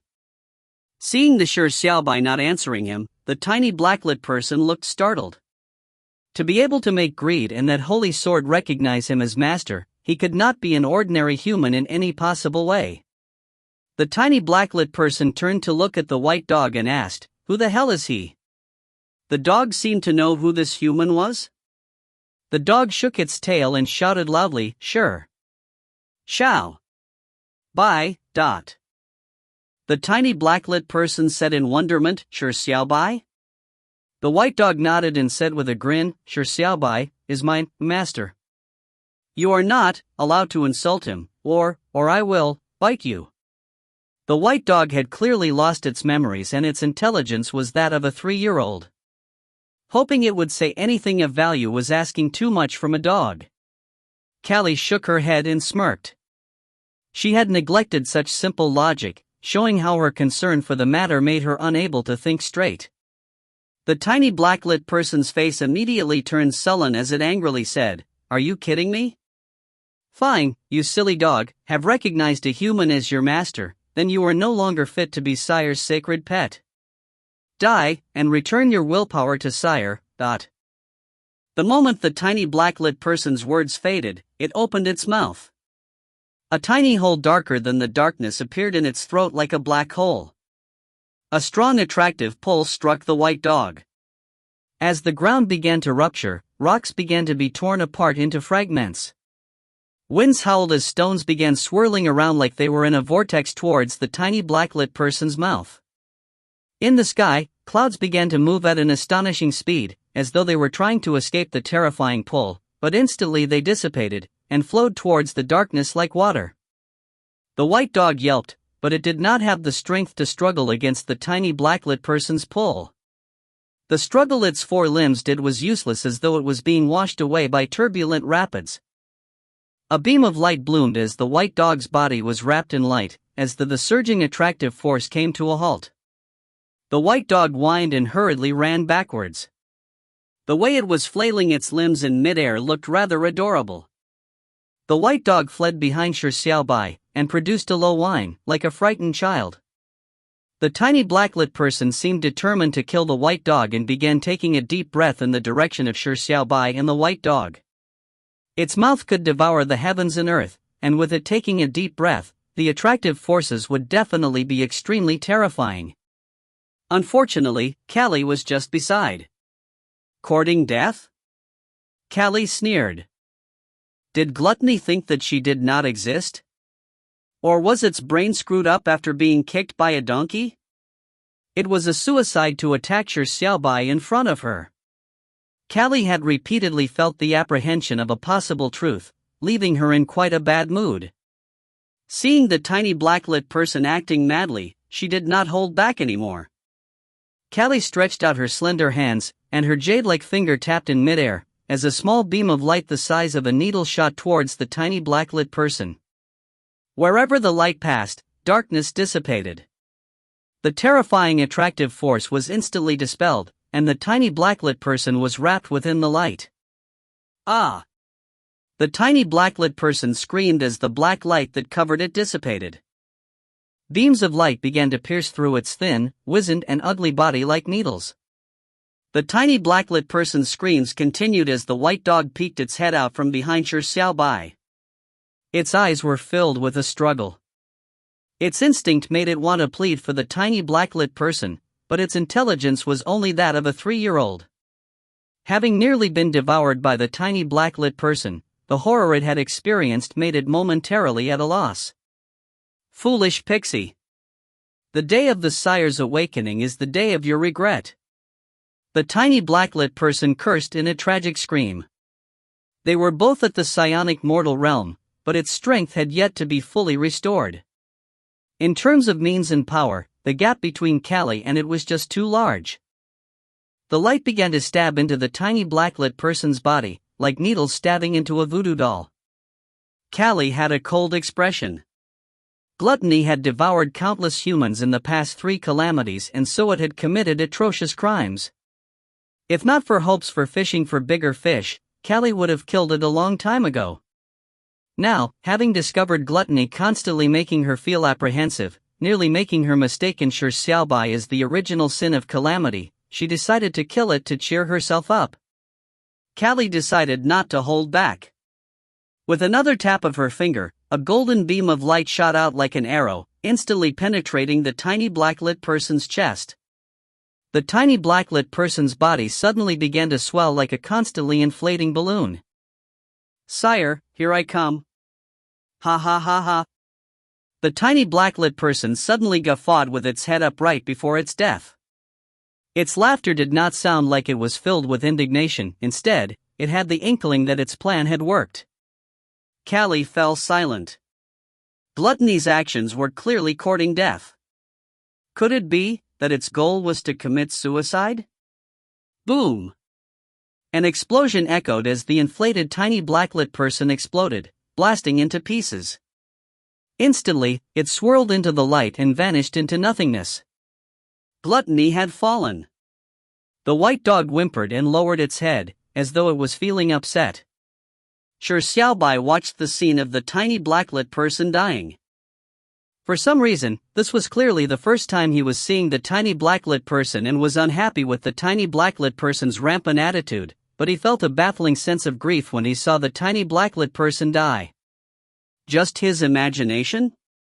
Shi Xiaobai shook his head and repressed the strange feeling. He reached his hands out and ruffled the white dog's head before keeping it back into the golden ball.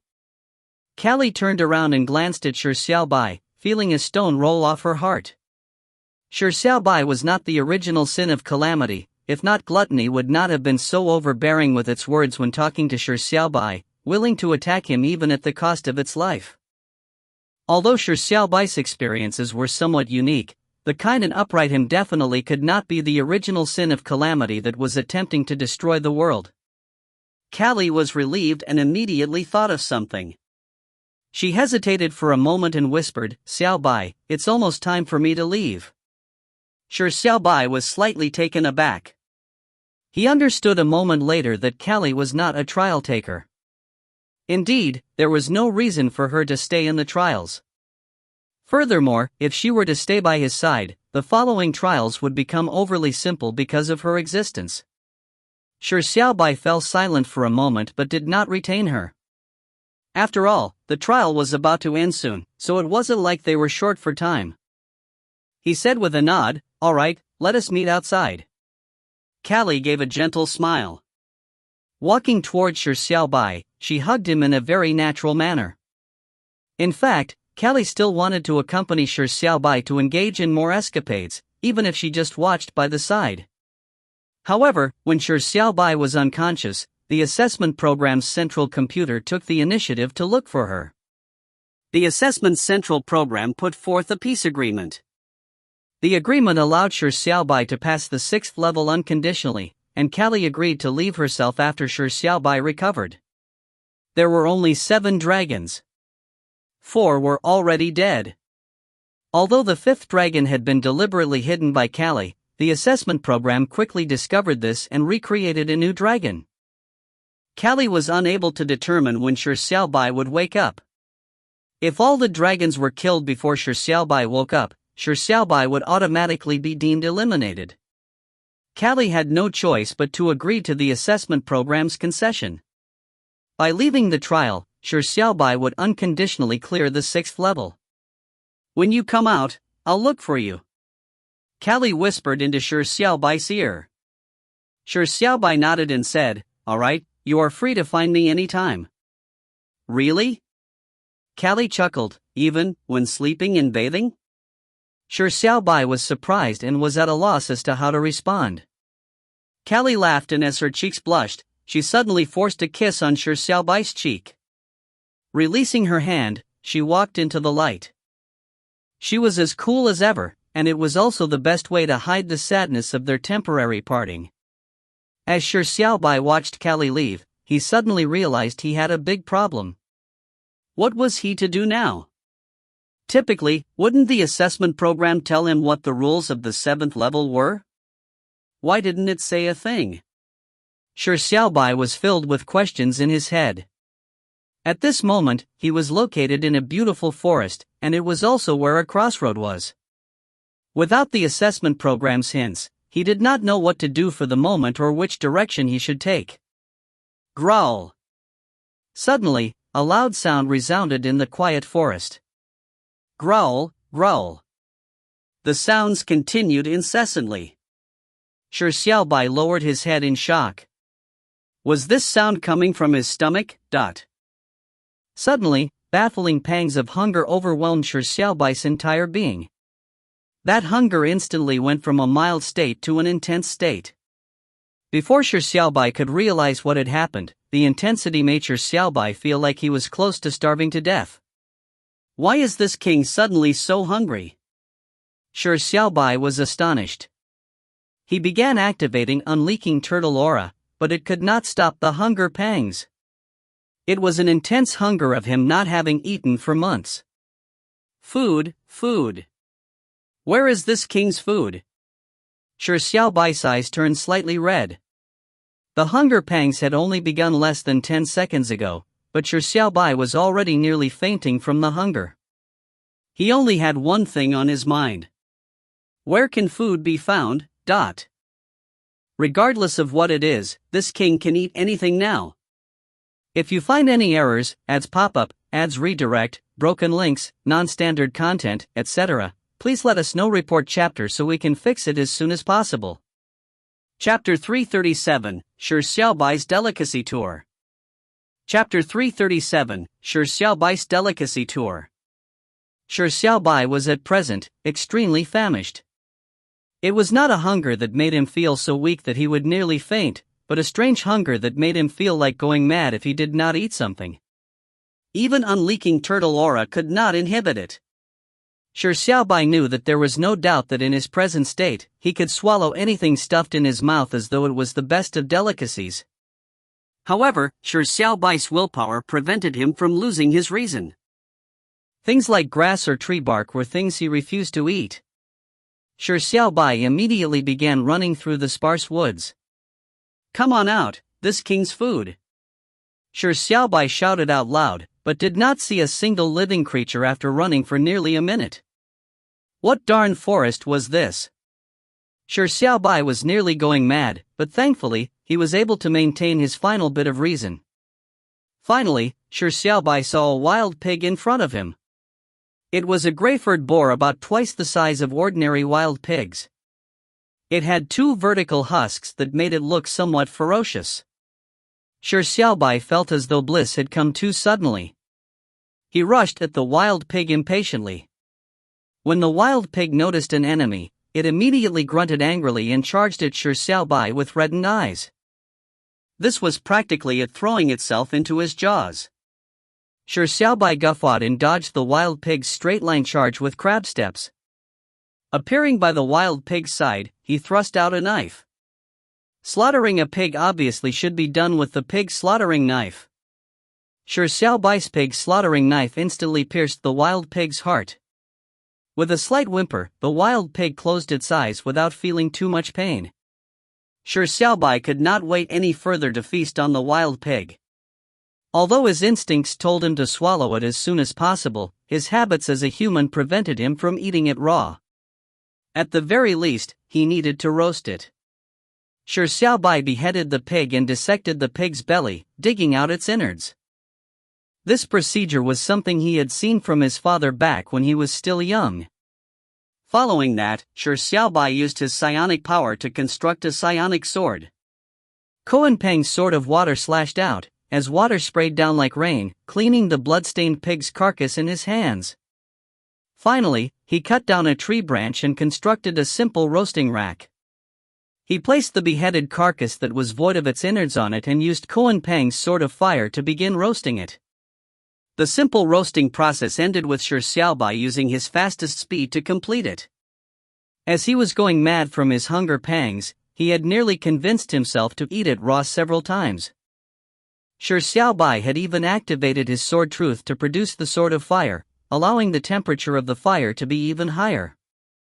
In less than a moment of roasting, the pork was about nearly 80% done under such intense flames. Without waiting a moment longer, Shi Xiaobai stretched his hands out into the fire and ripped a piece of meat. Ignoring how the pork was still boiling hot, he placed it into his mouth. The pork was without any seasoning and it was boiling hot, but when Shi Xiaobai placed it in his mouth, he immediately felt like he was eating the most delicious pork in the world. The chew was perfect and it was slightly spicy. The fragrance unique to pork burst out in his mouth as its fresh juices made him could not help but moan. "Holy shit, what's going on?" Shi Xiaobai's eyes widened. The haphazardly roasted pork was so tasty? Shi Xiaobai ate one piece of pork after another. He felt as though he had never tasted something this delicious before. What was even more astonishing was that as the pork gradually digested, he could sense his physique strengthening. Be it his physical strength or physical defense, they had been enhanced slightly. What sort of wild pig was this? How could it be so tasty, and have such effects? Shi Xiaobai was astonished, and very soon, he finished the entire wild pig, leaving only its skeleton behind. Shi Xiaobai was delighted. The entire wild pig was twice the size of ordinary pigs. Shi Xiaobai had never eaten so much in a single seating. With this, he should be full, right? Growl. Full my ass, Shi Xiaobai frowned. After eating an entire pig's carcass, he still felt extremely hungry. He was feeling extremely blissful while eating, but the moment he stopped, the hunger immediately reared its head at him, making him nearly go crazy. Why is this happening? Shi Xiaobai was alarmed, but there was no time for him to ponder over it. Shi Xiaobai dashed through the forest once again, and nearly a minute later, he saw a gigantic hare. Without saying a word, Shi Xiaobai stabbed at it with the knife. Removing its head and innards, and then using Kuan Peng's sword of water to clean it before roasting it with Kuan Peng's sword of fire. Shi Xiaobai began to enjoy the wild hare meat. And you don't say. The wild hare meat was no way inferior to the wild pig's meat in taste. There was no seasoning at all, but it was so delicious. Furthermore, eating this wild hare also strengthened his physique. Shi Xiaobai was immediately puzzled. Why was this happening? Were the wild pig and wild hare extremely rare, or was it a problem with his body? After eating an entire gigantic wild hare, Shi Xiaobai was still famished.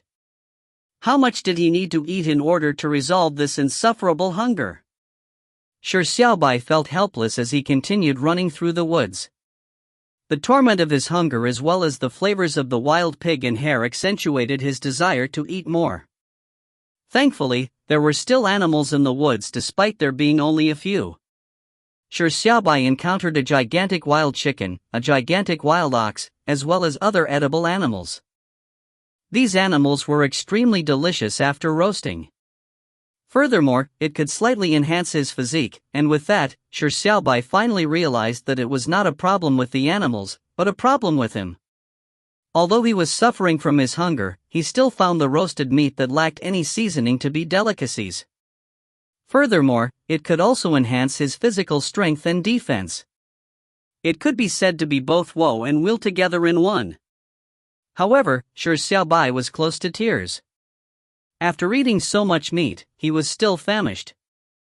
Although his hunger pangs had reduced slightly, it was still extremely intense. How much food did he need to eat to see an end to it? And what gave Shi Xiaobai a headache was that as he ran through the woods, he appeared to reach the outer perimeter of the woods. There were fewer and fewer plants, and there were no longer any animals in sight. After 3 minutes, Shi Xiaobai did not even see a single animal. This king is starving. Shi Xiaobai cried out loud and felt that if he continued being in such a starved state, he would really go crazy. After enduring another minute, Shi Xiaobai failed to find any more beasts. Finally, he could not tolerate any longer. He pulled up a tuft of grass from the ground. This king never expected the day of him eating grass would come. Shi Xiaobai was too deep for tears as he stuffed the grass into his mouth. Quickly, he began chewing on them. Oh, dot. Shi Xiaobai was slightly shocked. This grass was strawberry flavored. Shi Xiaobai pulled up another tuft of grass and began chewing on it. Soon, Shi Xiaobai realized that different grass had different flavors, but they were all related to fruits: strawberry flavored, apple flavored, orange flavored, mango flavored, watermelon flavored. There were all sorts of flavors. Shi Xiaobai indulged himself in enjoyment. He just felt that eating on a grass plain was such a blissful matter. But soon, Shi Xiaobai quickly realized that although eating grass enhanced his physique, it was much lesser than the effects gained from eating meat. It was nearly negligible. Shi Xiaobai was a person with goals. Although he was very hungry, he woke up from his reverie of eating grass. After filling his pockets with grass, he continued running through the woods. Shi Xiaobai was very hungry, but he desired meat even more. But soon, there was still no sight of animals after running a distance through the woods. When Shi Xiaobai finished the grass in his pockets, he could replenish them on the spot. So he had found temporary respite. But soon, Shi Xiaobai arrived at the end of the forest. Outside the forest, it was a desolate desert. Other than sand and rocks, nothingness spanned to the horizon. Shi Xiaobai did not see a single person despite running through the entire forest. From the looks of it, the other trial takers were not in the woods. So it was a waste of time for him to continue running in the forest. Shi Xiaobai hesitated for a long period of time. Finally, he prepared some grass and ran into the desolate desert that did not have a single strand of grass. On the desert, there was only sand and rocks. After running for nearly 10 minutes, Shi Xiaobai did not even see a strand of grass, much less animals. The grass he had prepared was also quickly finished by him. Soon, Shi Xiaobai found himself in a distressing situation. He was more than 10 minutes away from the woods. As for the endless desert, it was unknown how long it would take for him to reach the other end. Furthermore, his grass had been finished. Growl, growl. His stomach began to growl as Shi Xiaobai stumped forward from his hunger. But in this desert, there was no longer any food. There was not even a single strand of grass. There was only sand and rocks. Wait! Rocks! Shi Xiaobai, who was about to go mad from starvation, quickly cast his eyes on the rocks that were strewn everywhere on the ground. There was no other way. He was just too hungry. Shi Xiaobai picked up a rock and carefully placed it in his mouth. Would such a hard rock crack his teeth? Who cares? When starving to madness, eat it first. Gotcha! Shi Xiaobai forcefully gnawed at the rock. Holy shit! Shi Xiaobai cursed in shock. This rock was chicken flavored. Furthermore, it was tender and crisp.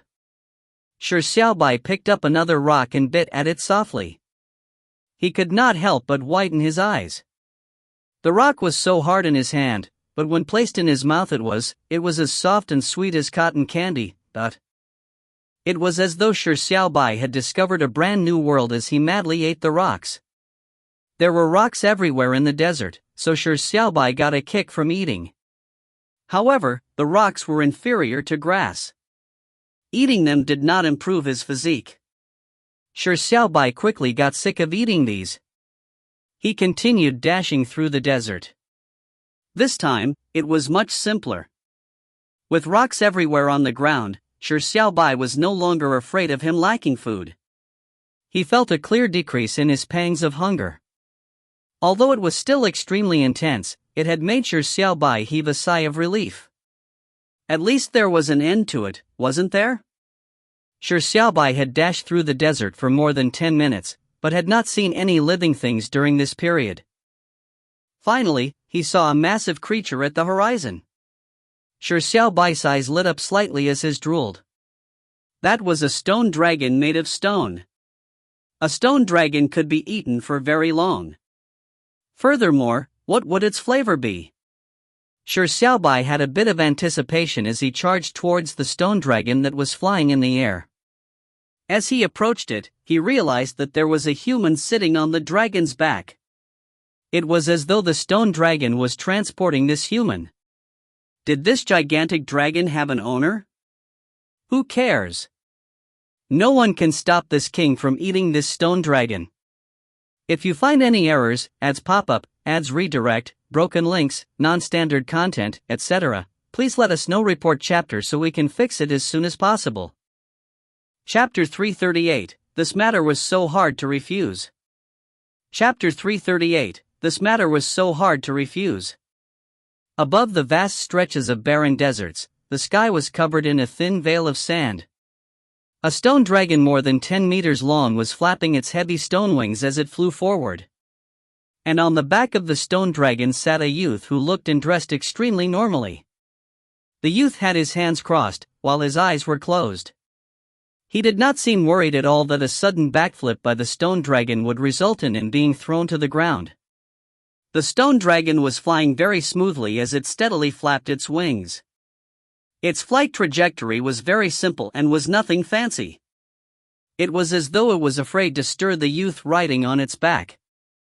Shi Xiaobai could only see the youth's back, but the youth's back view made it unlikely that he knew him. However, with the stone dragon flying so carefully, he immediately guessed that the stone dragon was the youth's mount. Having eaten rocks all the way, Shi Xiaobai was tired of rocks. However, he did not know what flavor the dragon's meat, which was made of rock, was. Immediately, he felt a strong craving for it that drove him mad. But if the stone dragon was the youth's mount, this matter was problematic. Shi Xiaobai sighed and touched his heart and asked his consciousness if he could really bear to let the delicacy in front of him. It was a bit difficult. Shi Xiaobai hesitated for a moment and decided to first discuss with the youth. Shi Xiaobai sprinted at full speed ahead and quickly closed the gap between him and the dragon.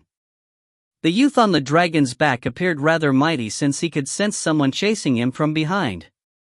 Opening his eyes, he turned his head to give a look. Shi Xiaobai's full speed was astonishing, but the youth only flashed a look of surprise before closing his eyes again, as though he could not be bothered with the sudden pursuer. However, when Shi Xiaobai reached a distance 100 meters away, the stone dragon also sensed something chasing behind it. It turned its head and gave a tumultuous roar. The roar was deafening and contained a rather powerful dragon's might. But to Shi Xiaobai, it was like a delicious duck quacking at him. Shi Xiaobai immediately felt a stronger craving. Maybe due to it sensing the hostile intentions of the black-haired youth, the stone dragon hurriedly turned its head and began flapping its wings furiously. It shot out at a faster speed, as though it was on the run. "Don't you escape!" Shi Xiaobai gave out a loud laugh and chased fervently. The stone dragon was not slow, but it was still inferior to Shi Xiaobai. The gap was constantly narrowed. Roar! The stone dragon constantly roared as it struggled to flap its wings, using all its energy to escape, but soon, it realized that it could not rid itself of the human. Therefore, it could only fly towards the sky. The stone dragon flew higher and higher, only coming to a stop when it reached hundreds of meters high. When it looked down to see Shi Xiaobai that was beneath it, its large eyes seemed to be filled with ridicule. A human without wings could only stare helplessly from the ground. Shi Xiaobai was amused. He was unable to fly, but he had cultivated his sword techniques to a particular realm. Unless the dragon could fly to a height tens of thousands of meters high, there was no way it could escape his grasp. Shi Xiaobai noticed that the youth on the dragon's back was composed, so he did not plan on holding back. There was a price to pay to posture in front of him. A black sword appeared in Shi Xiaobai's hand. With his sword truth activated, Shi Xiaobai slashed upwards with the sword. A golden sword beam shot towards the sky like a rocket, as it blasted at the stone dragon's belly, in an attempt to rip it apart. The stone dragon hurriedly lowered its head and opened its mouth. It spewed a beige-colored dragon's breath that was ice-cold at the golden sword beams. Boom! The two forces collide and immediately an explosion bloomed like a golden light show. But out of the sparks and smoke, a transparent sword beam shot straight at the stone dragon's belly like a cicada casting off its skin. A translucent sword beam was contained within the golden sword beam.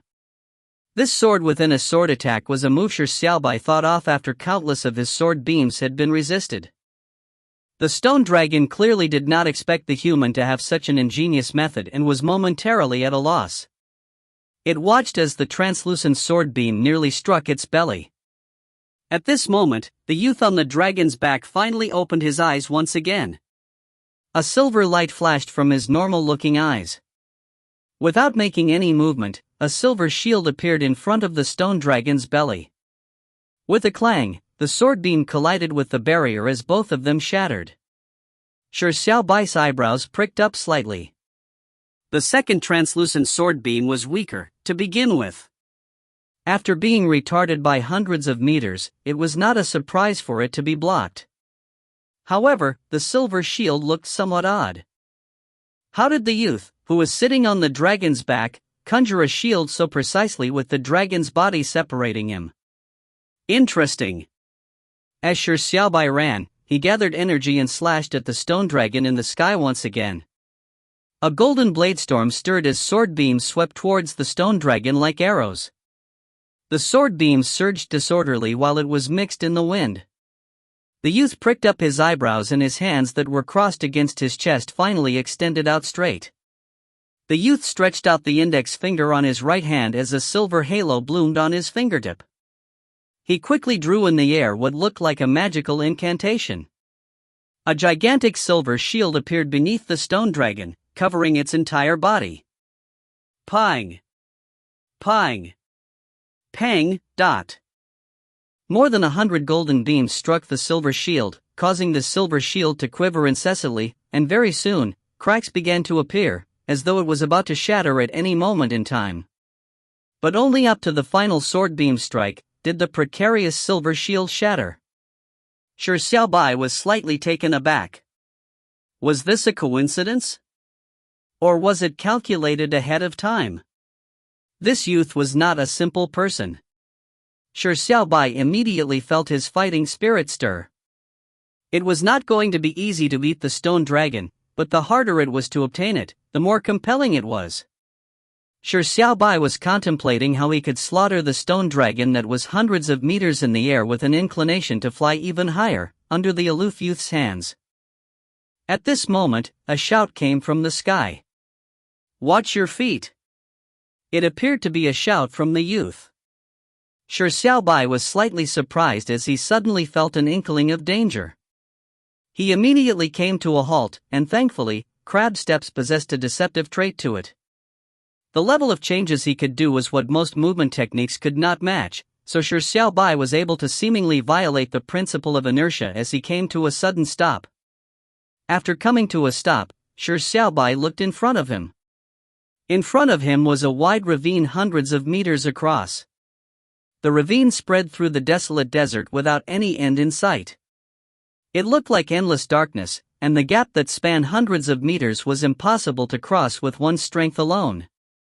If not for the youth's reminder, and Shi Xiaobai's perception of danger, he might have plunged headlong into the ravine while he was fully focused on the sky. Shi Xiaobai did not have wings after all. He had no way to forcefully cross a ravine. From the looks of it, he could not succeed in his chase. The stone dragon seemed to discover this as it raised its head and roared, as though it was cheering how it had finally shaken the human off. Shi Xiaobai pouted. Food that was nearly in his mouth had flown away. It was infuriating. Shi Xiaobai immediately felt famished from his anger. Taking out a rock from his pocket, he stuffed it into his mouth and chewed on it. Hey, this rock was beef-flavored. It had quite a nice chew to it. Shi Xiaobai began devouring the rocks to vent his anger, secretly swearing to slaughter that stone dragon the next time he encountered it, so as to have a taste of stone dragon meat. At this moment, there was a sudden sound of the wind that echoed above him. Shi Xiaobai looked up and saw the stone dragon that had already fled return. Huff, puff. The stone dragon flew closer and landed beside Shi Xiaobai. The stone dragon warily watched Shi Xiaobai with great hostility, while on full alert. Clearly, it had flown back reluctantly. Then, it had to be the youth on the dragon's back that flew back because of something? Indeed, the youth's voice was immediately heard from the stone dragon's back. "This brother, can I buy some food from you?" The youth leaped from the stone dragon's back and stared at Shi Xiaobai with burning eyes. Shi Xiaobai found it somewhat amusing. He was planning on eating the stone dragon the youth was riding, but now, the youth was trying to buy food from him? What food did he have to offer? But seeing how the youth had warned him to watch his feet despite it being superfluous when it came to him, the youth did not appear to be someone wicked. As such, there was no reason for Shi Xiaobai to give him a stinky face. Shi Xiaobai shook his head and said, "Sorry, this king does not have any food to sell." The youth's eyebrows pricked up, clearly unaccustomed with Shi Xiaobai's way of addressing himself. However, he quickly pointed his fingers at the rock in Shi Xiaobai's hand and said with a laugh, "Isn't that food? You must have quite a lot in your pockets." The rock in Shi Xiaobai's hand had been bitten through halfway. Regardless of who it was, the rock looked like food that resembled a rock. If not, how could anyone eat it? But Shi Xiaobai knew very clearly that the rock was not really food, but because there was a problem with his body. He could only say, "Sorry, this is not food, but a rock." The youth frowned slightly and seemed somewhat unhappy. He said, "Brother, the thing seems like a rock, but the both of us know that it's actually rock cake, a famous delicacy in the capital. I have not eaten for some time now, and I'm having a craving suddenly after seeing it. If you can't bear to part with it, just say so directly. Why is there a need to give such a lame excuse? I saw you eat a few of the rock cakes with my own eyes. The one in your hand is bitten halfway. Are you telling me that you are eating rocks?" Shi Xiaobai fell silent. Indeed, he was eating nothing other than rocks. But if he said so, the youth would probably believe that he was treating him for a fool. Shi Xiaobai could only shake his head and said, "It's really a rock." Shi Xiaobai was reluctant to scam others. After all, the youth had warned him to be careful. The youth sighed and said, "Are you willing to sell a slice of rock cake for 100,000 bucks?" Shi Xiaobai was slightly taken aback. The youth immediately stretched out 2 fingers, 200,000. Shi was somewhat startled, unsure of a response. 300,000? The youth said with a heavy tone, "1 million. 1 million to buy a slice of that rock cake. How about it?" Shi Xiaobai felt helpless. Spending 1 million to buy a rock. Sigh, this matter was so hard to refuse. If you find any errors, ads pop up, ads redirect, broken links, non-standard content, etc., please let us know. Report chapter so we can fix it as soon as possible. Chapter 339, A Difficult Nemesis. Chapter 339, A Difficult Nemesis. Although rock cakes were a famous delicacy in China, it was just a dessert, costing $1,000 for one slice. However, the youth immediately offered 100,000 and later added it to 1 million himself. Others would be bewildered if they were to hear him offer 1 million for a slice of rock cake and exclaim the phrase, "Having money makes you capricious." Of course, that was the case if it were really a rock cake. Shi Xiaobai felt somewhat helpless. This was clearly not the rock cake the youth was thinking of. It was just a rock, a random piece of rock that could be found anywhere on the ground, an ordinary rock that could be easily picked up from the ground. Was he trying to scam himself by paying $1 million to buy a crappy piece of rock for eating? This is really a piece of rock. Shi Xiaobai struggled internally and finally shook his head to reject the youth's offer. While doing so, he swallowed the remaining rock in his hand, and out of habit, took out another rock from his pocket and took another mouthful, looking jubilant in the process. The youth's face immediately turned black. "Hey, you are eating it so sumptuously while mentioning that it's just a piece of rock. Are you treating me for a fool? It seems as if you do not believe that I have $1 million, nor do you believe that I will use $1 million to buy a slice of rock cake. Fine, I will snatch a rock cake from your pocket and stuff 1,000,000 into it. The youth's eyes turned slightly cold. Who would believe it if he were to tell others that he could not buy a slice of rock cake with 1,000,000? In that case, he could only be oppressive and forcefully buy it from him. With his strength, snatching a few slices of cake would have been an easy task, something he took for granted. He had already done enough to offer $1,000,000 to buy the cake. As for the reason why he would use 1,000,000 to buy a slice of rock cake, it was because he had a craving for rock cake. As such, the rock cake was worth 1,000,000.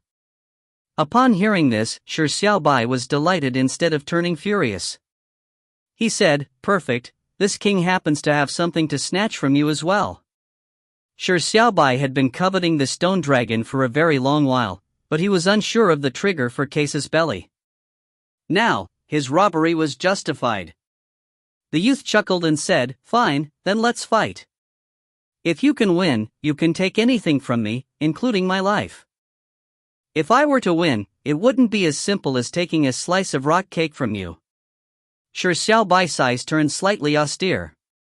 He never expected the youth to instantly escalate the matter to a life-and-death battle. This person was a little odd. However, Shi Xiaobai naturally wasn't afraid as he immediately summoned the black sword. Most of the time, strength was much more useful than reason. Using a sword in front of me? The youth scoffed as his eyes flashed a silver beam. A black sword appeared out of nowhere in his hand. Shi Xiaobai's pupils constricted slightly. This black sword was identical to the black sword in his hand. The next moment, golden points of light began emerging out of the ground as it slowly gathered towards the youth's body, giving his body a golden luster. This was the power of Shi Xiaobai's sword Truth Excalibur. Mimicry? Shi Xiaobai was slightly surprised. The sword intent emanated by the youth was not as simple as imitation. Take that!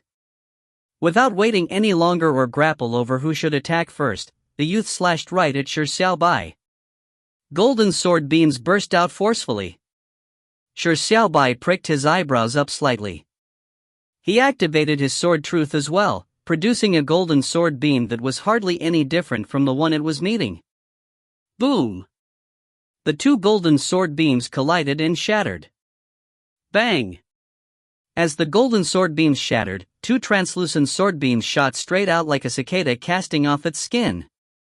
Once again, they collided with a boom and shattered. The scene looked like it was a mirrored reflection. Take another strike of mine. The youth laughed out loudly and slashed with his sword once again. As he raised his sword, there was a whistling of the wind. As the sword cleaved downwards, a sword beam surged down like a strong gust of wind. A hurricane stirred up large amounts of sand, dicing the rocks on the ground as it swirled towards Shi Xiaobai. This was the Kuan Peng's Sword of Wind.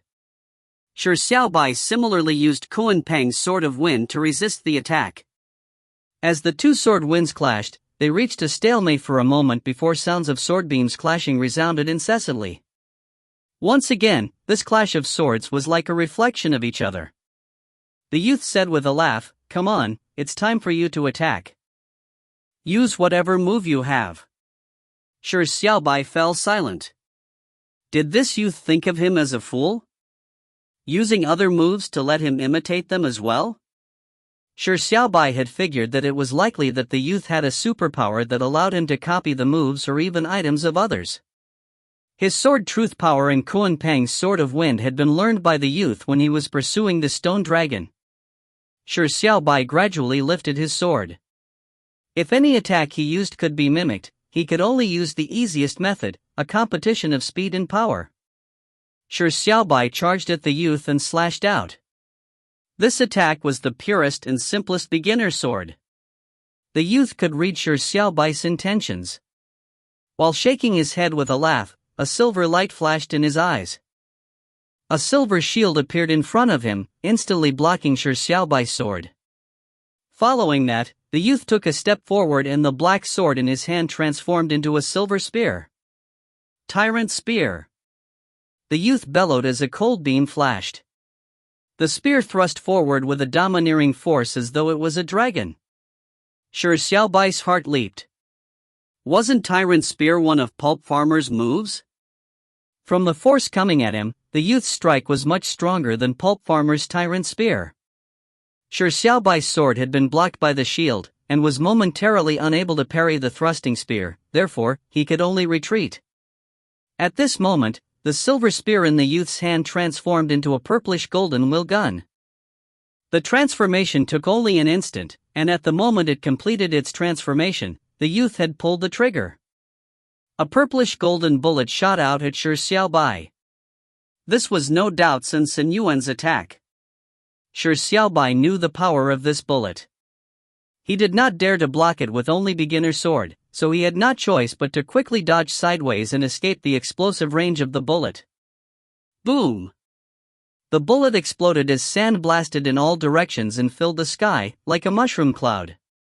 Shi Xiaobai had just managed to escape the blast range, so he was not injured.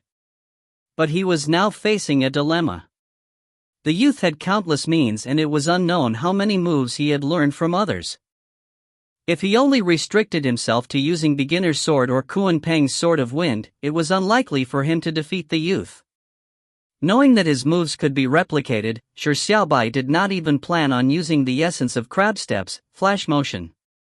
However, if he did not even use crab steps, how was he to defeat the mysterious youth that had a wide array of techniques?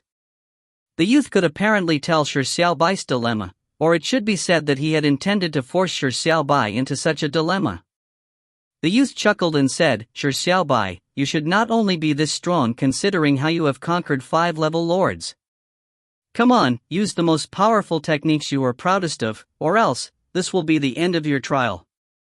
If you find any errors, ads pop up, ads redirect, broken links, non-standard content, etc., please let us know. Report chapter so we can fix it as soon as possible.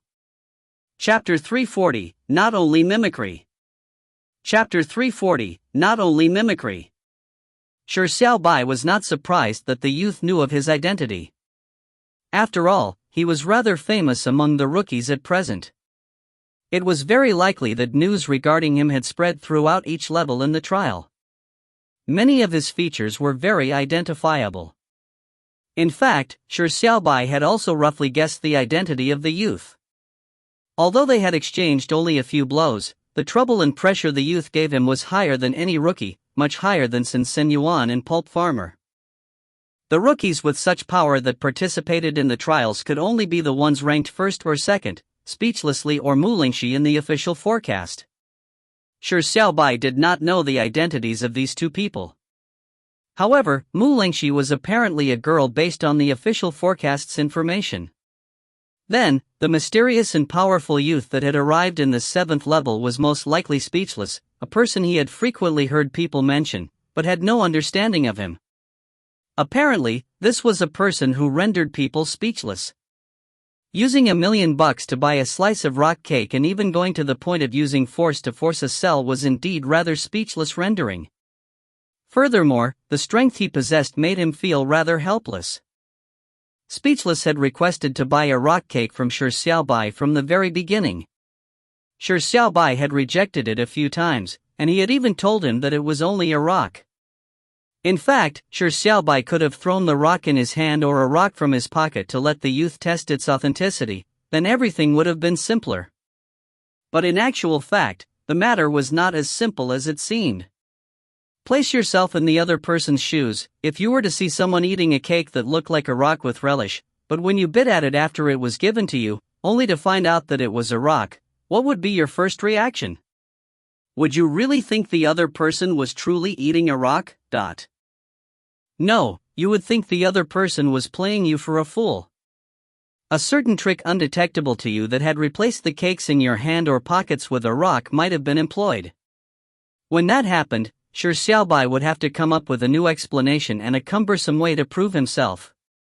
Therefore, explaining would only create new misunderstandings, and misunderstandings needed new explanations.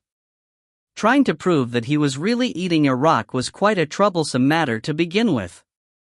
For a stranger, Shi Xiaobai naturally could not be bothered to explain or prove that he was really eating a rock. But from the looks of it, explaining was futile. It would only steer itself in the path the youth wanted.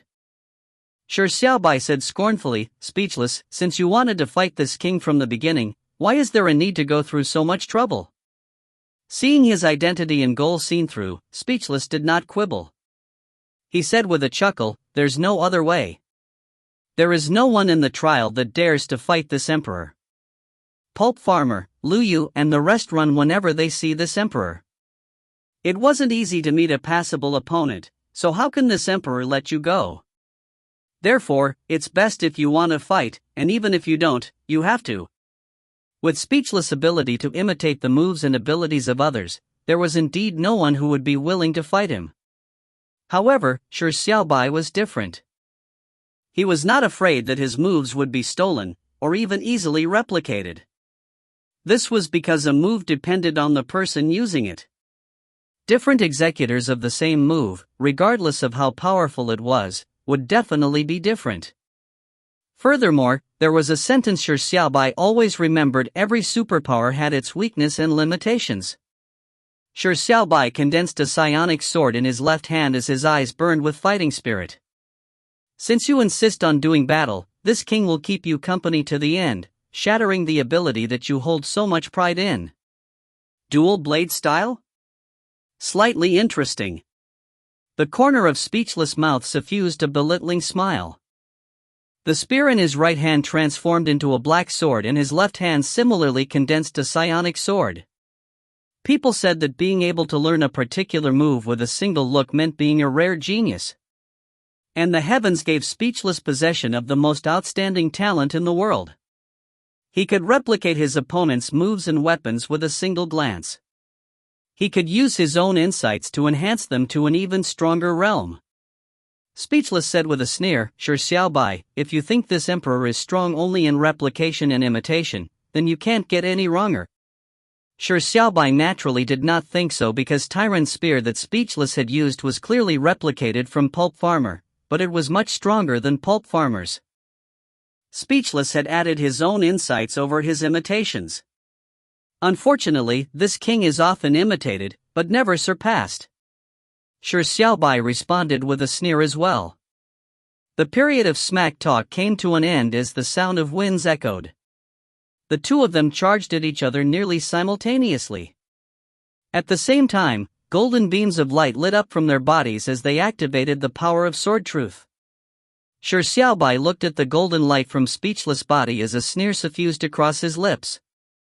This was not his sword truth. Or it could be said, it was not sword truth at all. You can only replicate moves.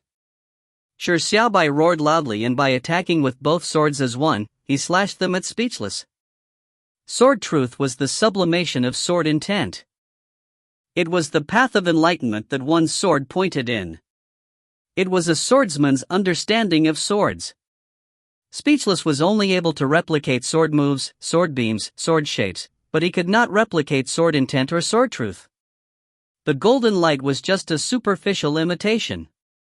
Therefore, Shi Xiaobai did not use any sword moves for this strike, nor did he slash out any sword beam.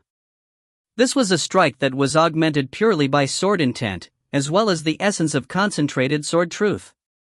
Boom! The four swords clashed violently as energy spewed in all directions, blasting the surrounding air as dust flared into the air. A deep pit sunk into the ground. The two experienced the repulsive forces of the collision, but neither of them retreated. Instead, they both took a step forward. At this moment, it was a contest of strength. Whoever retreated first would suffer an abject defeat. The two was deadlocked for a moment. Shi Xiaobai said in a heavy tone, so that's the case. Disguising sword truth is also sword truth. Is this your sword truth? Speechless had also used a pure and concentrated sword truth as well. However, the power of his sword truth was different from Shi Xiaobai's. The strike looked like an imitation, but it was only imitating the move. The core strength still belonged to Speechless. Speechless said with a chuckle, it's just sword truth. This emperor gained insights into it at the age of 8. People call Sunless Shi the #1 genius in the way of the sword among the younger generation, but it's only because this emperor doesn't use a sword. Shi Xiaobai fell silent. This person was great at posturing, but Speechless did have the ability to posture. With the deadlock at that moment, Shi Xiaobai had no way to withdraw. He could only inject more power. Whoever had the strength to repress the other would gain access to a great advantage. Speechless said with a laugh, "Shi Xiaobai, you are really good. Among peers that this emperor has seen, you can be considered one of the best. Unfortunately, you are still weaker than this emperor." Shi Xiaobai said with a chuckle, "Defeat this king before you brag any further." Speechless shook his head and laughed. His lazy-looking eyes suddenly flashed a look of seriousness. Shi Xiaobai grinned as his eyes burned with fighting spirit. The two were in a stalemate, but they apparently had tricks up their sleeves. It was a problem about who to attack first and when they would attack. This was because the first person who made the move would end up being in a passive state. They were waiting for the moment their opponent lost their patience to attack. At this moment, a gust of wind howled. A hard tail made of rock swung at an extremely fast speed at them. Shi Xiaobai's pupils slightly contracted. The stone dragon had taken this opportunity to sneak an attack. At this moment, any one of them could defend against the dragon's tail if they withdrew their power, but the person would end up being injured by the opponent's power. The stone dragon had chosen a moment to make an extremely cheap shot. However, why? Why was the hurling of the dragon's tail aiming straight at Speechless? If you find any errors, ads pop up, ads redirect, broken links, non-standard content, etc., please let us know. Report chapter so we can fix it as soon as possible. Chapter 341, Their Choices. Chapter 341, Their Choices. The stone dragon had chosen an opportune time to sneak an attack. The deadlock situation Shi Xiaobai and Speechless were in was just like they were on either side of a seesaw. If they pulled back to defend the stone dragon's tail, they would be sent flying by the seesaw. Compared to the stone dragon's attack, the force that was pent up in the deadlock was even stronger, but being hit by the dragon's strike would cause the deadlock to be broken, resulting in an internecine outcome. Hence, this tail strike was an extremely cheap shot. However, the target of the attack was not Shi Xiaobai, but Speechless. As the stone tail swept over, a wind whistled. At that instant, Shi Xiaobai had two choices. The first choice was to continue in the stalemate. It could be predicted that even if Speechless had been able to defend against the strike, he would have to pay a certain price. Therefore, Shi Xiaobai would have easily obtained victory. Later he could explain it away by using excuses like how he did not react in time or that he was stupefied from shock. And the second choice was to take the initiative to separate. If Shi Xiaobai took the initiative to separate, he would have to take a certain level of risk. This was because if Speechless ignored the stone dragon's strike and continued imbuing strength into the embroilment, Shi Xiaobai's separation would be like he had lifted his but from the seesaw, and he would be sent flying. But if he took the initiative to separate, it would allow Speechless an opportunity to defend against the stone dragon without any injuries. There were two choices, victory and danger, but they were of unequal weighting. Most people would usually choose the former. However, Speechless was very lucky that his opponent was Shi Xiaobai. Shi Xiaobai took the initiative to separate without any hesitation. He found cheap victories disdainful. Despicable sneak attacks were something he abhorred. As for danger, it was something Shi Xiaobai was long accustomed to. At that instant, Speechless was also facing two choices. The first choice was separation so that he could defend against the dragon's strike, but whether he would be injured was left up to Shi Xiaobai. The second choice was to continue the stalemate and withstand the hard blow from the dragon's tail. Then, whether he would be injured or not depended on how he would react.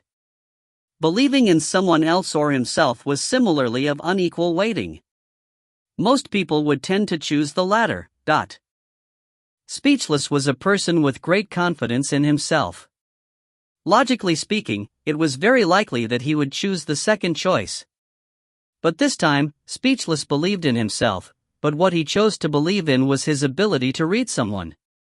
As a person with regal standing, he naturally had to master the art of reading someone. Speechless believed in his ability to read others. Shi Xiaobai was not a despicable person that would take advantage of someone else. Therefore, Speechless chose the first choice in an instant. He took the initiative to withdraw and turned around to face the dragon's tail. At that moment, Speechless' back was facing Shi Xiaobai. If Shi Xiaobai did not stand down, Speechless' back would be imprinted with 2 deep sword scars, or he might even die for this. However, there were no ifs. Shi Xiaobai had withdrawn his strength almost at the same time with Speechless. It was just like 2 people had jumped off from both ends of the seesaw spontaneously. The equilibrium was not broken, therefore, no one was injured. Shi Xiaobai's eyes flashed with a look of appreciation. Speechless' choice was courageous and decisive. It surprised and also impressed him. A smile suffused across Speechless' lips. Shi Xiaobai's choice, which was upright and benevolent, did not catch him by surprise, but it made him feel a form of respect.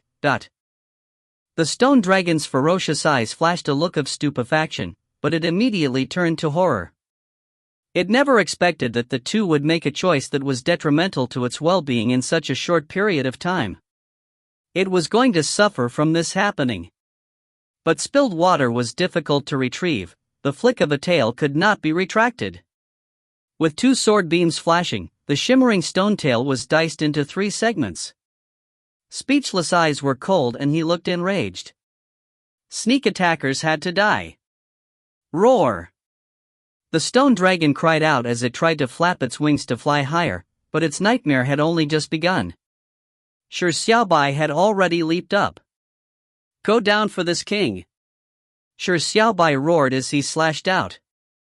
Boom! The stone dragon's wings were instantly severed, and its massive body in midair immediately plummeted, crashing heavily to the ground. The stone dragon cried out tragically, but its instinct for survival made it continuously squirm its body in an attempt to escape. Speechless apparently did not have a habit of torture.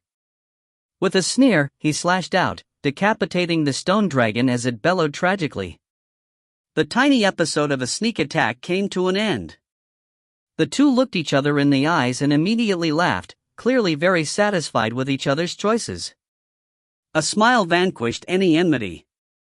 After all, the 2 of them did not have much hatred for each other, to begin with. Speechless was the first to stand down.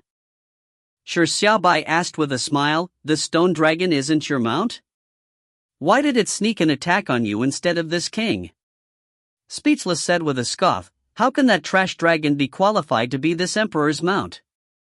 It was encountered on the road and captured for the road. This stone dragon was taught several lessons by this emperor, so it probably held a grudge all this time." Shi Xiaobai also shook his head with a scoff. This person was posturing with every word he said, and it did not seem to have an end to it. Shi Xiaobai turned his head at the decapitated stone dragon. Immediately, hunger reared its head at him, as he nearly drooled. Since this stone dragon was already dead and it was not Speechless' mount. Shi Xiaobai said with a chuckle, "This king won't be standing on ceremony." Speechless was slightly taken aback, unsure of what Shi Xiaobai meant. He watched Shi Xiaobai turn around and walk towards the decapitated stone dragon. Breaking off a piece of rock, Shi Xiaobai stuffed it into his mouth and began chewing on it. The stone dragon was made of stone, and despite it being beheaded, not a single drop of blood flowed. After it died, it was like a stone sculpture, so Shi Xiaobai just ate it raw. After chewing a few times, Shi Xiaobai felt somewhat disappointed. It's chicken flavored again. This king is already getting a little sick of it. Shi Xiaobai muttered to himself. The stone dragon's meat was not much different from the flavor of ordinary rocks. However, having just been engaged in a bit of action, Shi Xiaobai immediately felt famished again. He began to focus on eating the stone dragon. Speechless was left silent and speechless. After a moment of silence, he walked forward and broke off a piece of rock and hesitantly placed it in his mouth to bite at it. Pooey! You are really eating rocks. Speechless widened his eyes slightly. Shi Xiaobai chewed on the rocks with relish and muttered, "Didn't you realize that from the beginning?" Speechless curled his mouth. "Realize my ass. I thought you were using some illusion. Fuck, you sure are a talent when it comes to eating rocks." Shi Xiaobai shrugged. He couldn't do a thing either. None of this made much sense, and he too was unsure of why this was happening. However, the chicken-flavored rock was still rather delicious. For his hunger that was driving him crazy finally felt some sense of satiation. It was as though pee that had been held for an entire day was released at one go. It was a refreshing feeling and made one only crave for more. Shi Xiaobai was getting a bit addicted to eating. Furthermore, the stone dragon was much better than the ordinary rocks. It could slightly increase his physical strength and defense. Shi Xiaobai began eating at an even faster speed. Soon, the stone dragon that was larger than a whale had been wiped clean by him. Speechless turned more and more speechless seeing this. With a loud sigh, he said, "In terms of eating, I, Speechless, am willing to acknowledge defeat, but..." Suddenly, Speechless seemed to sense something as his eyebrows pricked up. He cast his gaze towards the deep ravine. "Something's coming." Speechless alerted with a soft whisper. Shi Xiaobai swallowed the rubble in his mouth and wondered aloud, "What's coming?" Before Speechless answered, the answer had already come crawling. Suddenly, deep in the ravine, black gigantic scorpions crawled out one after another. Like a wave, dense hordes of black scorpions crept up towards the duo. The rustling sound they produced was extremely creepy. At the same time, there was a sudden wind that resounded through the clouds in the sky. As though a dark cloud had suddenly eclipsed the sun, a look at the sky revealed hundreds, if not thousands of stone dragons flying towards them in an assault. The ground began to quake, with roaring sounds in the distance. Turning to take a look, they saw the horizon behind them filled with spiky steel rhinoceroses rushing over in a stampede. Shi Xiaobai gulped as his eyes brightened up slightly. "So, it's because the food is here. If you find any errors, ads pop up, ads redirect, broken links, non-standard content, etc., please let us know. Report chapter so we can fix it as soon as possible." Chapter 342, It's Venomous, You Are Toxic. Chapter 342, It's Venomous, You Are Toxic. In front of them was a dense swath of black scorpions creeping out of the deep ravine, and behind them were countless steel rhinoceroses swarming forward in a stampede from the horizons. There were hundreds, if not thousands of stone dragons flying in the sky. Shi Xiaobai and Speechless were instantly surrounded. From the aggression displayed and murderous intent emitted from the horde, it was unlikely that these monsters came in peace. Speechless' expression turned slightly serious. The monsters were trivial when alone, but in such large numbers, it could easily exhaust him. But now, with two of them, the situation would probably be much better.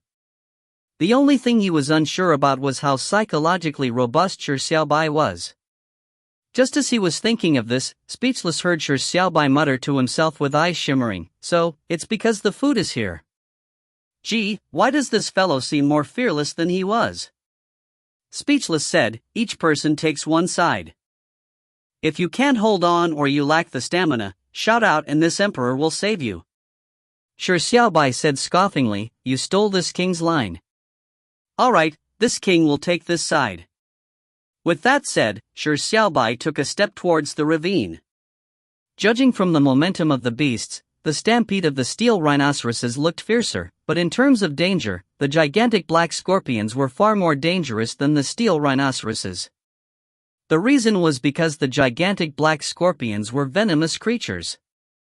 Touching a tiny bit of the venom or being stung by the scorpion's tail would probably kill an ordinary person hundreds of times over. However, Shi Xiaobai was different from ordinary people. He had previously received the reward of the absolute choice of enhanced poison resistance. He was immune to 80% of the venom, and the other 20% could be absorbed by unleaking turtle aura, enhancing his physique. Therefore, not only was Shi Xiaobai unafraid of venom, he actually loved venom. Speechless hesitated for a moment before saying with a nod, "Alright, be careful." The two agreed on their roles in a short period of time, and like playing video games, each person took one side to hunt mobs. But in fact, what they were facing was a sea of monsters, with great potential for them to have their lives taken at any time. Speechless looked calm as he turned to head towards the left before charging towards the steel rhinoceroses. Shi Xiaobai was extremely composed. With each hand holding a sword, he faced the gigantic black scorpions that covered the lands. At this moment, the stone dragons circling the skies were first to pose a threat as they swooped down one after another. Shi Xiaobai's eyes were cold as he slashed both his swords out as a storm of sword beams filled the sky. Immediately, one stone dragon after another was reduced to rubble. These stone dragons were massive in size, and they looked very powerful, but in fact, it was just on the surface. Their physical defenses were very weak. Of course, this was if they faced Shi Xiaobai. If it were any ordinary rookie, the stone dragons would be quite a troublesome foe. At that moment, the gigantic black scorpions were quickly approaching like a wave that rolled towards the coastline. Shi Xiaobai was naturally not foolish enough to rush in or let the scorpions surround him. Just think about how there were scorpions everywhere on the ground, with nowhere to place his feet. There was a possibility for a bunch of scorpions to climb all over him. What sort of feeling would that be? Shi Xiaobai immediately began spinning like a top as sword beams swirled like a hurricane as the sword beams ignited. Immediately, there was a column of fire around Shi Xiaobai. The moment the gigantic black scorpions entered the flames, they cried in pain as their carapaces were instantly burnt to a crisp. However, the gigantic black scorpions were unafraid of death. They advanced wave after wave into the flames, using their bodies to douse the flames, but Shi Xiaobai did not expect to easily defend against these gigantic black scorpions, therefore, he activated the power of his sword truth. These monsters were perfect for him to practice his dual blade technique that he had yet to fully master.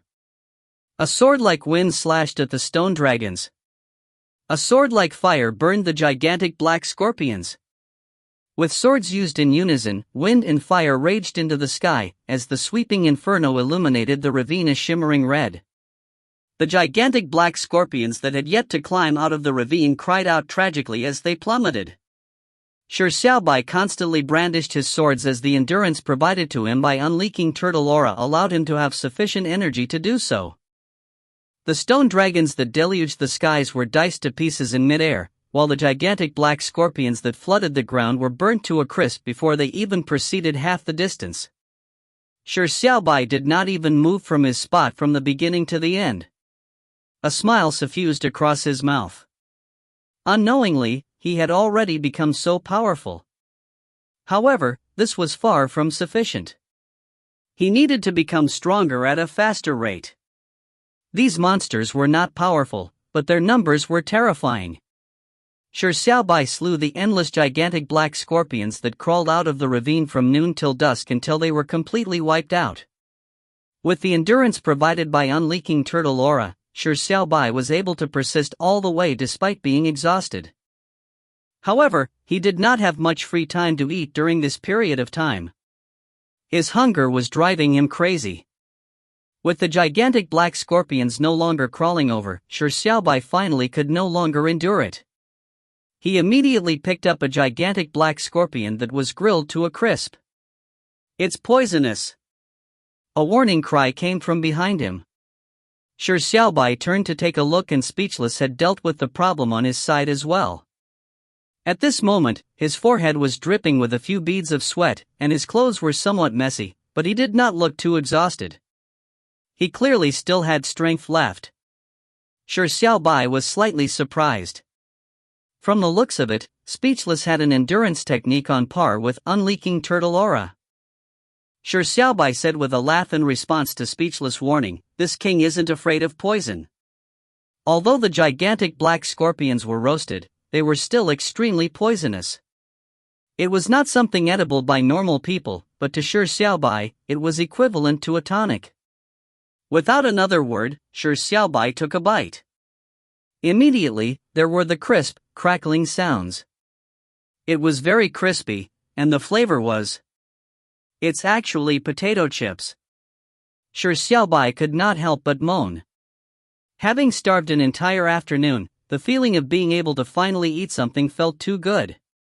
Furthermore, the roasted gigantic black scorpions had the flavor of potato chips, barbecue flavored, giving him a pleasant surprise. After removing the scorpion's head, he finished the scorpion very quickly. Shi Xiaobai did not immediately eat another scorpion, but instead, he walked towards another side. The other side similarly looked hellish. There were the carcasses of steel rhinoceroses everywhere. Shi Xiaobai was eager to know what the flavor steel rhinoceroses were before he decided on what was for dinner. Shi Xiaobai sliced off a piece of steel hide from a rhinoceros's carcass. It was very hard when pinching it. Hesitating a bit, he placed the steel hide into his mouth and gently bit at it. Unsurprisingly, the steel hide may be hard in his hands, but in his mouth, they mysteriously became brittle with a single bite. It melted in his mouth, but not in his hand. Furthermore, the steel hide tasted identical to chocolate. Yeah, and it had the sweetness of milk. Was this milk chocolate? Shi Xiaobai sighed. How was he to choose between barbecued flavored potato chips and milk chocolate? He might as well eat all of them. Shi Xiaobai was not vexed either. He believed it was very likely for him to finish all the food on the ground. For Shi Xiaobai, eating anything seemed like a normal affair, but in the eyes of others, it was a fascinating matter. Eating venomous scorpions? He even ate steel hide with such relish? Speechless said in a speechless manner, "You are toxic." Shi Xiaobai did not refute him and thought for a moment before asking, "Why were those monsters suddenly attacking us?" Shi Xiaobai remembered that he did not see a single creature while running in the desolate desert for such a long period of time, but for there to be so many monsters suddenly surrounding him, it was certainly not a coincidence. Was this related to the rules of the 7th level? Shi Xiaobai had been in the 7th level for a period of time, but he still did not know what he needed to do. This was unacceptable moving forward. Speechless was a trial taker that had always been leading in the forefront, so it might be possible to obtain some information from him? If you find any errors, ads pop up, ads redirect, broken links, non-standard content, etc., please let us know. Report chapter so we can fix it as soon as possible. Chapter 343, for Legendary Figures. Chapter 343, for Legendary Figures. Why were these monsters suddenly attacking us? Shi Xiaobai asked. He knew nothing about the 7th level, and now, there was someone he could ask. He had a feeling that it was no accident that these creatures had suddenly attacked them. The reason why the assessment program had delayed telling him the rules of the 7th level might have been because there were no rules to begin with, but it was more likely that it did not want to inform him. Upon hearing this, Speechless pricked up his eyebrows slightly and asked curiously, "You don't know?" Shi Xiaobai's eyes lit up slightly and asked, "What's going on? Does it have to do with the rules of the 7th level?" Speechless said with a light laugh, "It appears like you don't even know the rules." Shi Xiaobai shrugged and affirmed his thoughts. He said, "There's not much that can be done. This king is too outstanding that even the assessment program is targeting this king negatively." Not a hint was given. Speechless chuckled and said, "If the assessment program is really targeting you negatively, the chances of you clearing this level is basically zero." Shi Xiaobai frowned and asked, "Why do you say so?" Speechless quipped, "This is because the rules of this level can only be described in one sentence. Survive until you gain the approval of the assessment program." Shi Xiaobai's heart leaped. Survive until he gained the approval of the assessment program. The word survive was easy to understand. The sudden attack of the monsters was probably one of the obstructions to surviving. However, what did it mean by gaining the approval of the assessment program? Shi Xiaobai could not help but ask, how could one gain the approval of the assessment program? Speechless said scoffingly, it seems like you did not do any research about the 9 Revolutions Transcendental Tower? You don't even know its most famous stories? Shi Xiaobai asked in surprise, its most famous stories? Speechless had enough of this question and answer conversation. He decided to simply say everything. The first 6 levels of the 9 Revolutions Transcendental Tower is considered a screening, while the last 3 levels are the real trials. The first 6 levels of the trial are randomly generated, while the final 3 levels, which are the 7th, 8th, and 9th level, are set in stone. Throughout history, there have been countless people who have passed the screening of the first 6 levels, but only 4 people have ever passed the 7th level. And that is to say, only 4 people have obtained the approval of the assessment program on the 7th level. Therefore, these 4 stories have been recorded in the history books of the 9 Revolutions Transcendental Tower. When Shi Xiaobai heard this, he immediately could imagine the difficulty of the matter. He remembered from Mu Yuexing's introduction that the 9 Revolutions Transcendental Tower had existed for several thousand years and was refreshed every month. It could accommodate up to 1,000 trial takers each time, so how many trial takers had ever entered the 9 Revolutions Transcendental Tower over all these years? But there were only 4 people that managed to clear the 7th level? It was apparent how difficult it was to obtain the assessment program's approval. Then, how did the 4 historical figures obtain the approval of the assessment program? What were the 4 stories? An intense curiosity arose in Shi Xiaobai as he said to Speechless, quick, tell me the stories you know. Speechless rolled his eyes and said, you really do not know what it means to be polite. This emperor has a story, do you have wine, nut? Shi Xiaobai said with a grin, not for now, but there will be a day when this king will treat you to the best wine in the world. Using the best wine in the world in exchange for a story known by everyone was a completely unequal exchange. It was unbelievable, but for Shi Xiaobai, it was not an empty promise, but a promise of a king. Speechless hesitated before saying, all right. This emperor does not expect the best wine, but if you happen to come across some legendary brews, sharing a few mouthfuls with this emperor would do. The 4 stories are actually very simple. First, you have to know that the world in this level is completely different from the worlds of the previous 6 levels. In the world of this level, there are countries as well as people that exist other than the trial takers. Shi Xiaobai was slightly astonished. People? Thinking back to the previous 6 levels, they were filled with monsters and the goals of the trials were relatively simple. But there were countries and people appearing on this level? Shi Xiaobai immediately had a strong interest in the 4 stories. He urged, continue on. Speechless said with a chuckle, although they are said to be people, they are actually people on another plane of existence. According to speculation regarding this world's era and background, this was on the plane of existence of the species that created the 9 Revolutions Transcendental World. Therefore, we call the people in this level's world the Transcendents. However, as the 9 Revolutions Transcendental Tower is a land of trials for the psionic mortal realm, the Transcendents have their strength reduced by the assessment program. The strongest Transcendent is only around the strength of a level lord. The historical period of this world is rather old-fashioned. It's labeled the Age of Bravehearts and Infernal King. The 7 trial takers that slew the dragons in the 6th level will be chosen as a Hexstar Bravehearts and sent to this level. Do you understand? Our role in this level's world is that of Hexstar Bravehearts that are enemies of the Infernal King. Shi Xiaobai's eyes lit up slightly. Bravehearts and Infernal King, This kind of background story was fatally attractive to him. Speechless continued, then, what follows will be the 4 famous stories.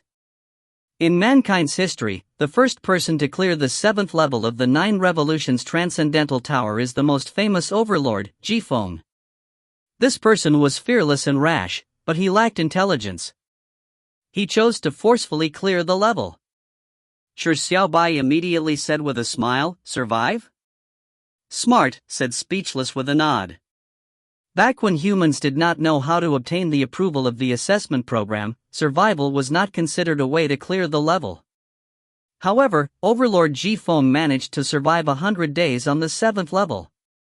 The monsters that suddenly attacked us is just a tiny appetizer in the difficulty of survival. However, Overlord Ji Feng did not do a thing except tour the world. Regardless of how many monsters came, he slew them all, never suffering defeat for 100 days. Even the level lord could not do anything to him. Therefore, the assessment program made an exception, allowing him to clear the 7th level, making him the first trial taker to reach the 8th level in the history of mankind. Shi Xiaobai immediately felt his blood boiling in his veins when he heard this. He imagined a scene of him slaying all monsters that came at him. How domineering was this? A trace of longing flashed in Speechless' eyes as he continued. Later on, people tried following Ji Feng's method of surviving 100 days, but not a single person succeeded. Therefore, people began finding new ways to clear the level. Finally, about 1,000 years later, Sword Immortal Su Taibai managed to clinch victory in the 7th level's Braveheart martial arts tournament. He defeated all the talented transcendents, accomplishing what seemed impossible to the eyes of commoners, opening up a new path of success. Although defeating the Transcendents and clinching victory at the Braveheart martial arts tournament was extremely difficult, it was much more normal than surviving 100 days. Therefore, this has become the most common method of clearing people have attempted on the 7th level. However, the assessment program adjusted the difficulty of the Braveheart martial arts tournament after that happened. As such, no human has managed to clinch victory in the Braveheart martial arts tournament for the next 1,000 years. As he ate his potato chips and chocolates, Shi Xiaobai listened to the narration of the story. It was really delightful. What's next? Shi Xiaobai continued urging Speechless. Speechless coughed and said, up to 6,000 years ago, the world's most famous conquest king, which is also the second original sin of calamity that everyone knows. He clearly had the ability to survive 100 days, and it would be a cinch winning the martial arts tournament, but this person chose to step into the infernal city and slew the infernal king himself. Although the infernal king's strength had been reduced, his strength was above the level lord's. As such, he became the third person who cleared the level. The three clearers had used different methods to clear the level, but they made Shi Xiaobai turn more feverish. In the age of Bravehearts and Infernal King on the 7th level, how great a pleasure would it be to slay the Infernal King using one's own hands? What about the fourth person? Shi Xiaobai was eager to know what the other method the fourth person had used. But at this moment, Speechless was lost in thought for a moment as though he thought of something. His expression turned somewhat strange as though he was in reflection and was engaging in remembrance. Speechless sighed and whispered, the fourth clearer was the man who established the Age of Heroes, who was given the title Hero King. What he did could be said to have surpassed the three before him. As a human, he left behind the most famous story in the 9 Revolutions Transcendental Tower. If you find any errors, ads pop up, ads redirect, broken links, non-standard content, etc., please let us know. Report chapter so we can fix it as soon as possible. Chapter 344, Stop or Die. Chapter 344, Stop or Die. The most famous story of the 9 Revolutions Transcendental Tower still belonged to the man whose existence was most dazzling even when placed throughout the history of mankind. He had established the Age of Heroes, thus he was dubbed Hero King, but this was a well-known legend, but this was the first time Shi Xiaobai was hearing this. The word hero could always pique his interest, hence, when he heard this, Shi Xiaobai could not help but ask, he established the Age of Heroes?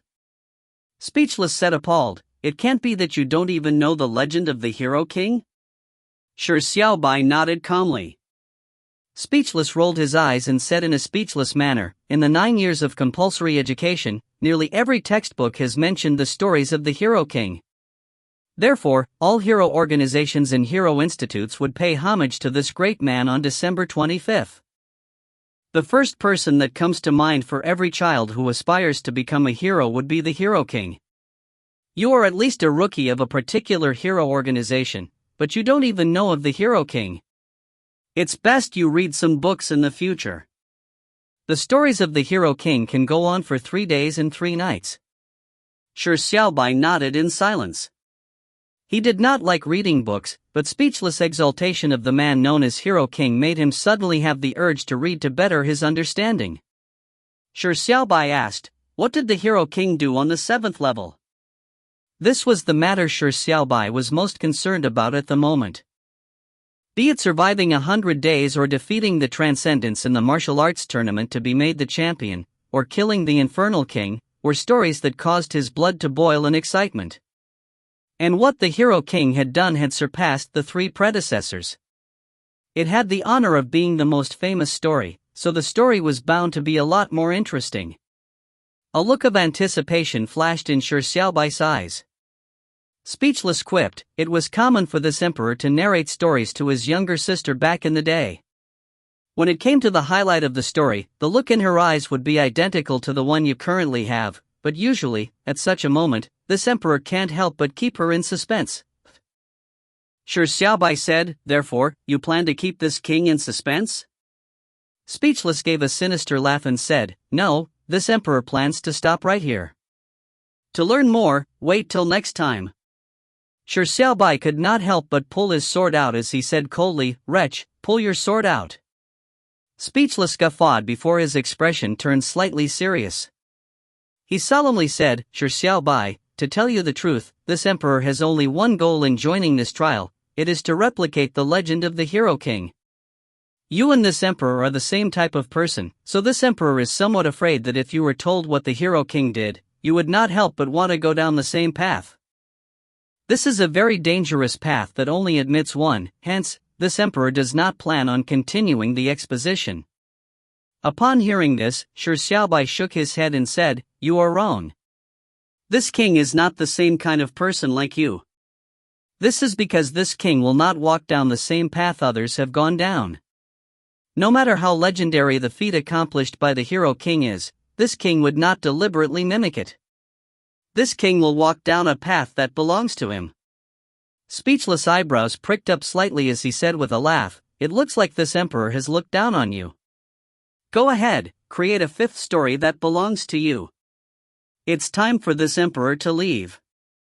The Braveheart martial arts tournament is held in the country of the Transcendents, towards the east. The castle the Infernal King lives in is to the west. The other rookies have basically headed to Transcendence since participating in the martial arts tournament is still the most mainstream method when it comes to clearing the level. You can go there and take a look." Shi Xiaobai nodded. Speechless waved his hand before he turned around and headed north. "See you next time." The north was where the ravine several hundred meters across was. Speechless quickly walked to the edge of the ravine as he leaped forward. Suddenly, a pair of crystalline wings appeared on his back. Lustrous light flashed as his wings were flapped and like a meteor, he flew straight towards the other end of the ravine. Shi Xiaobai watched Speechless leave but did not immediately make a move. He was hesitating if he should head east or west. Of course, the most important thing was because Shi Xiaobai was famished again. And with food littering the ground, it would be a waste not eating it. Shi Xiaobai indulged in the countless gigantic black scorpions and steel rhinoceroses. His stomach was like a bottomless pit, with no end in sight. Shi Xiaobai knew he would be satiated sooner or later, but he never expected that only after he finished all the food on the ground to the point of him feeling sick from just catching a whiff of potato chips or chocolate, was he barely satiated. Shi Xiaobai ate an entire night till the early hours of the next morning. Shi Xiaobai sighed. Filling this stomach was quite difficult, and he had no idea how long this meal would last him. He wished he would not be famished so quickly again. Although he had a heavy heart, Shi Xiaobai was also feeling pleasantly surprised. After eating the countless gigantic black scorpions and steel rhinoceroses, Shi Xiaobai could no longer imagine how strong his physical strength and defense had become. Now, once his body completely absorbed the energy given to him by the food, Shi Xiaobai's physique would reach new heights in strength. Shi Xiaobai contemplated as he ate, eventually deciding on going to Transcendence to see the martial arts tournament. Although killing the Infernal King was very attractive for him, he had promised to meet Sunless on the 7th level back on the 5th level. According to what Speechless said, the martial arts tournament was the mainstream method used by most people. As such, it was likely that Sunless was in Transcendence. Shi Xiaobai did not plan on clearing the 7th level using the martial arts tournament, but he wanted to fulfill the promise of meeting Sunless. He also wanted to take a look at how powerful the talented Transcendents were for them to prevent human trial takers from clearing the level for thousands of years. Shi Xiaobai bolted through the barren lands and headed east. Along the way, all he saw was sand and limestone. It was a desolate scene. However, what looked like an oasis gradually appeared. Slowly, it was replaced by lush green plains, with an inkling of civilization. It appeared as though he was approaching Transcendence. Shi Xiaobai continued running, and during this period of time, he was not as hungry as before. From the looks of it, eating so much food in one go was effective. Another half an hour later, a gigantic wall appeared across the lush green horizon, the wall was nearly 100 meters tall, and it stretched across the horizon, with no end in sight. The length was evident, and in the middle of the wall, there was a city gate about 50 meters tall. This was the City of Transcendence? It was really expansive. Shi Xiaobai was slightly surprised as he felt a hint of anticipation. Shi Xiaobai was very fast, and in a few moments, he had gone from one end of the horizon to a spot in front of the city walls. When Shi Xiaobai came several hundred meters from the city gates, a domineering voice resounded from within the city. "Stop, alien!" At the same time, a gigantic head peeked out of the 100-meter wall. It was a gigantic head that had little flesh, making it look like a large skull. Its head was more than 10 meters in diameter and peeking out over the city walls. Its body was situated behind the city walls. It was a gargantuan more than 100 meters tall. "Stop or die!" The gargantuan roared, sending reverberations across the world. If you find any errors, ads pop up, ads redirect, broken links, non-standard content, etc., please let us know. Report chapter so we can fix it as soon as possible. Chapter 345, Racial Discrimination. Chapter 345, Racial Discrimination. A gigantic head peeked out of the city walls that were more than 100 meters high. The head was ferocious looking, and it immediately bellowed angrily, "Stop, alien! Stop or die!" The roar was filled with intense killing intent. It was terrifying, and if it were any ordinary person, they would stop in fright or even take a few steps back. However, Shi Xiaobai ignored it. Not only did he not stop, he accelerated instead. If it were nice words of persuasion, Shi Xiaobai would have stopped, but if it was a threat from the beginning, Shi Xiaobai would not stand for that. "You're courting death." The 100-meter-tall gargantuan clearly did not expect a member of an alien race that was as small as an ant would dare to ignore its deterrence. Immediately, it was incensed, but since it was situated inside the city walls, it could only serve as a deterrent, so it could only bellow repeatedly. The bellows were filled with an imposing pressure as well as a turbulent gust of wind. "Shut up, or this king will eat you." Shi Xiaobai found the gargantuan's bellow harsh on the ears as he railed out angrily. With an extremely fast speed, he charged towards the city gate that was dozens of meters tall. The city gate was tightly shut and there were no guards at the gate. From the looks of it, the gargantuan was the gatekeeper. Shi Xiaobai sneered as he made a mad dash towards the city gate before suddenly leaping up. He kicked at the city gate with all his strength. Boom! A deafening crash echoed. After consuming a great deal of food, Shi Xiaobai's physical strength was no longer the same as before. The power of his kick was rather terrifying as it caused the entire city gate to vibrate incessantly.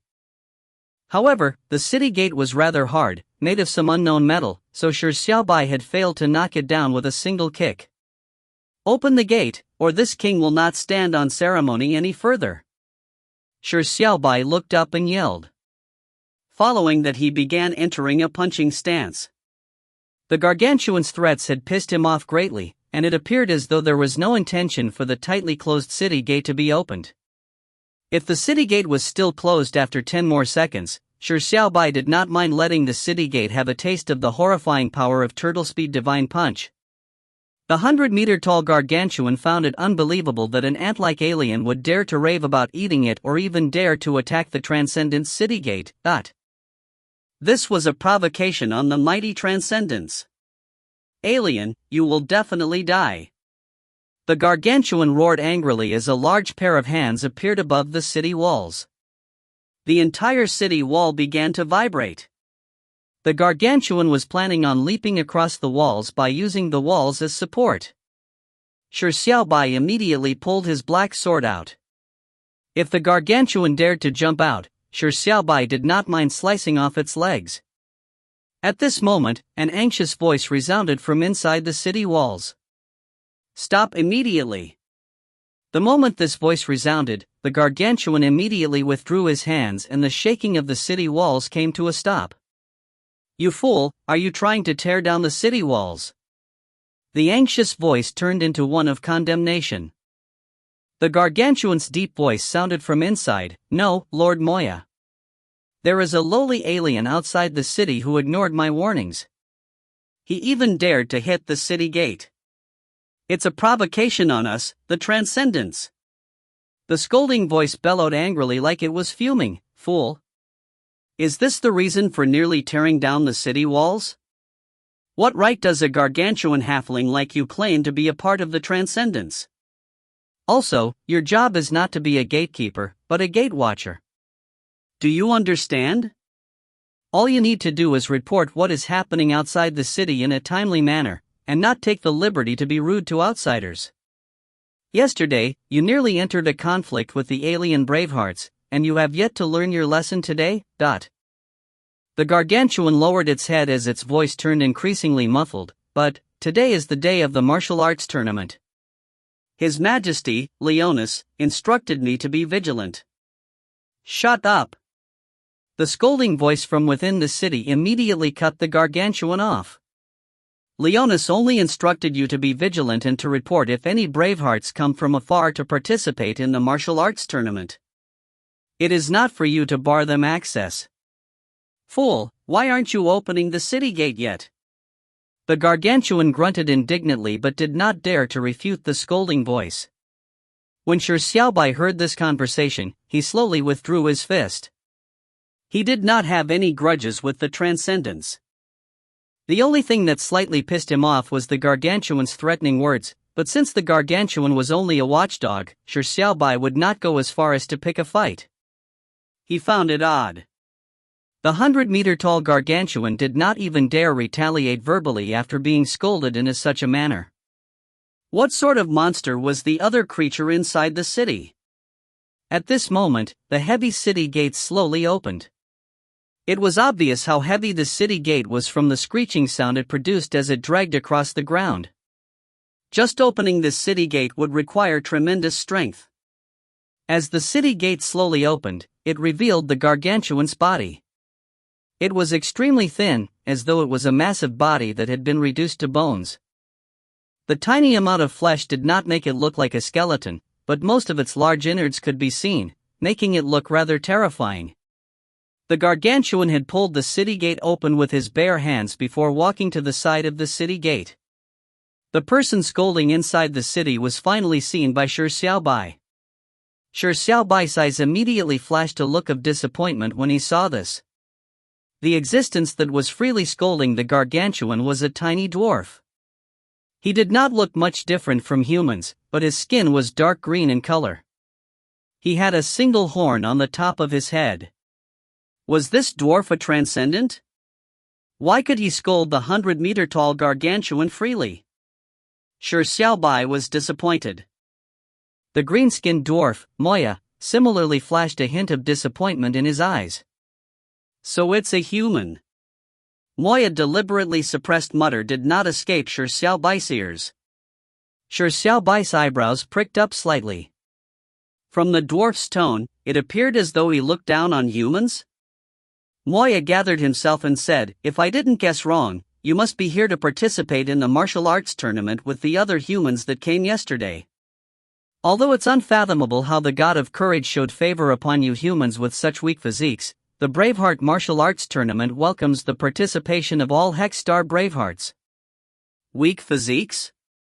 Shi Xiaobai frowned slightly as he said coldly, "You look down on humans?" Moya chuckled, "You are being overly emphatic. Humans are considered a mysterious and strange race to us. Yesterday was also the first day we encountered humans. But on the surface, it seems the physiques of humans are inferior to the most inferior species in the world of Bravehearts, much less comparable to us, the Transcendents. Of course, this is on the surface. If you humans are able to put up a somewhat impressive performance at the martial arts tournament, I wouldn't mind changing my opinion. You are a guest, so I naturally don't have intentions of belittlement and am just stating an objective opinion. Whether I look down or not is nothing to do with my thoughts, but on you humans." Shi Xiaobai fell silent. The dwarf sounded exceedingly nice, but his words were filled with a discriminating tone despite him appearing to take on an objective standpoint. What an arrogant sentence of "whether I look down or not is nothing to do with my thoughts, but on you humans." This was the first time Shi Xiaobai felt racial discrimination from another race as a human. The crux of the issue was that you could not be angry after the dwarf said those words, or it will appear as though one was turning angry from embarrassment, making it seem like a form of confession.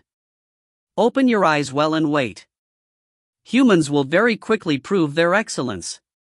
Shi Xiaobai sneered before striding into the city. He did not know how impressive the Transcendents were, for them to claim that humans were the most inferior species. As a human, regardless of how impressive the Transcendents were, the discrimination he endured was the precursor to him using his actions to smack the dwarf's face so much that it would swell into a pig's head in time to come. Moya was deadpan as a faint smile that exuded contempt suffused across his lips. He whispered, "Then I'll wait and see. Follow me, I'll bring you to your companions. The martial arts tournament will begin soon, and I hope the lot of you would be able to give us a surprise. If you find any errors, ads pop up, ads redirect, broken links, non-standard content, etc., please let us know. Report chapter so we can fix it as soon as possible." Chapter 346, To Dare Mess with This King, Eat First, Talk Later. Chapter 346, To Dare Mess with This King, Eat First, Talk Later. After entering the city, the bustle of the city formed a stark contrast to the austereness at the city gate. As today was the day the Braveheart Martial Arts Tournament was being held, Shi Xiaobai saw several races on the streets. According to Moya, the Braveheart Martial Arts Tournament welcomed Bravehearts from all races. There was still a form of cohesion among the different races in this world after all. Shi Xiaobai saw dark-skinned dwarves the most along the way. Clearly, they were the prevailing look of Transcendence. However, it was as though every dwarf had a stuck-up attitude. They seemed to exude a sense of ethnic superiority against the foreign races. But strangely, the conversations he heard along the way were how Bravehearts of other races would lower their statures despite being mildly ridiculed. It was as though the green-skinned dwarves' contempt was a matter taken for granted. Be it a 3-meter-tall ape-headed man, or a ferocious-looking tiger-headed man, or a bizarre snake-bodied person, they appeared very respectful towards the green-skinned dwarves in the city. Even the most ordinary Transcendent would look at Bravehearts from other races with contempt. And what rendered Shi Xiaobai the most speechless was how these Bravehearts from other races look at him after being treated with contempt. They looked at him with extreme contempt. This blatant disparity from racial discrimination was infuriating. Shi Xiaobai nearly wanted to use his sword to slaughter all these strange and ugly Bravehearts of other races. A towering tree managed to divert Shi Xiaobai's attention away, saving these alien Bravehearts in the process. This towering tree was located in the middle of the city. It was several hundred meters tall, therefore, it could be seen even on the outskirts of the city. The towering tree's height was not only outrageous, it looked very strange as well. Its tree trunk and branches were brownish-black in color as a metallic sheen suffused from them. The leaves were like crystals refracting the luminance of the sunlight, as its massive crown was enveloped in a colorful luster. This is the holy tree of the Transcendence, known as the Transcendence Holy Tree. It possesses divine power, so when the Infernal King's forces invade, the Transcendence Holy Tree will bestow its power upon us, making the Transcendence Bravehearts even more powerful and courageous. Moya was clearly accustomed to the shock outsiders had from seeing the Transcendence Holy Tree, so shocked that they would gulp their saliva. Therefore, he proudly introduced it. However, Moya never expected that the human in front of him was gulping his saliva, not because of shock, but because he had a craving. Despite being several kilometers away from the holy tree, Shi Xiaobai could still catch a scent of the aroma the tree's leaves were emitting. The refreshing fragrance was different. To him, it was the fragrance of a delicacy. What would be the flavor of the crystal leaves? Shi Xiaobai gulped his saliva once again, taking a moment to suppress his terrifying appetite that nearly reared its head. As he proceeded forward, the closer he reached the heart of the city, the scene looked even more flourishing. Although the buildings had a medieval flavor to them, they were frequently adorned with ornaments like gold and crystal, making the buildings very opulent. Every brick that made up the royal palace in Transcendence was adorned with gold, making it look extremely extravagant. After passing by the royal palace, they finally reached guest houses the Transcendence had prepared for foreign bravehearts. These guest houses were not considered luxurious, but it was rather spacious and clean. However, Moya did not stop at any of the houses but instead walked towards a corner. "There is the resting area for you humans." Moya pointed to a corner. When Shi Xiaobai saw this when he walked over, he immediately frowned. It was a tiny hut and looked dingy on the outside compared to the terrace houses from before. There was no need to mention how little room there was on the inside. It was like a barn beside a high-end hotel.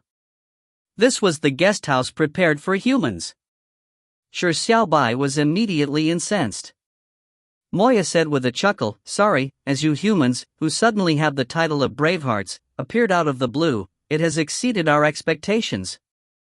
As there are too many foreign Bravehearts that came for the tournament, there is a shortage of rooms, so all of you can only be temporarily put up here. Really sorry about that."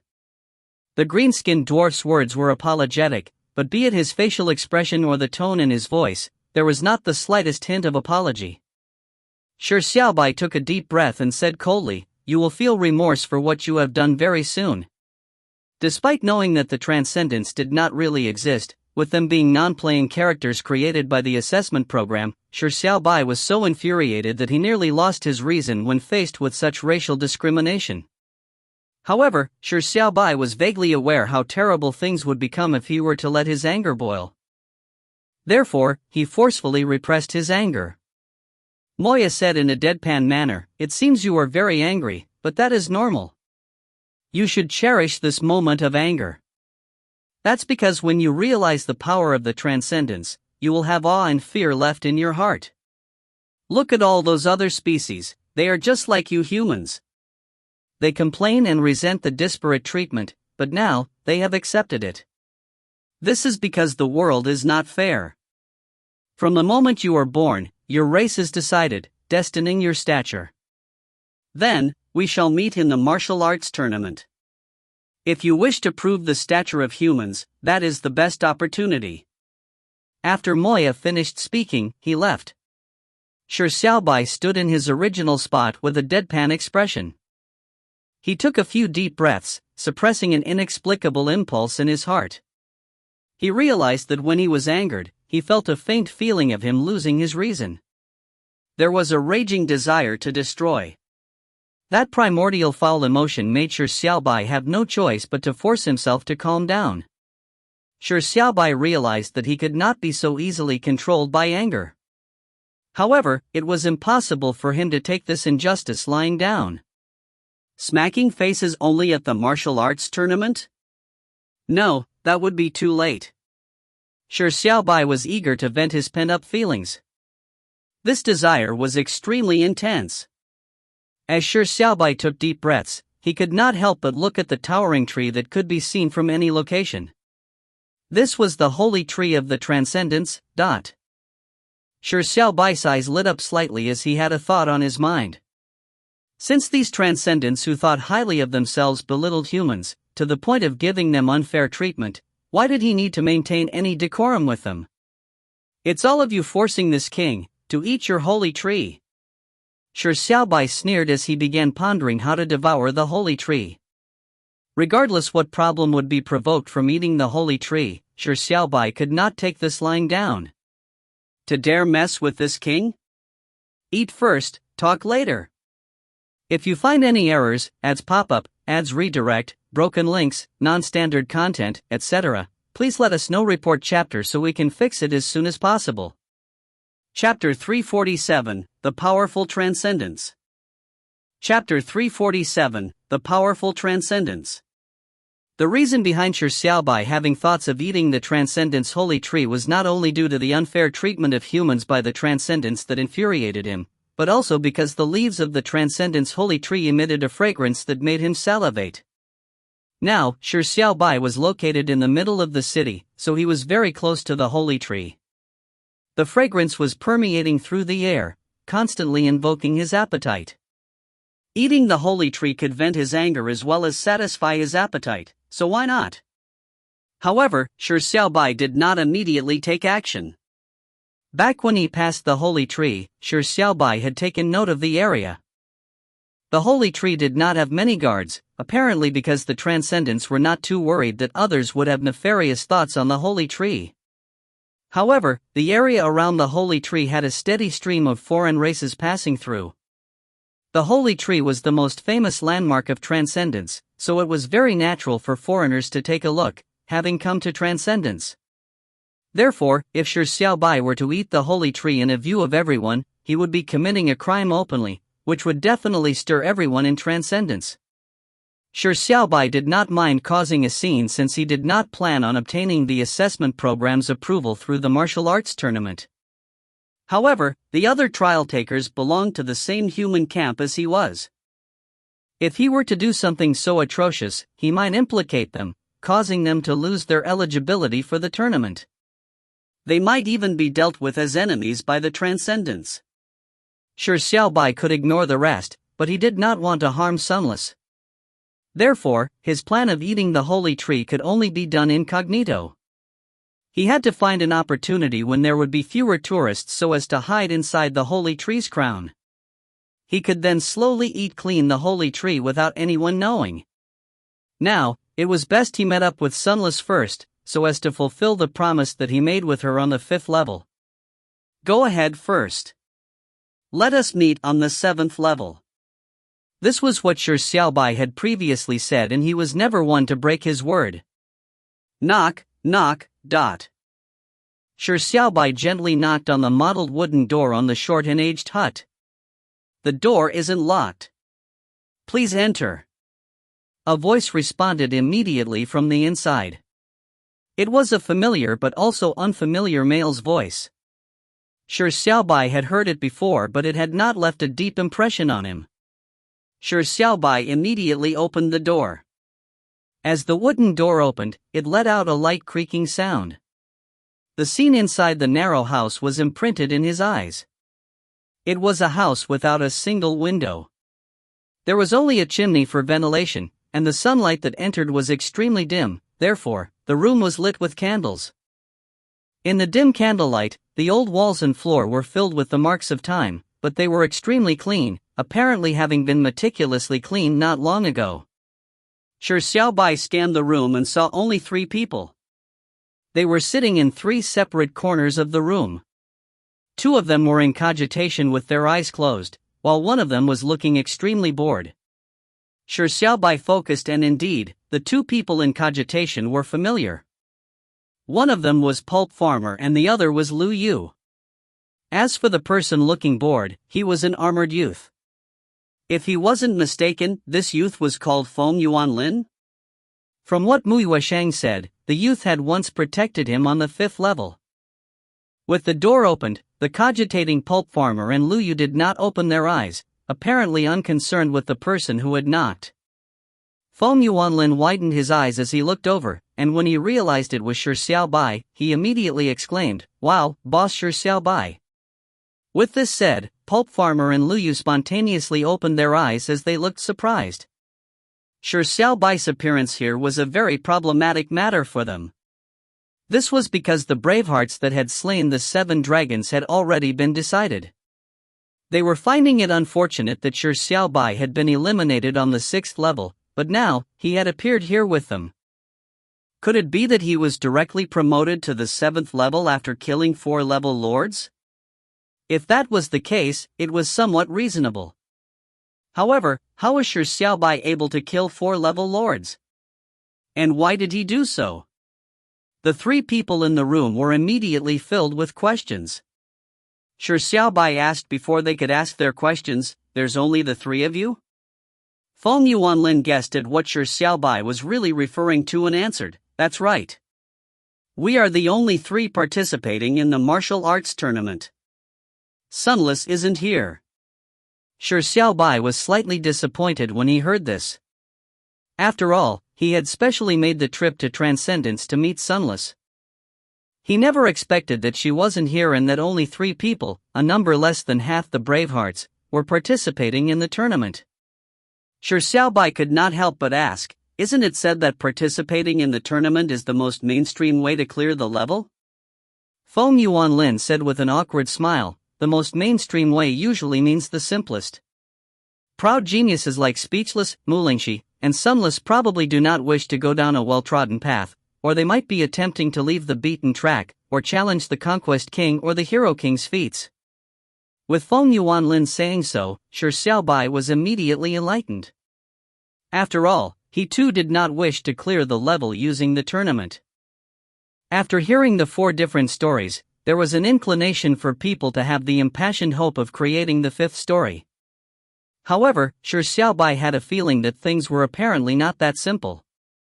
At this moment, Pulp Farmer did not agree with what Feng Yuanlin said. He said, "The most mainstream way doesn't necessarily mean the simplest." Ever since Su Taibai clinched victory at the tournament, the strongest member of the Transcendence, Leonis, had an enhancement in strength. As such, not a single trial taker has managed to defeat Leonis in the tournament for the several thousand years. People say that the Ji Feng and the Conquest King would be able to easily defeat Leonis, but it might not be the case. After all, they were at the psionic mortal realm back then. As for Leonis' strength, it was likely on the same level as the Infernal King. Therefore, it might not be the simplest way to clinch victory at the tournament. However, there is a lower risk even if this ends up failing, hence, it became the most mainstream way. Luyu added as well, "Let's not talk about Leonis. Throughout history, the number of trial takers that can defeat Moya, the second strongest transcendent so as to have the right to challenge the defending champion, can be counted with one's fingers. Most trial takers get halted during the qualifying matches. In fact, being able to defeat any of the 8 Bravehearts of the Transcendence is already an extremely impressive feat." Shi Xiaobai said in astonishment, "The Transcendents are that powerful?" Luyu said with a nod, "The Transcendence is the only race in this level's world that can put up a fight with the Infernal King, allowing them to enjoy a stature above all other races. They are naturally gifted with strong physiques, and the strength of the 8 Bravehearts has already exceeded the psionic mortal realm. Especially Leonis and Moya, their strength is unfathomable. Over the thousands of years of history, only 5 people have been able to defeat Moya. The only person that could defeat Leonis was Su Taibai. Furthermore, it was against a weaker Leonis. Now, Leonis almost has the same power as the Infernal King. If you find any errors, ads pop up, ads redirect, broken links, non-standard content, etc., please let us know. Report chapter so we can fix it as soon as possible. Chapter 348, Leonis and Civil Strife. Chapter 348, Leonis and Civil Strife. Leonis is also quite a legendary figure among the Transcendents. He is not a purebred Transcendent, but a hybrid of Transcendents and a member of the lion-headed species. The Transcendents are extremists when it comes to racial superiority. Therefore, Leonis suffered discrimination and bullying from a young age, but for some reason, the talent he possessed far exceeded all Transcendents, so he slowly became the strongest member of the Transcendents. Although he was able to use its redoubtable strength to become the king of the Transcendence, there are many people who are unconvinced about its reign as king. Especially when Leonis recently revealed his intentions of overthrowing racial discrimination, a revolutionary faction was secretly formed, with Moya, the second strongest Transcendent, as the leader. At the tournament, they would mutiny and attempt to overthrow Leonis. This is the story background of Transcendence. How is it? Is it interesting enough? Feng Yuanlin patiently introduced the situation regarding Transcendence to Shi Xiaobai. This information was of course readily available on the internet, collated by countless trial takers over the years. This was also the reason why the first 6 levels of the 9 Revolutions Transcendental Tower were determined randomly. It was to prevent trial takers from using prior experience to come up with strategic shortcuts. However, from the 7th level onwards, even if one knew exactly how to clear it, it would be useless without the strength to do so. Shi Xiaobai had already experienced the Transcendence racial discrimination. Furthermore, the green-skinned dwarf that led the way was also called Moya. The dwarf had spoken with an air of superiority, but it was unexpected for him to be the second strongest member of the Transcendence. Shi Xiaobai could only feel a sense of schadenfreude regarding the Transcendence civil strife. He had a poor impression of the race that found themselves superior. How did the civil strife end? Shi Xiaobai could not help but ask. Since this story was repeated every month, its ending should have happened countless times. Feng Yuanlin held up 2 fingers and he said, there are 2 outcomes. The simpler outcome is that the trial takers, which is us, defeat Moya in the qualifying match. Moya would lose all prestige, demolishing the chance for mutiny. The slightly more complicated outcome is Moya gaining the qualification to challenge the defending champion, battling the 7 times defending champion, Leonis, in a final match. In that match, the 8 Transcendent Bravehearts will suddenly attack Leonis sneakily. After that, guess what happens? Feng Yuanlin playfully kept Shi Xiaobai guessing. Shi Xiaobai thought for a moment before saying, Leonis won? Feng Yuanlin said with a chuckle, not only did he win, it was a wipeout. Leonis had always been hiding his true strength. In his rage, he finally went mad, killing the 8 Bravehearts instantaneously. Moya could only last a few moves before dying as well. Shi Xiaobai was slightly surprised. Despite only 5 trial takers after Su Taibai managing to defeat Moya over thousands of years to qualify to challenge the defending champion, Leonis was able to wipe out the 8 Bravehearts. It was able to kill Moya in a few moves despite being ganged up upon. If that was the case, how terrifying was his strength? It was no wonder no one after Su Taibai had managed to win the championship.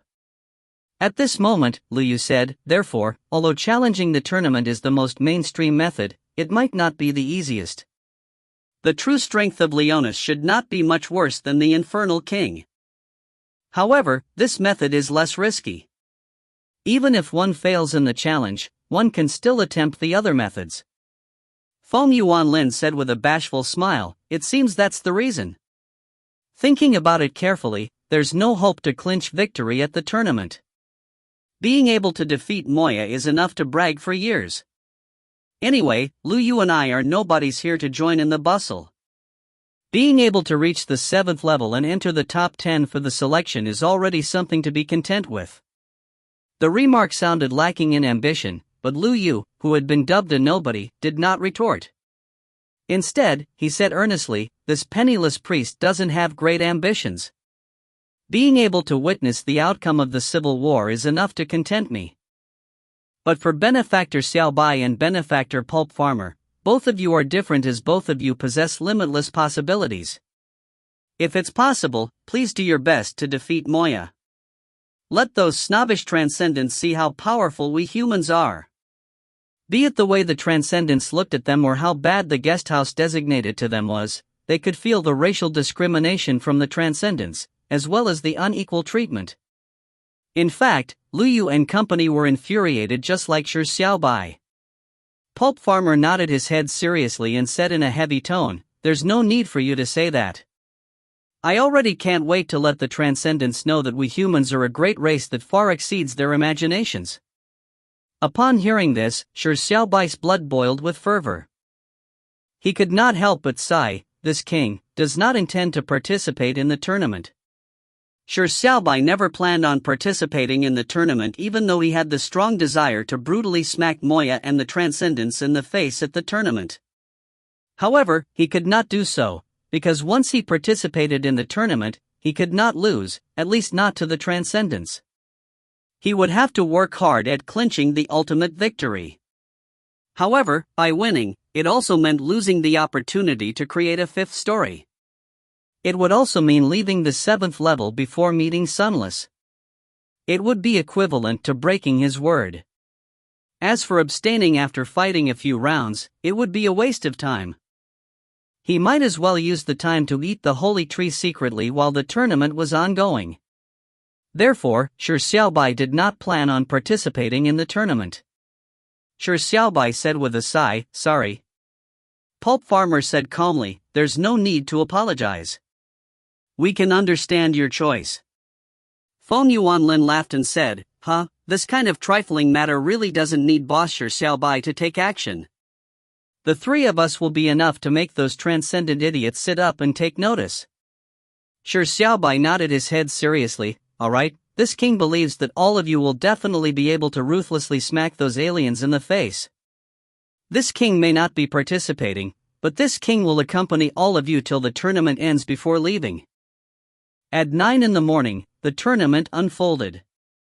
The alien races in the Braveheart village began heading towards the tournament's arena. The arena could accommodate more than 10,000 people, and the civilians of Transcendence had been waiting early in the morning in the audience stands, filling up the arena even before the tournament began. The annual Braveheart martial arts tournament was considered one of the biggest events of Transcendence. With more than 100 species gathered, it was enjoyable watching the tussle between Bravehearts. Pulp Farmer and company had already headed towards the waiting area for participants. After Shi Xiaobai bade them farewell, he headed to where the Transcendence holy tree was. As Shi Xiaobai expected, there was nearly no one around the Transcendence holy tree as the Braveheart martial arts tournament was about to begin. After all, compared to the holy tree that could be seen at any time, watching the annual tournament was more important. However, there were still 4 Transcendence guards defending the surroundings of the holy tree. If you find any errors, ads pop up, ads redirect, broken links, non-standard content, etc., please let us know. Report chapter so we can fix it as soon as possible. Chapter 349. Do you prefer being raped before being killed, or being killed before being raped? Chapter 349. Do you prefer being raped before being killed, or being killed before being raped? The Transcendence holy tree was more than a few hundred meters tall, and its crown was dozens of meters in diameter. The trunk's circumference was the combined arm span of dozens of people. 4 10-meter-high walls surrounded the Transcendence holy tree.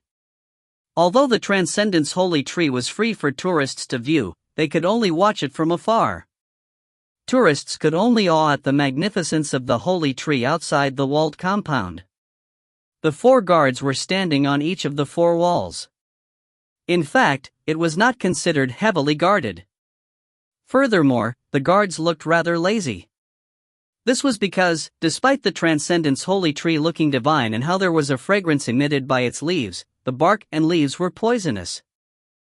Furthermore, the holy tree would automatically counterattack if it were attacked. In the past, the Infernals had invaded, nearly wiping out Transcendence, but the holy tree revealed its might, scaring the Infernals away, allowing the Transcendence to continue prevailing. Therefore, there was no need for the holy tree to be defended. The 4 guards were just symbolic. Although the 4 guards were not being negligent, their hearts were not on the job. Shi Xiaobai did not know that the holy tree was laced with poison. He was only attracted by the fragrance from the holy tree, despite him having even more ways to get back at the Transcendence for their contempt.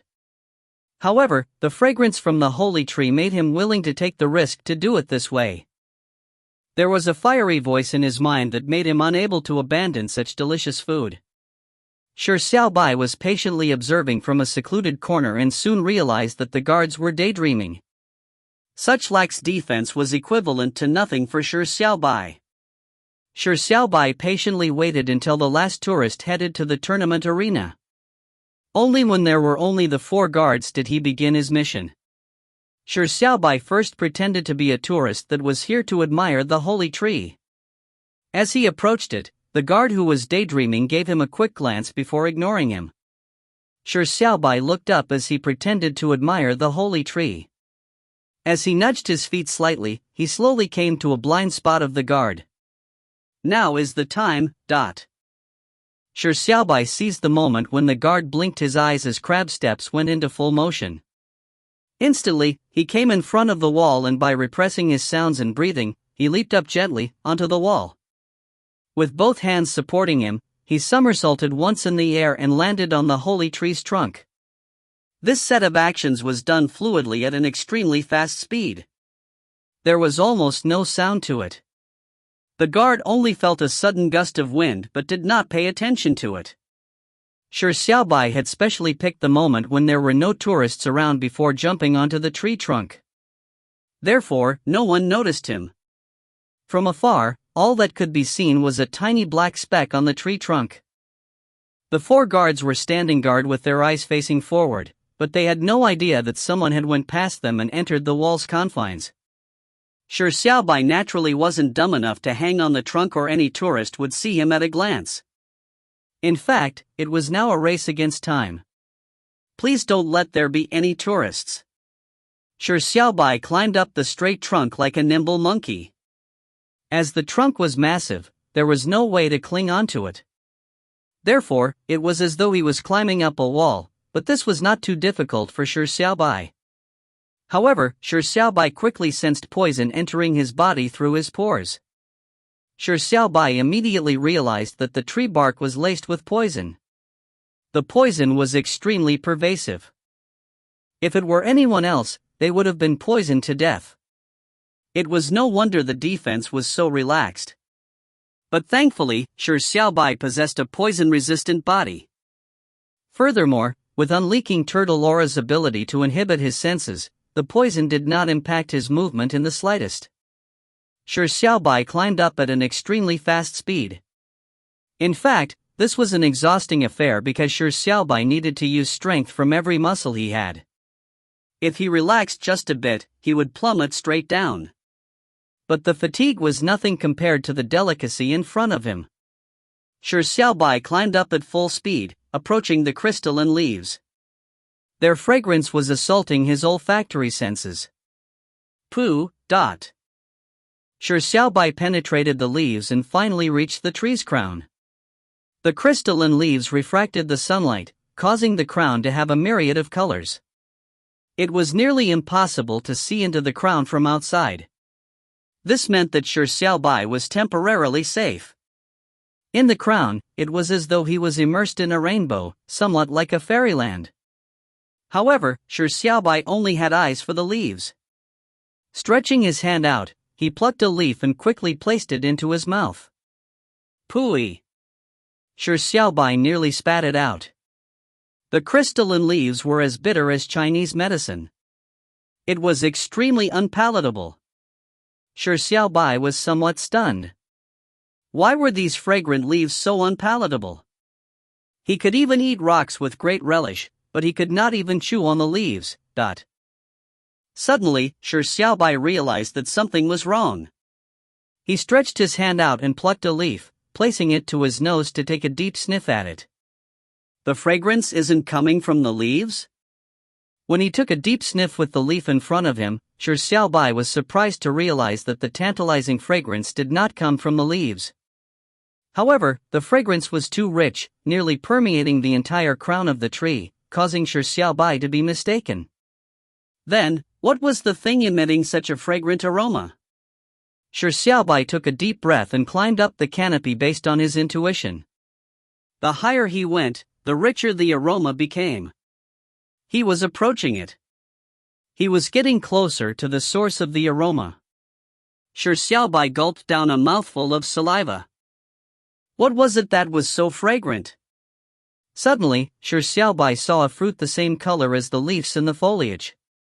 The fruit's outline could not be easily seen, as though it was a chameleon camouflaging itself into the leaves.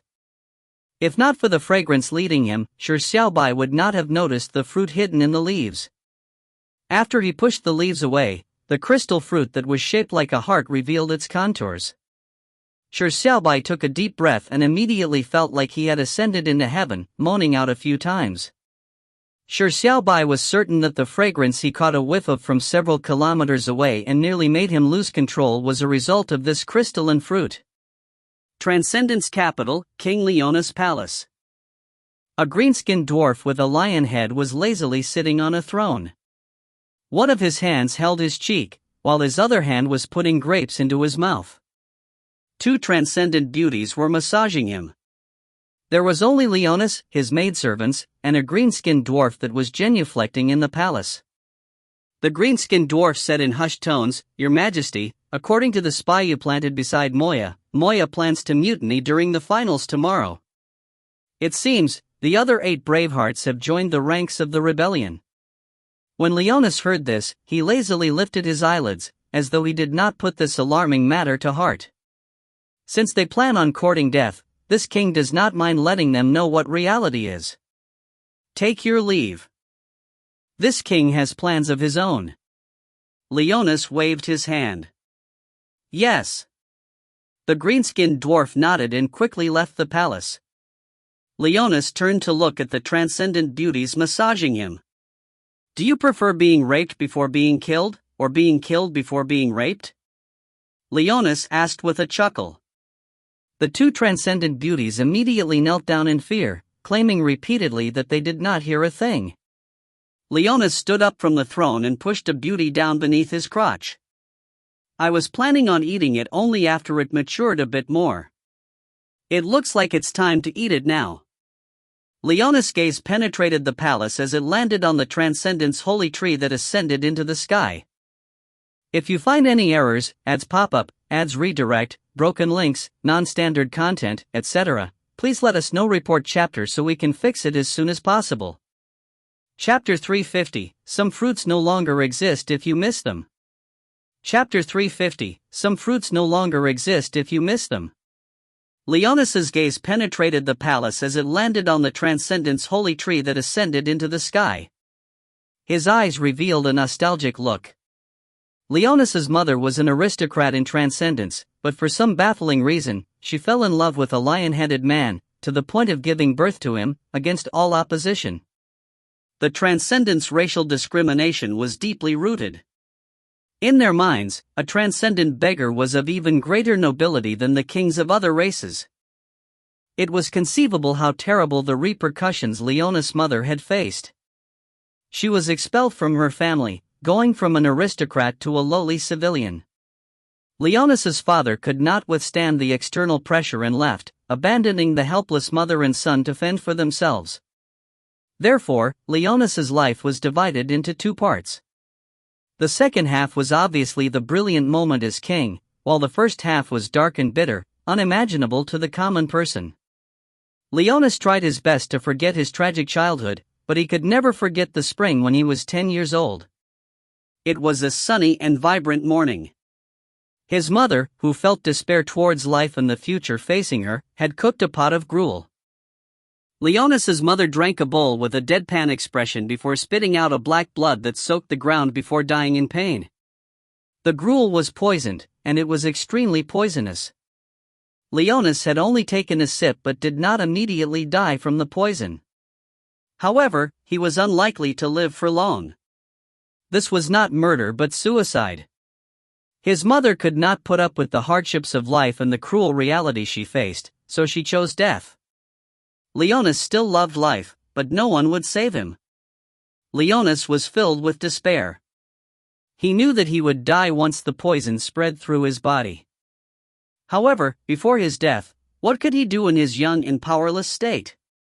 Leonis came in front of the Transcendence holy tree and began climbing it. Since he was destined to die, he wanted to die somewhere closer to heaven. Back then, the Transcendence holy tree was only surrounded by a wall, without any guards watching it. This was because the tree was laced with poison. It was equivalent to courting death if one attempted to approach it. However, Leonis was facing certain death, so why couldn't he achieve his childhood dream of climbing the tallest holy tree, hiding in its rainbow crown where no one could find him while looking down at the transcendence that trampled him and his mother? Could such a beautiful wish be fulfilled before he died? People noticed him climbing the holy tree, but no one stopped him. Instead, they watched gleefully, waiting for him to be consumed by the poison before plummeting to the ground when his body was eroded by it. It was a death for all to view, colder and crueler than an execution ground. Leonis climbed upwards, unsure of how high he had climbed, but he knew that he had to climb higher. Higher, just a bit higher, stay further away from the dwarves on the ground. 10 meters, 20 meters, 30 meters. Leonis was not poisoned to death by the holy tree's poison because it conflicted with the poison in the bowl of gruel. Maybe it was divine mercy, or maybe it had not activated. But the result was Leonis successfully climbing into the tree's crown, disappearing from the crowd's sight. He overlooked the capital of transcendence, feeling like he had fulfilled his dying wish. In the dirty and dark country, this was the only holy ground that was clean. If he could be buried here, it would be a silver lining. But at that moment, Leonis saw two heart-shaped fruits. The outline of the two fruits was nearly indiscernible as they camouflaged themselves within the leaves. If not for Leonis sitting on a branch just beneath the fruits, he would not have discovered them. The two fruits were different in size. One of them appeared to be ripe while the other appeared somewhat nascent. Leonis was curious over its taste and plucked the ripe fruit. He chewed on it before swallowing it. And that was the moment his life and fate changed. That was a mysterious and magical fruit. It allowed a hybrid child of transcendence and a member of the lion-headed species to possess a physique that exceeded purebred transcendence. He went from a desperate child that was facing imminent death to the strongest braveheart that ruled over transcendence. Leonis's life had a turning point because of this fruit. Therefore, for the decades that followed, Leonis was waiting for the nascent fruit to ripen. If it was possible, Leonis wished to send an army to guard the holy tree, but that would easily arouse the suspicion of others. In addition to him not dying after climbing the tree at the age of 10, and how he experienced a life-changing situation after coming down, it was easy to guess about the matter regarding the holy tree's fruit. Therefore, Leonis only assigned 4 guards. In fact, he was not too worried that others would have such heaven-defying luck like he had. And at this moment, knowing that Moya, the head of the 8 Bravehearts, was about to lead a rebellion, Leonis could not wait any longer. The fruit was almost ripe, but Leonis wished to consume it only after it was fully ripened, but it was not a bad idea eating it at that moment either. Leonis retracted his gaze from the holy tree and lowered his head to see the transcendent beauty that was working hard with her mouth to serve him, afraid that she would be silenced. Slowly, a male desire was ignited. Before eating the fruit, he decided to eat the 2 beauties first. With this thought in mind, Leonis reached his hand out to rip the clothes of the beauty beside him.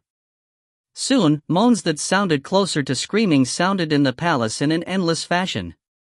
If Leonis had not chosen to succumb to his lust by eating the beauties, or if Leonis was not that everlasting by finishing the tussle in a minute or two, what he missed might not have been irredeemable. But there were no ifs in this world. As Leonis was engaging in sex, Shi Xiaobai had already plucked the heart-shaped fruit. Shi Xiaobai swallowed his saliva and took a bite. The fruit that melted in his mouth was like a delicious ice cream, but its flavor was even more complex. It was as though sweetness, sourness, bitterness and spiciness were all mashed together. There was an ice-cold feeling that pervaded the entire mouth cavity, but after swallowing it, it suddenly turned hot. Instantly, his organs warmed up, as though he had drunk a mouthful of aged white wine. What was this taste?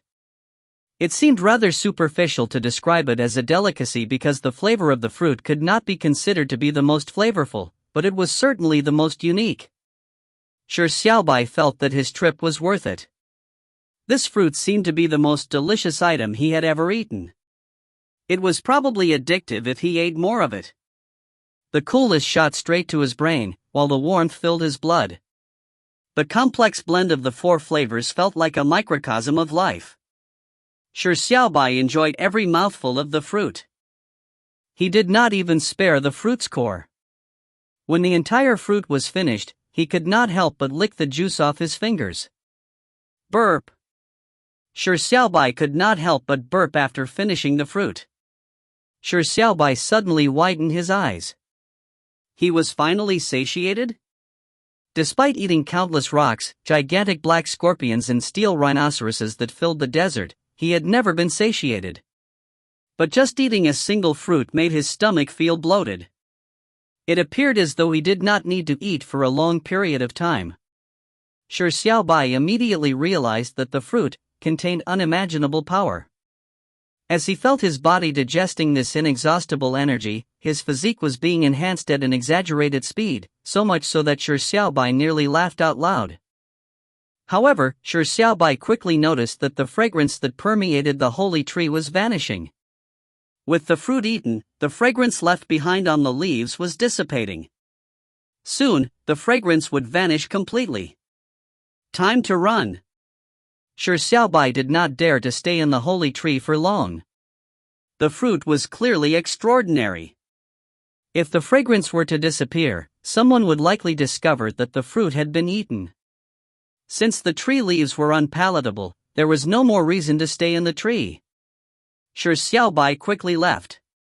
When Leonis was done with his tussling, with two of the transcendent beauties no longer looking normal, Shi Xiaobai was already sitting in the audience stands of the arena. Some fruits no longer exist if you miss them. If you find any errors, ads pop up, ads redirect, broken links, non-standard content, etc., please let us know. Report chapter so we can fix it as soon as possible. Chapter 351, Wrong Way of Posturing. Chapter 351, Wrong Way of Posturing. The Braveheart martial arts tournament officially began at 9 in the morning. There were about 500 Bravehearts from various races participating in the tournament. The Braveheart martial arts tournament lasted for 2 days, therefore the system could not be one that had continuous stops in between, or else it would take too long. The highlights of the tournament were the qualifying match in the afternoon and the challenge against the defending champion the next day. Therefore, the morning competition could be said to be unusually cruel. About 500 people were split into 32 groups, with each ground having approximately 10 people. They fought in a free-for-all, with 2 people from each group qualifying, resulting in 64 people. As for the 64 people that qualified, they would duel each other in pairs, with the final victor being able to obtain the eligibility to challenge the defending champion, King Leonis. Hence, it was a long day for the participating Bravehearts. To be able to win the right to challenge the champion, they needed to win the 10-person battle royale, as well as the 64-32, 32-16, 16-8, 8-4, 4-2, 2-1, a total of 7 matches. With the battles in the tournament so packed, the outcomes of the matches were decided rather simply. It was made in order to prevent the participants from expending too much of their stamina due to anxiety, which would affect their next match. Other than the final battle between 2 Bravehearts to determine the final challenger, with rules requiring the opponent to lose all ability to carry on fighting, the other matches had a rule that deemed having all 4 limbs touch the ground or falling out of the arena as defeat. The host of the tournament fluently described the rules once before announcing the beginning of the tournament. The participants had already drawn lots and split into groups. The first group with 9 participants was first to take the stage. The arena for the free-for-all was very expansive, about the size of 10 soccer fields. The 9 participants were dispersed on each corner of the arena. The free-for-all could only have 2 contestants left standing, therefore, other than using overwhelming strength to crush the other contestants, playing safe was another method to persist on till they were one of the remaining 2. If one did not have the absolute confidence, no one wanted to be the focus of a free-for-all. When Shi Xiaobai left the Transcendence Holy Tree, the fragrance that permeated the air had nearly dissipated. As for the power that the fruit had given him, it was constantly being converted by him, like a steady stream of spring water. Shi Xiaobai felt his body turn warm, as though he had drunk a mouthful of hard liquor. His muscles were filled with energy and his blood was boiling, but not burning. It was as though his blood vessels were undergoing a transformation. Shi Xiaobai was overjoyed that his body was evolving and transforming. After he left the holy tree, he quickly headed to the tournament's venue. At this moment, the seats were packed with people, but thankfully there were a few empty spots. Shi Xiaobai randomly found a spot to sit down, but his surroundings were all green-skinned dwarves or strange people from other races. Of course, in the eyes of the other races, Shi Xiaobai as a human was the true freak of nature. This was because they had never seen or even heard of such a race in their impressions or memory.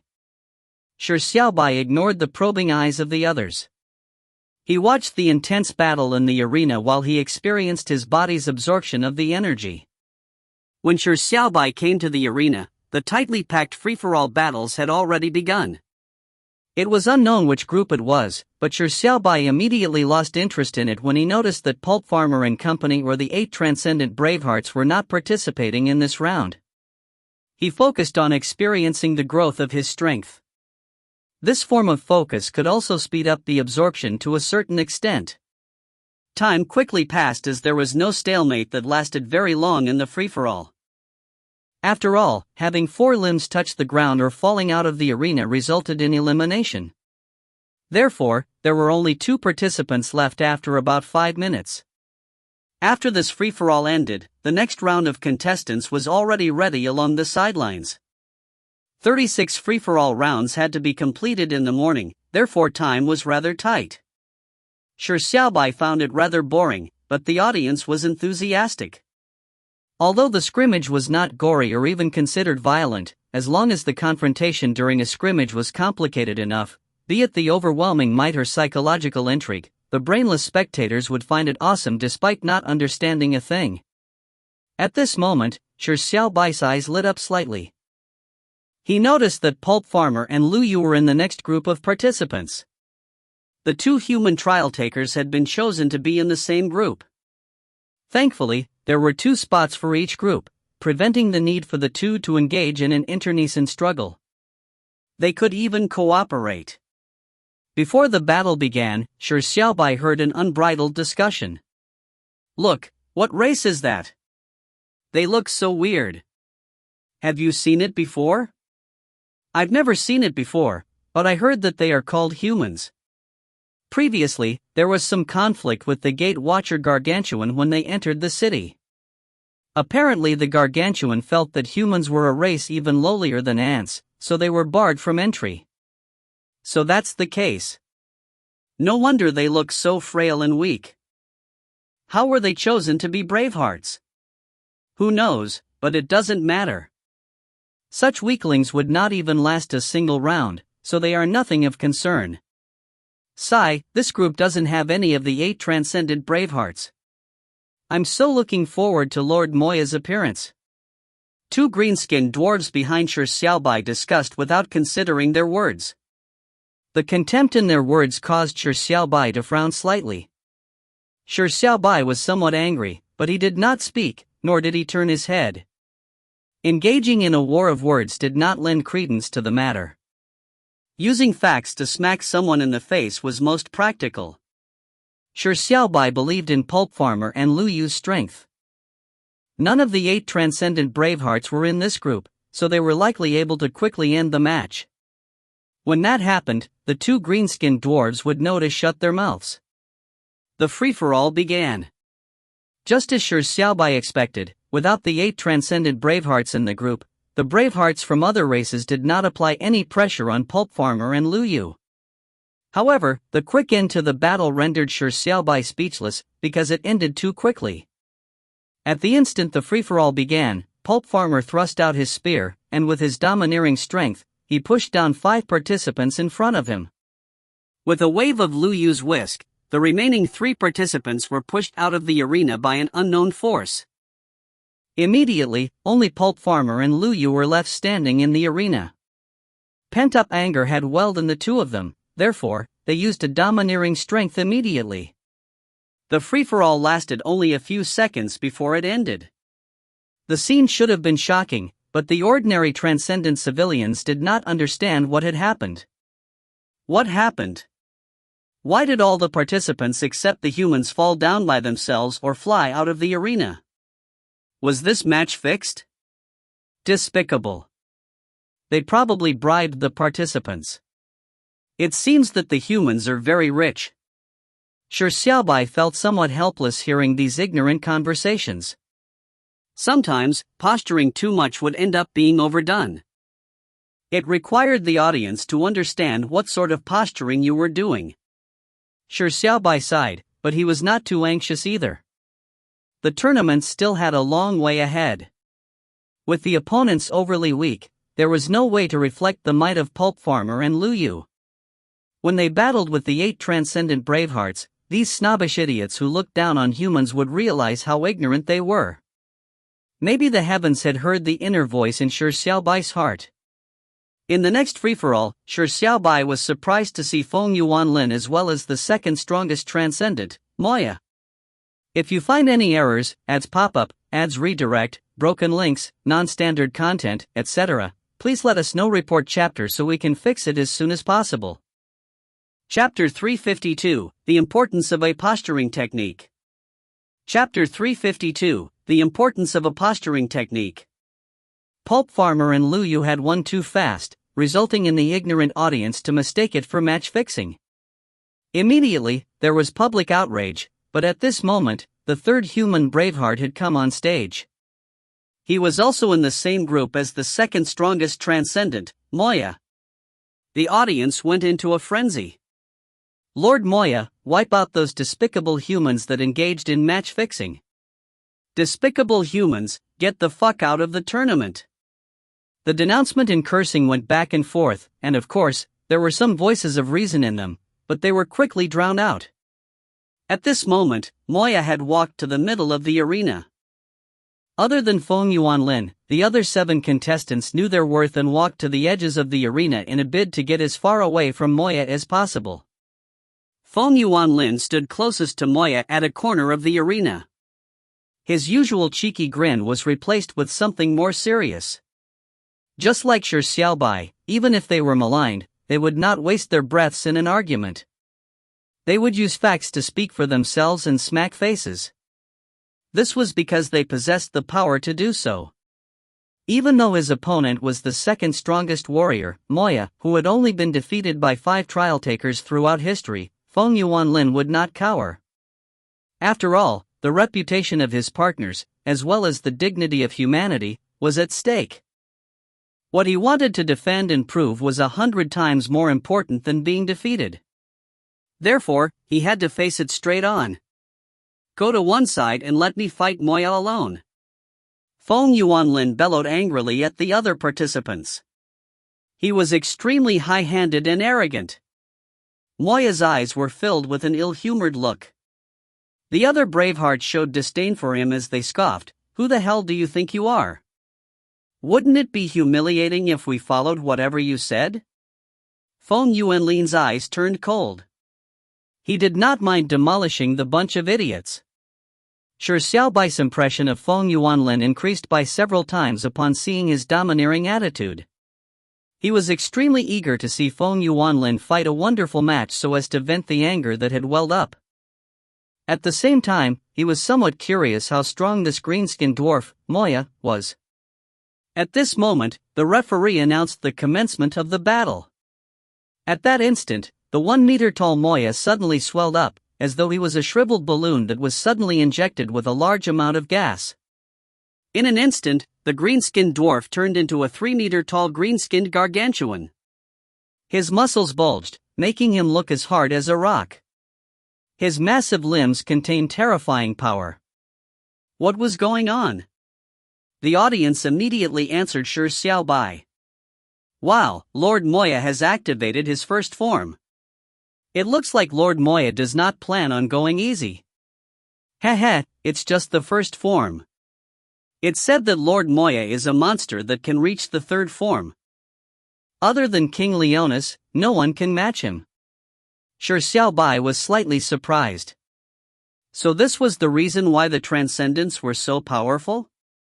They even had transformations. Moya, who had activated the first form, was now like an elephant compared to its previous state. Moya went from a harmless-looking dwarf to a 3-meter-tall gargantuan that obviously appeared to be filled with explosive power. The free-for-all had already begun, but no one moved. Feng Yuanlin was given quite a fright by Moya's perverse change. At this moment, Moya suddenly lifted his right foot and stamped on the ground. Boom! An explosion sounded as the foot that trampled towards the ground possessed terrifying power.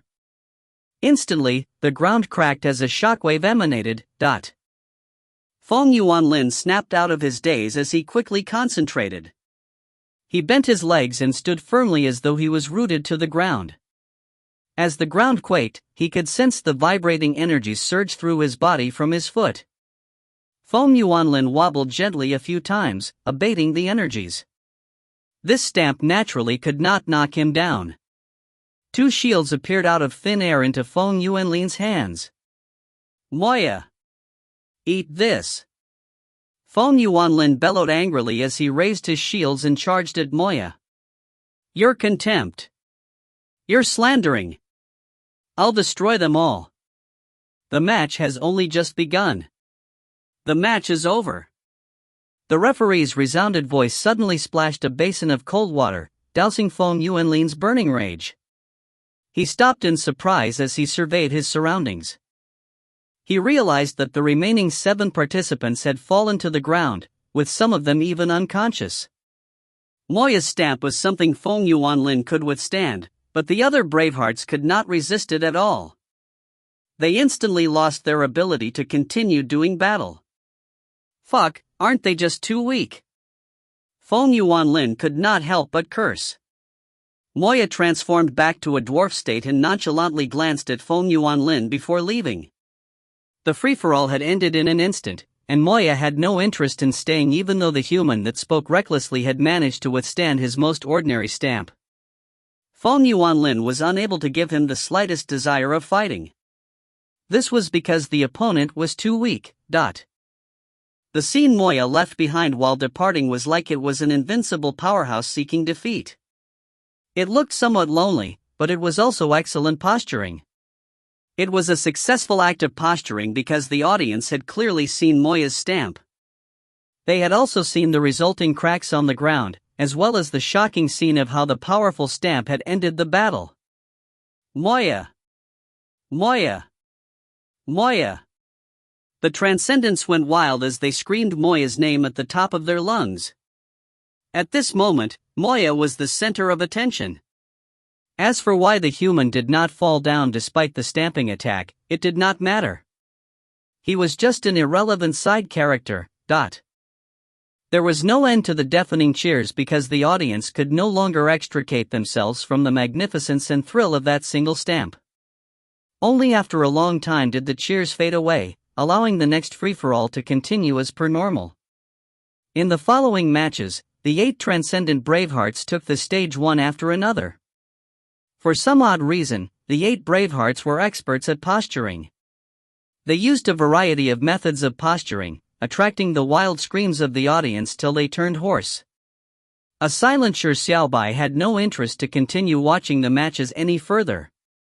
Pulp Farmer and Company had already taken the stage and they had successfully reached the second round's 64 people knockouts. Yet, Shi Xiaobai was not happy at all. Strength aside, they had lost when it came to posturing. It was an abject defeat. Sigh, if it were this king. Shi Xiaobai imagined what kinds of posturing he would do if he took the stage. Shi Xiaobai realized that if he were to take center stage, a simple move would make everyone stand aside.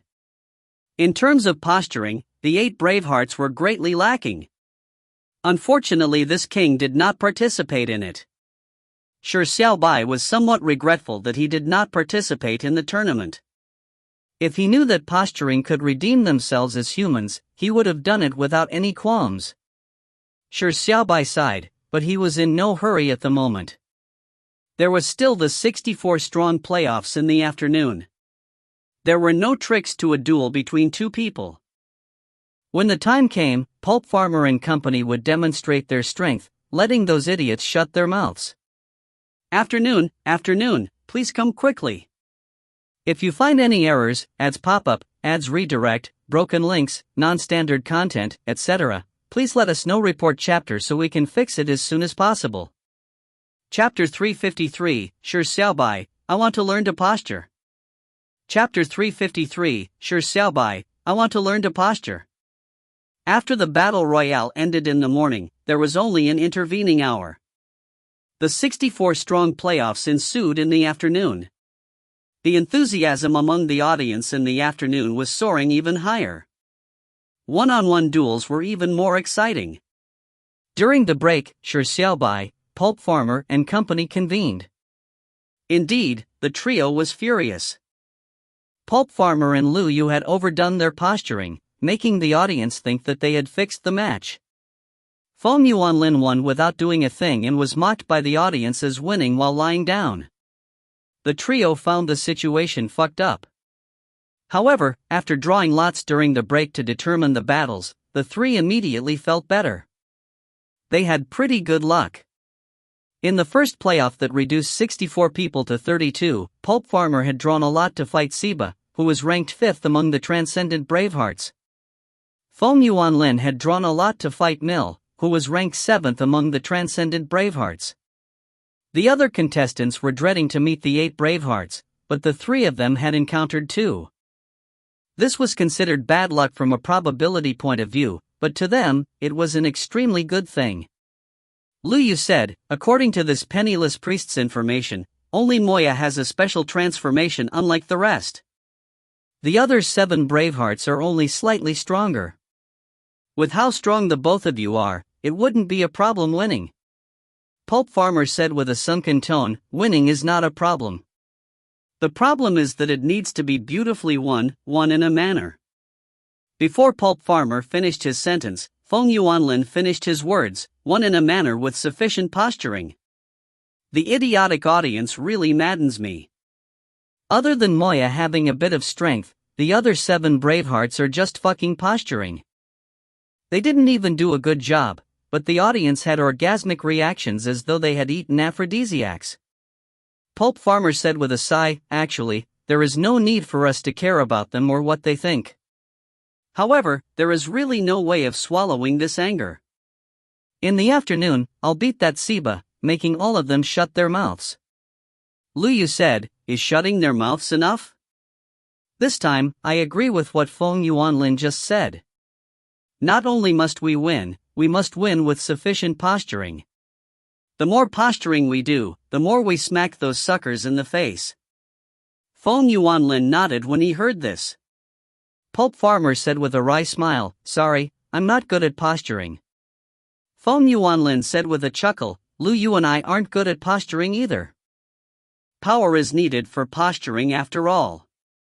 However, there is a person whose posturing realm is godlike. We can learn from him. Pulp Farmer was surprised as he asked in wonderment, who? Feng Yuanlin and Lu Yu simultaneously pointed to a youth who had been silent in the corner all this while. Who else? Feng Yuanlin said with glee, Boss Shi Xiaobai's shattering of the diamond monster on the 6th level with that one punch is the best posturing act I've ever seen.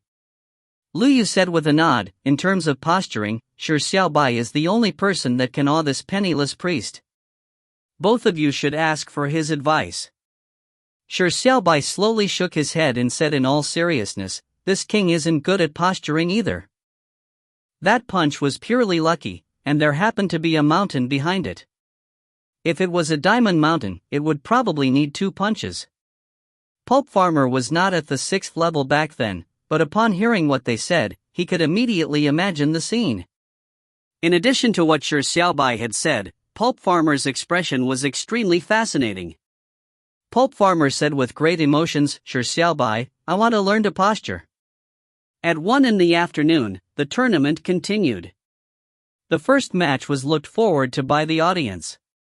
It was that human that won lying down, Feng Yuanlin, against one of the 8 transcended Bravehearts, Mill. Now, the Transcendents had a great aversion to the race known as humans. They felt that such a race was weak and despicable, but they had wicked luck. They did not consider them worthy of becoming glorious Bravehearts or deserving to participate in the Braveheart martial arts tournament. And in this first match, Mill, ranked 7th among their glorious 8 Bravehearts, would give penance to a human. It was something they eagerly looked forward to. Mill, all the best. Kill that human. Lord Mill, don't show mercy. Let that foolish human know that the inborn gap between races is something unbridgeable. As the audience biased themselves in their cheers, the 2 participants appeared from both sides of the arena. Mill raised both his hands to greet the audience. He clearly enjoyed the feeling of being in the limelight. Mill stretched his finger out and said loudly, "One punch. I only need 1 punch and I'll send this human scrambling out of transcendence." Mill had begun vaunting himself before the fight even began. Bragging was all a part of posturing, so he did not mind posturing first. The audience enjoyed this and immediately gave their kudos. Feng Yuanlin sneered in his heart as he maintained his silence. Such inferior posturing was extremely ridiculous. It was nothing compared to true posturing. At the referee's signal, the arena slowly turned silent. The duel was about to begin. Mill habitually talked smack. "Human, there's still time to run." Feng Yuanlin did not respond as a shield suddenly appeared out of nowhere in his hand. It was a shield made of bronze and it looked extremely ordinary. There were even patches of rust on it, giving it a worn-out look. The way the shield appeared was rather fascinating, but its shape was greatly lacking. Mill said mockingly, "A trickster? Can't you buy a nicer-looking shield? Aren't you humans very rich? I can shatter this crappy shield with a finger." However, Feng Yuanlin remained unresponsive. His eyes revealed a silence and seriousness, as though he was a young contestant facing the duel seriously. Mill felt that he had postured enough verbally, so he did not speak any further. His body suddenly bulged as he turned from a short green-skinned dwarf into a 3-meter-tall gargantuan. "Begin." Seeing how both sides were ready, the referee signaled by waving his hand down. The battle officially began as the audience immediately held their breaths as they calmly waited for Mill's performance. The transcendent Bravehearts had never let them down, and it would be no different this time. Mill laughed maniacally as he strode towards Feng Yuanlin. "Watch me shatter it with a finger prick." There was practically not a moment when Mill wasn't posturing. Feng Yuanlin did not face him head-on, nor did he dodge. Instead, he raised his shield and stood in place, like he was a member of a supporting cast. Mill's 3-meter-tall body was rippling with firm muscles. His thick arms contained terrifying power, as his finger was nearly the size of a human's fist. Mill approached and with a loud roar, he stretched out his finger and poked at the shield. The audience stared with widened eyes, looking forward to the shocking performance of that simple poke. Bang! When the thick finger slammed into the worn-out and rusty bronze shield, it let out a dull thud. The audience focused their eyes and were immediately left appalled. Despite being struck by the power of the finger, the shield did not even crack, much less shatter. The human was still standing still and remained motionless. What was going on? Impossible. Mill stared with widened eyes. How could this shield be so hard? Eat my fist. Mill reacted very quickly. Although he had failed to posture as the shield was not shattered with a prick from his finger, it did not really matter. He had only been careless. He used 70% of his strength in his punch. He made sure to shatter the shield and not let the human stand up any further. Mill gave a thundering roar as he punched out. Feng Yuanlin held up his shield and remained motionless, as though he was a fool. Boom! The large and hard fist smashed heavily into the worn-out shield. If you find any errors, ads pop up, ads redirect, broken links, non-standard content, etc., please let us know. Report chapter so we can fix it as soon as possible.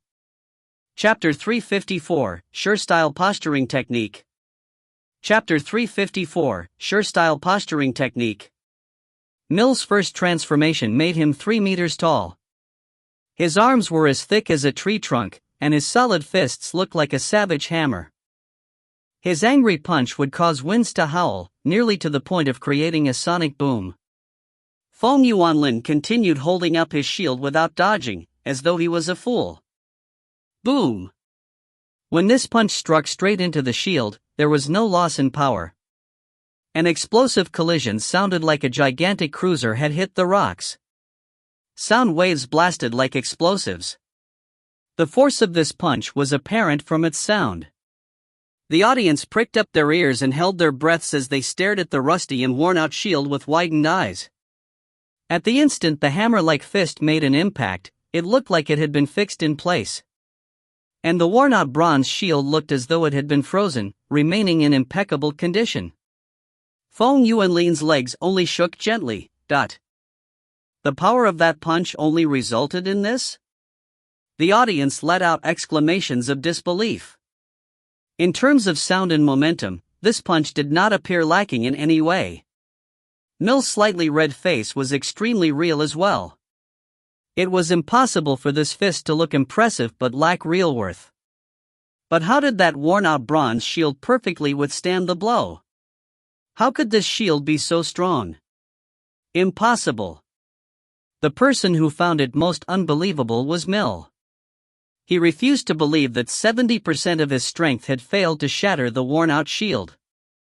There must have been a trick in this matter. Tricks are only a joke in front of absolute power. Mill roared ferociously as he immediately punched out again.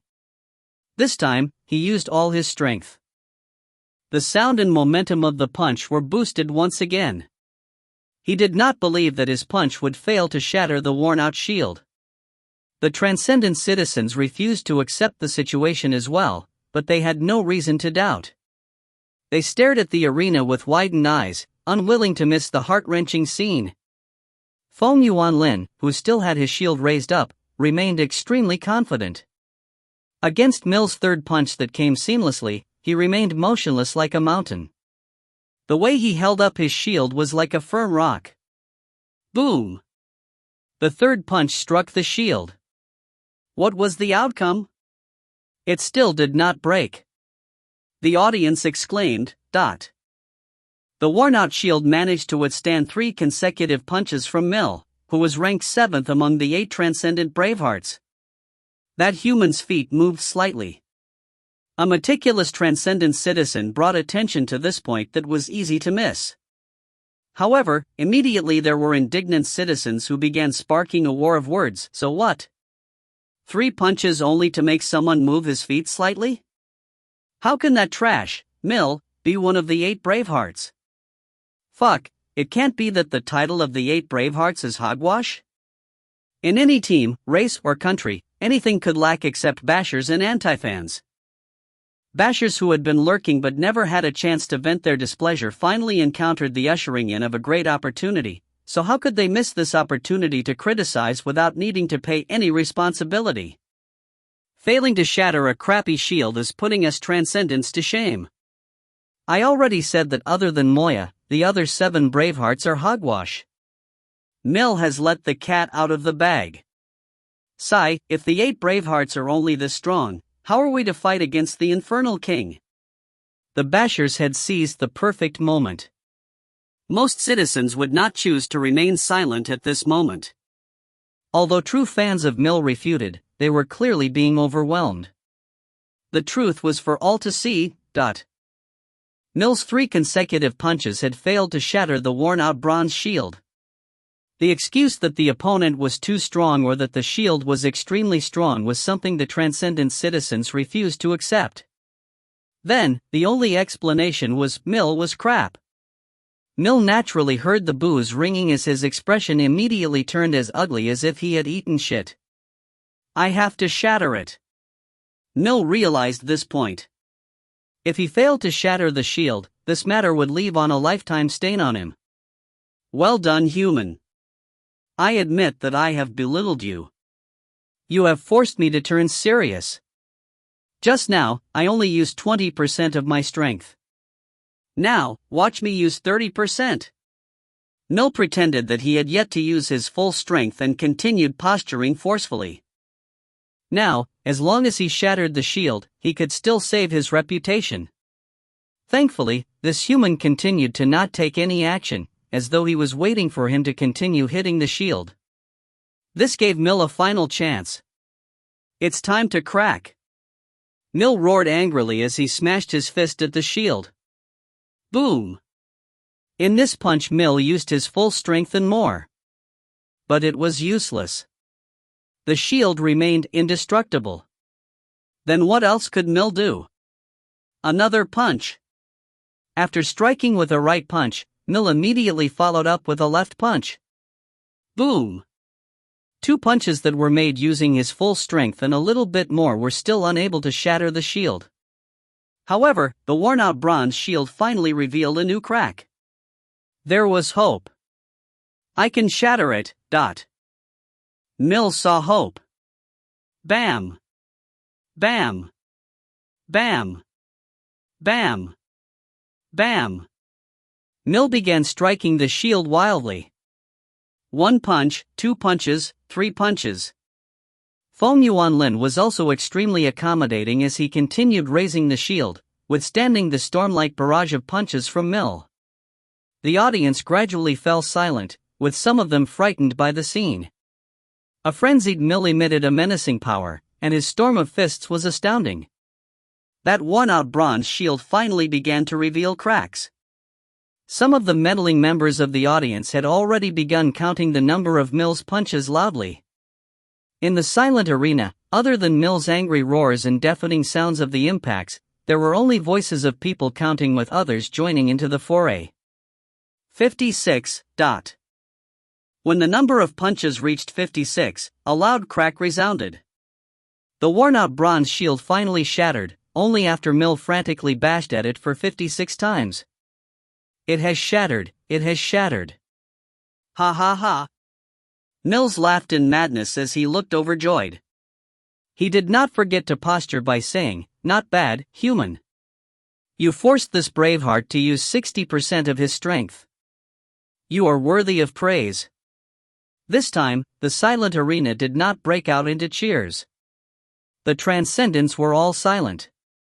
They were no fools after all. There was no way they would believe that Mill's frantic look was one of him using only 60% of his strength. Mills had probably expended the power for childbirth as well. At this moment, Feng Yuanlin, who had been like a silent rock, gently patted his palms as he said, "Impressive, the transcendent bravehearts indeed live up to their reputation. You are worth making me a bit more serious." After Feng Yuanlin said this, he raised his right hand, producing a golden shield that appeared out of nowhere. It was a perfect and glimmering golden shield that looked extremely hard. If the worn-out bronze shield was like an old man on his deathbed, the golden shield would be described as a high-spirited youth. The rigidity and the strength were extremely contrasting from the appearance. There was an uproar. Mill's face turned ashen. The worn-out bronze shield that Mill shattered using 56 punches was just a small trick of his opponent's. If by being slightly serious, the golden shield that was conjured was clearly upgraded several levels. How was Mill to shatter it? Humans are that powerful? Such words came out of the mouths of the Transcendents. In the audience stands, Shi Xiaobai raised a big thumbs up at Feng Yuanlin with a smile. Pulp Farmer and Lu Yu were sitting beside him, looking overjoyed, but they were mostly feeling speechless. Lu Yu said with a sigh, "This kind of posturing repertoire is truly matchless." Pulp Farmer's mouth twitched as he said, "Shi Xiaobai, I'm impressed by you this time." Feng Yuanlin's actions were naturally taught by Shi Xiaobai. That worn-out bronze shield looked worn out, but it was, in fact, Feng Yuanlin's strongest technique. If not, how could it have withstood 56 punches from Mill? However, with Shi Xiaobai's teachings, Feng Yuanlin had put on some cosmetics on the shield. "Did you use all your strength to shatter a shield?" "Sorry, that's just a worn-out bronze shield. The perfect golden shield is waiting for you." In less than a minute, Mill, who no longer had any fighting spirit left, was struck down by Feng Yuanlin's sudden shield bash, ending the match. From the beginning to the end, Feng Yuanlin did not say many words to posture, but the act of switching the two shields had allowed his posturing to be presented in an extreme manner. The Transcendents shut their mouths. However, there were still some who remained stubborn, claiming that humans were not strong but rich, with them possessing powerful treasures. Regarding this, Shi Xiaobai only sneered. This was because in a short while, Pulp Farmer, who had learned the sure-style posturing technique, was about to go next. If you find any errors, ads pop-up, ads redirect, broken links, non-standard content, etc., please let us know. Report chapter so we can fix it as soon as possible. Chapter 355, Unarmed Combat. Chapter 355, Unarmed Combat. Posturing required skill, but there was also a need for strength. If not for Feng Yuanlin's shield being sufficiently hard, allowing him to withstand 56 of Mill's punches, everything would only be theory craft. Therefore, Shi Xiaobai was very pleased with Feng Yuanlin's performance, and he was actually somewhat surprised. This youth that looked rather unreliable was rather shocking when he turned serious, especially as a result of the stark contrast he had from his stone-like appearance. From the looks of it, the top 10 rookies in the official forecast were worth their salt. Of course, it definitely had something to do with the 7 other transcendent bravehearts like Mill not living up to their reputations. After the battle, Mill's reputation was ruined. In Transcendence, where the strong were considered supreme, it was an indelible stain on him for losing to another race. And regarding the true strength of the humans as a race, the audience went from contempt to having divided opinions. A number of Transcendents began believing in the possibility that humans were strong, while the majority of Transcendents supported another viewpoint: humans were very weak, but very wealthy, allowing them to possess very powerful treasures. Feng Yuanlin had used his superpower, which should have been considered his own strength, but the Transcendent citizens did not understand such a thing. They only knew that the worn-out bronze shield had an extremely formidable defense. Furthermore, this human had a golden shield as well. From the looks of it, he might be hiding a platinum shield or a diamond shield. The number of treasures humans had was frightening, but the strength of humans remained a mystery. At this moment of time, no Transcendent believed that the human named Feng Yuanlin had won lying down in the first round from before. By association, the voices that believed Pulp Farmer and Lu Yu had fixed their matches gradually vanished as well. There were even members of the audience who began looking forward to the second time the humans could clash with the other Bravehearts, Pulp Farmer versus Siba, who was ranked 5th among the Transcendent Bravehearts. Regardless of race, it was only natural to be exclusive or to show curious ambivalence to something foreign. Towards a completely mysterious race, their instinct to be exclusive caused them to belittle humans. However, once there was something the foreign entity was worth exploring for, their buried curiosity would sprout with no way of curbing it. As they looked forward to the battle between a human and Siba, the audience lacked interest in the matches that followed. Like a food chain, Moya was standing at the top of the chain, while the 8 Bravehearts were on the second level. The other Bravehearts from the other races were trampled beneath them, without being able to put up any resistance. Moya and the other 8 Bravehearts would usually end the battle the moment they appeared. Only at the 23rd round of the 64-32 playoffs did Pulp Farmer and Siba's battle begin. This unbreakable food chain was finally challenged, its stability a threat. What was the true strength of humans, and where would they be placed in the food chain? Or would they win the battle with some astounding treasure? But contrary to all expectations, the audience was immediately left extremely surprised when Pulp Farmer appeared. This was because Pulp Farmer had taken off all his armor, appearing only in casual clothing. He did not even hold a single weapon in his hand. Unarmed combat?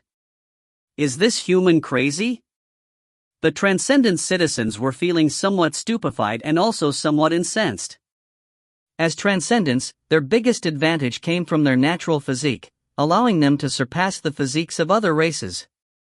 And the reason why humans were discriminated against was a result of their greatly inferior physiques. This human that was proficient at using spears wanted to use his disadvantage to fight the transcendent bravehearts in their greatest advantage? Siba felt insulted as he cursed, "Fool, do you think I'm the same as that trash, mill? Watch your arrogance and pick up your spear or I will rip your limbs apart, making you regret your stupidity for life." Pulp Farmer remained silent with a calm expression. He was composed and turned his body sideways in an unrestrained manner. He reached out his right arm and used his palms to make a curling inward gesture. The way he looked seemed to indicate that this was nothing. "Give it your best shot." Siba turned furious as his body instantly swelled up. He transformed from a short green-skinned dwarf to a 3-meter-tall gargantuan that was covered in muscles. The first form of the transcendence was a gift the heavens gave them. It was also the main reason why they enjoyed a sense of superiority over other races. Siba's firm muscles were harder than steel, and his power was frightening. In terms of physique, 100 Pulp Farmers would not have been enough to beat Siba. However, Pulp Farmer did not reveal any fear. He did not have any plans on using his weapon, as though a melee battle with Siba was not a problem at all. A mocking smile even suffused across his lips. With this, not only was Siba feeling humiliated, even the transcendent citizens could not tolerate it any further. "Fuck, Siba," flattened the arrogant human. "This fool is courting death for him to dare to engage in a melee tussle with us, the transcendents. Siba, if you lose to this fool in a melee tussle, you might as well commit suicide on the spot." Tempers flared from the audience stands once again. Clearly, Pulp Farmer's acts had infuriated the transcendent citizens. In their hearts, the transcendents were the strongest race, with only the infernals being able to compete with them. And when it came to melee fights, the transcendents were invincible. The human was challenging the honor of their race. Seeing the situation losing control, the referee gestured for the audience to quieten down with no avail. The referee announced the beginning of the duel amid the din.